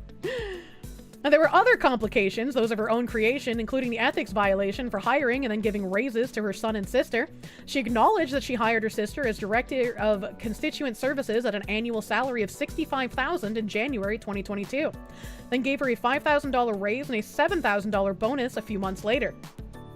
In June of that year, Fernandez-Anderson also hired her son as an office manager at $52,000 a year. She increased her son's pay to $70,000 nearly 2 weeks later. He ain't managing that well. Fernandez-Anderson then terminated her son and sister in August 2022.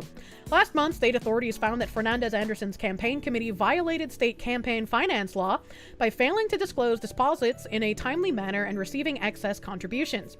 Specifically, the Office of Campaign and Political Finance said the overwhelming bulk of $34,500 of campaign deposits between November 23 and August 24 were not filed with the state in a timely manner. Additionally, state authorities found 3 individual donors and a separate political committee exceeded the maximum allowed contributions to her campaign committee during the last 2 years. The state also said her campaign committee failed to clarify expenditure information in a timely manner. Bitch is fucked. I don't even know what else to say. Just, she is completely fucked as a human being.